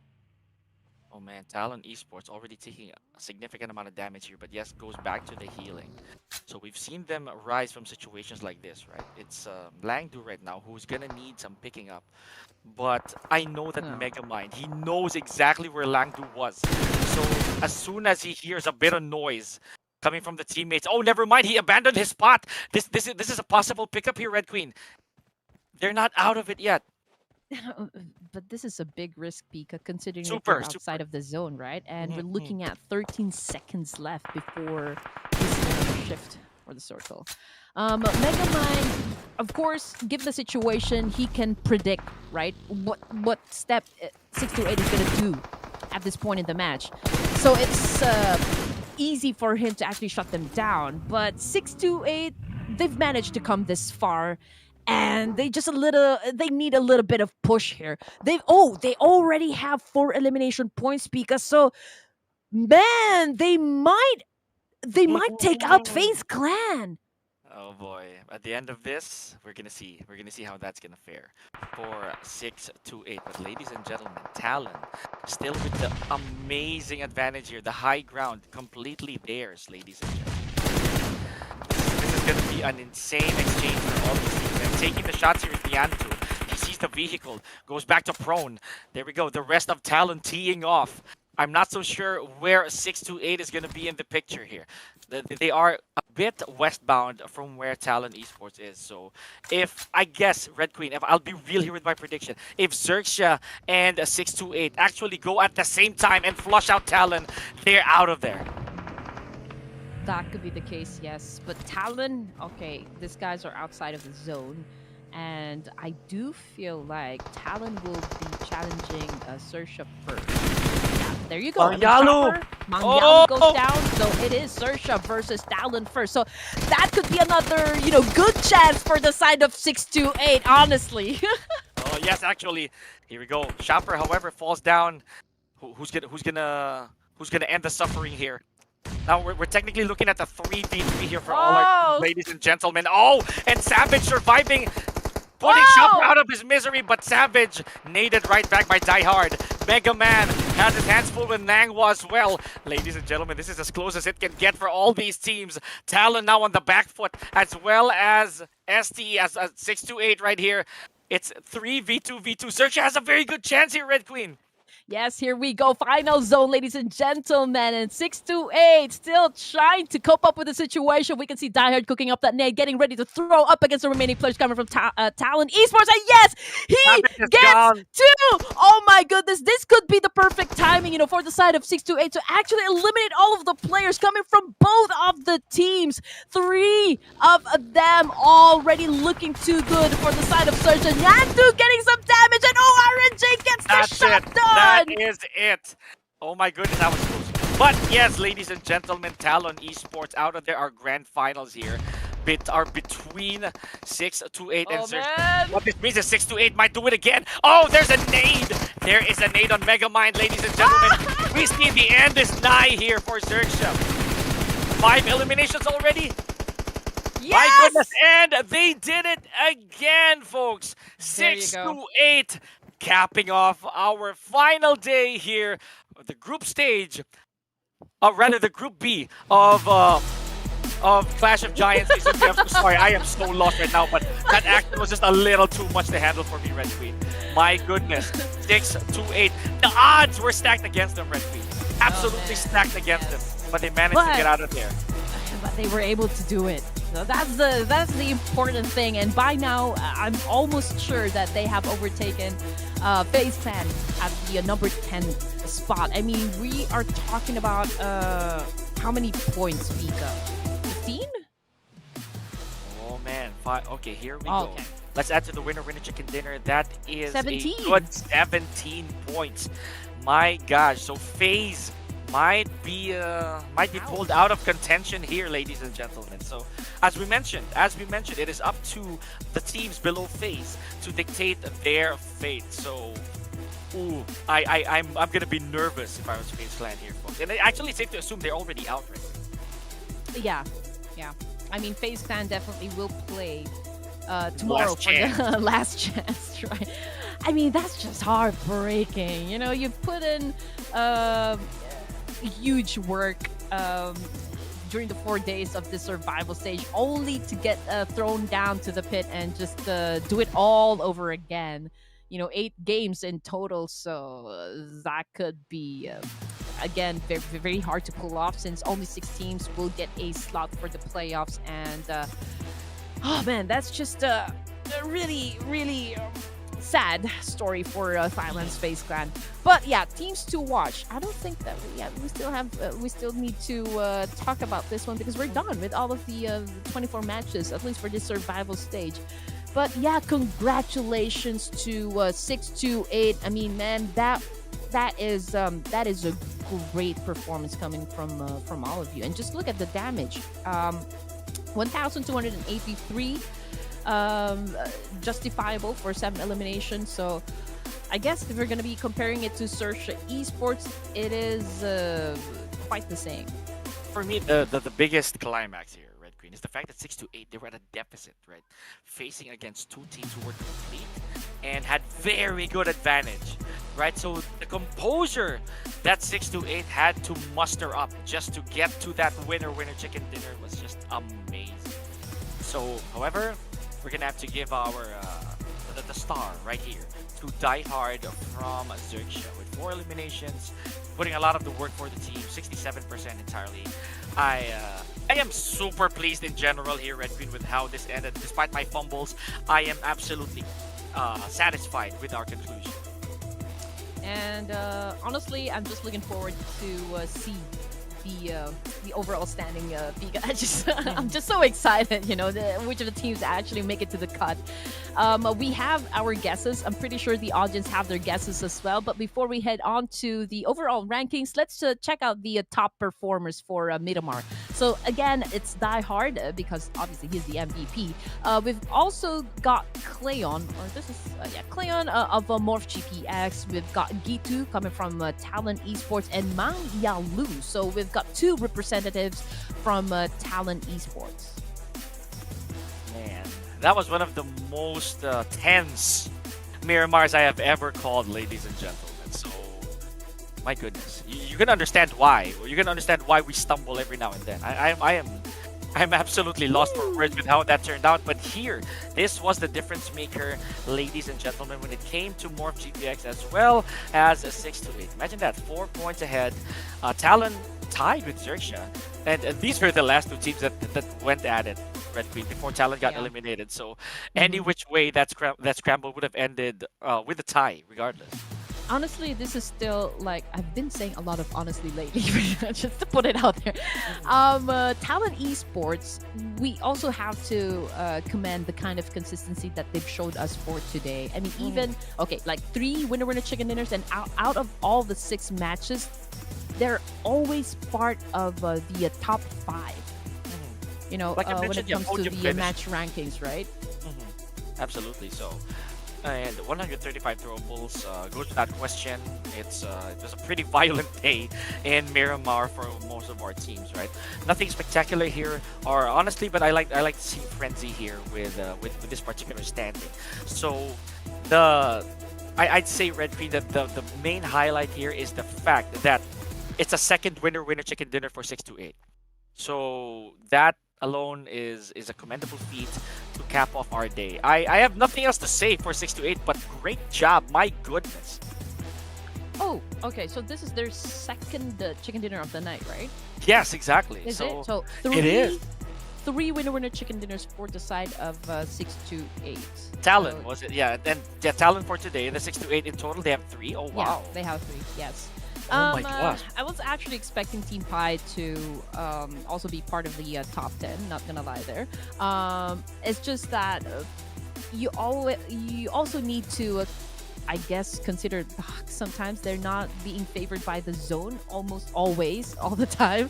Oh yeah. So yeah, unfortunate event for the side of Team Pi. But then again, they still have another chance to make things right for their team to be part of the playoffs.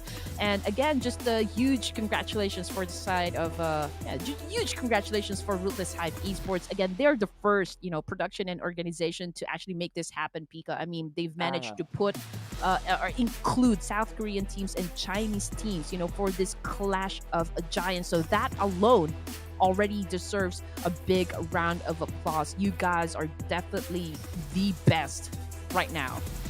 And MVP, Pika. Oh, I'm not even guessing. It's still Levi's right there. We had to be spoiled with the moment that we got a winner chicken dinner for DX. It kind of goes without saying that Levi's would, as you mentioned, he would retain his spot. So with a total of 33 eliminations, my dad's favorite number, by the way, this puts Levi's at a very good spot for contention. So yeah, you gotta tip your hat to this man. And yes, that's $500 if I'm not mistaken. That's the total amount of money you're gonna get if you get that if you manage to land that MVP title. So we do understand why you guys are gunning for this specific position here. But yes, let's check it out. 1.38 average elimination point.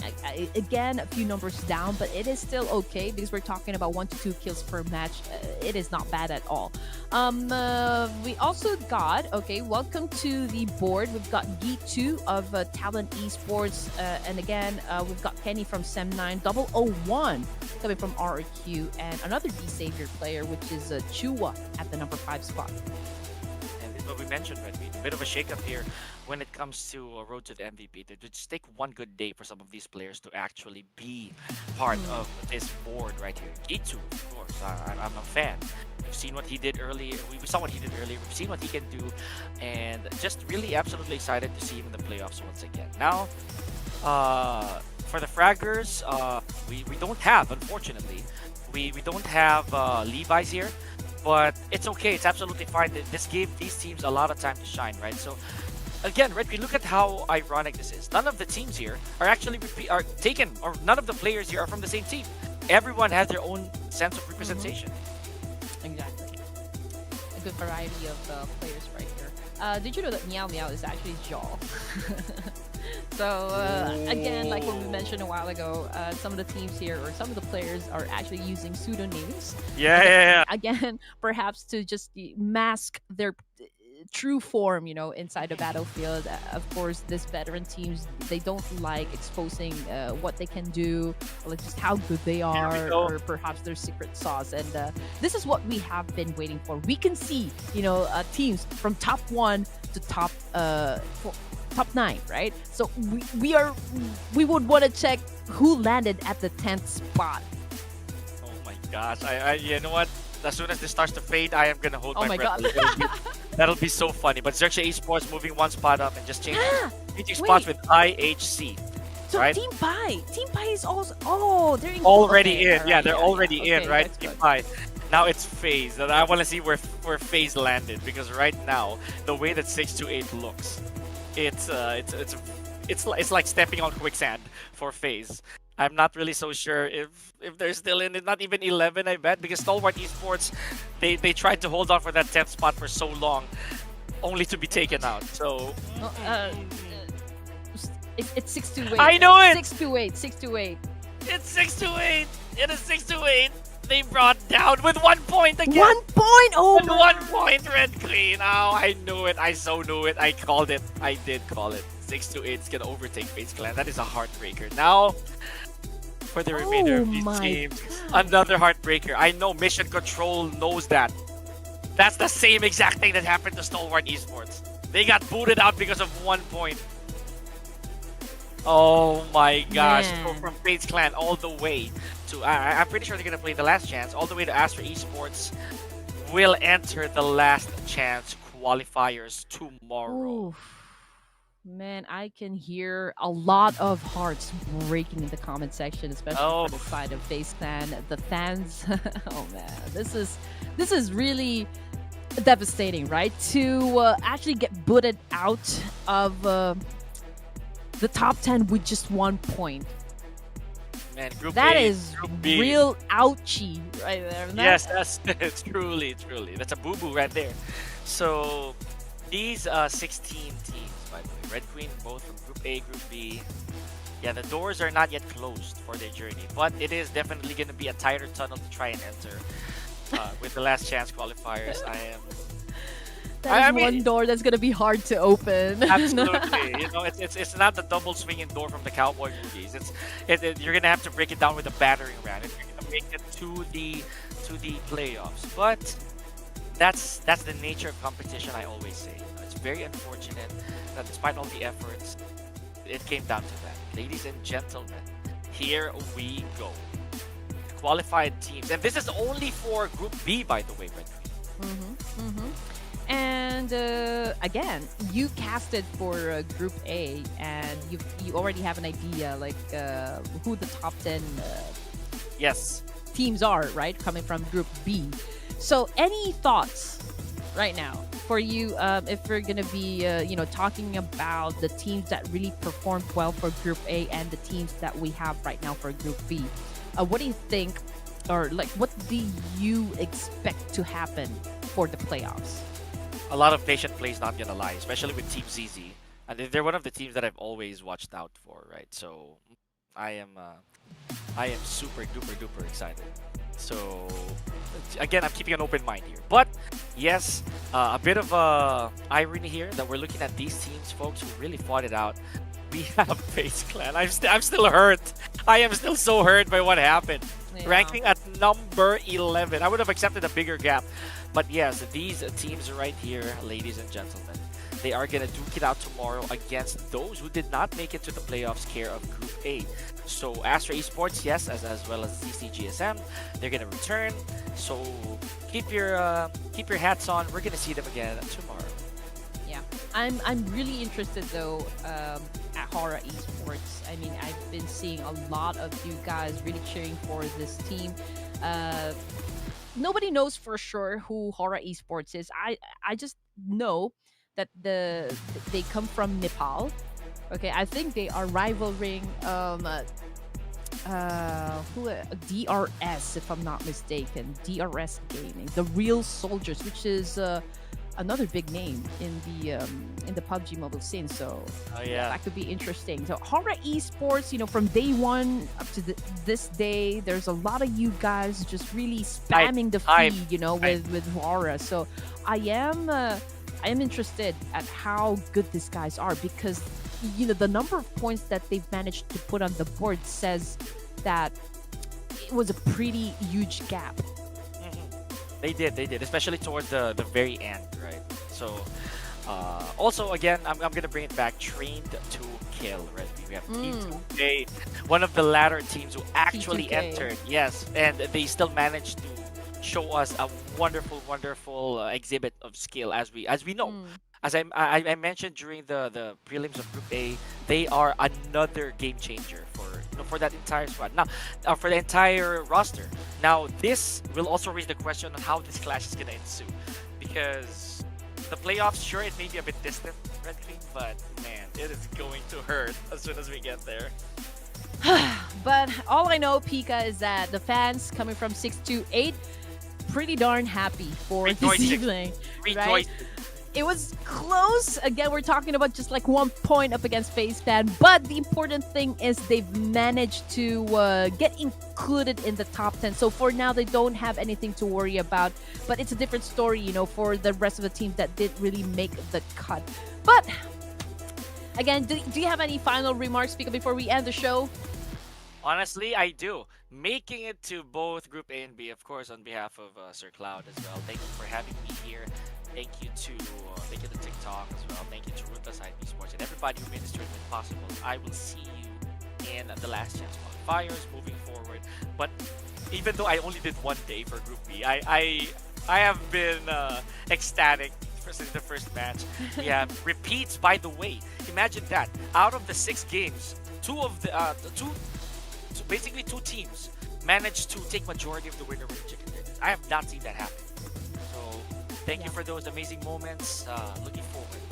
Heavily impressed by Talent Esports for today, ladies and gents, and I'm expecting that kind of energy be brought back for the playoff, especially that they'll be facing a lot more heavy teams, for the playoffs. And there you go. But before we end the show, I would like to give thanks, of course, to Ruthless Hype Esports. You guys are amazing. Again, I'm always grateful to be part of the show. You guys grew from small to like putting up a huge event such as this one. You guys are you have the best community. I'm not gonna lie there. Thank you for always giving us a very warm welcome. And again, this is Red Queen together with Pika. On behalf of Sir Cloud as well, you guys have a great night. We'll see you again tomorrow. Bye.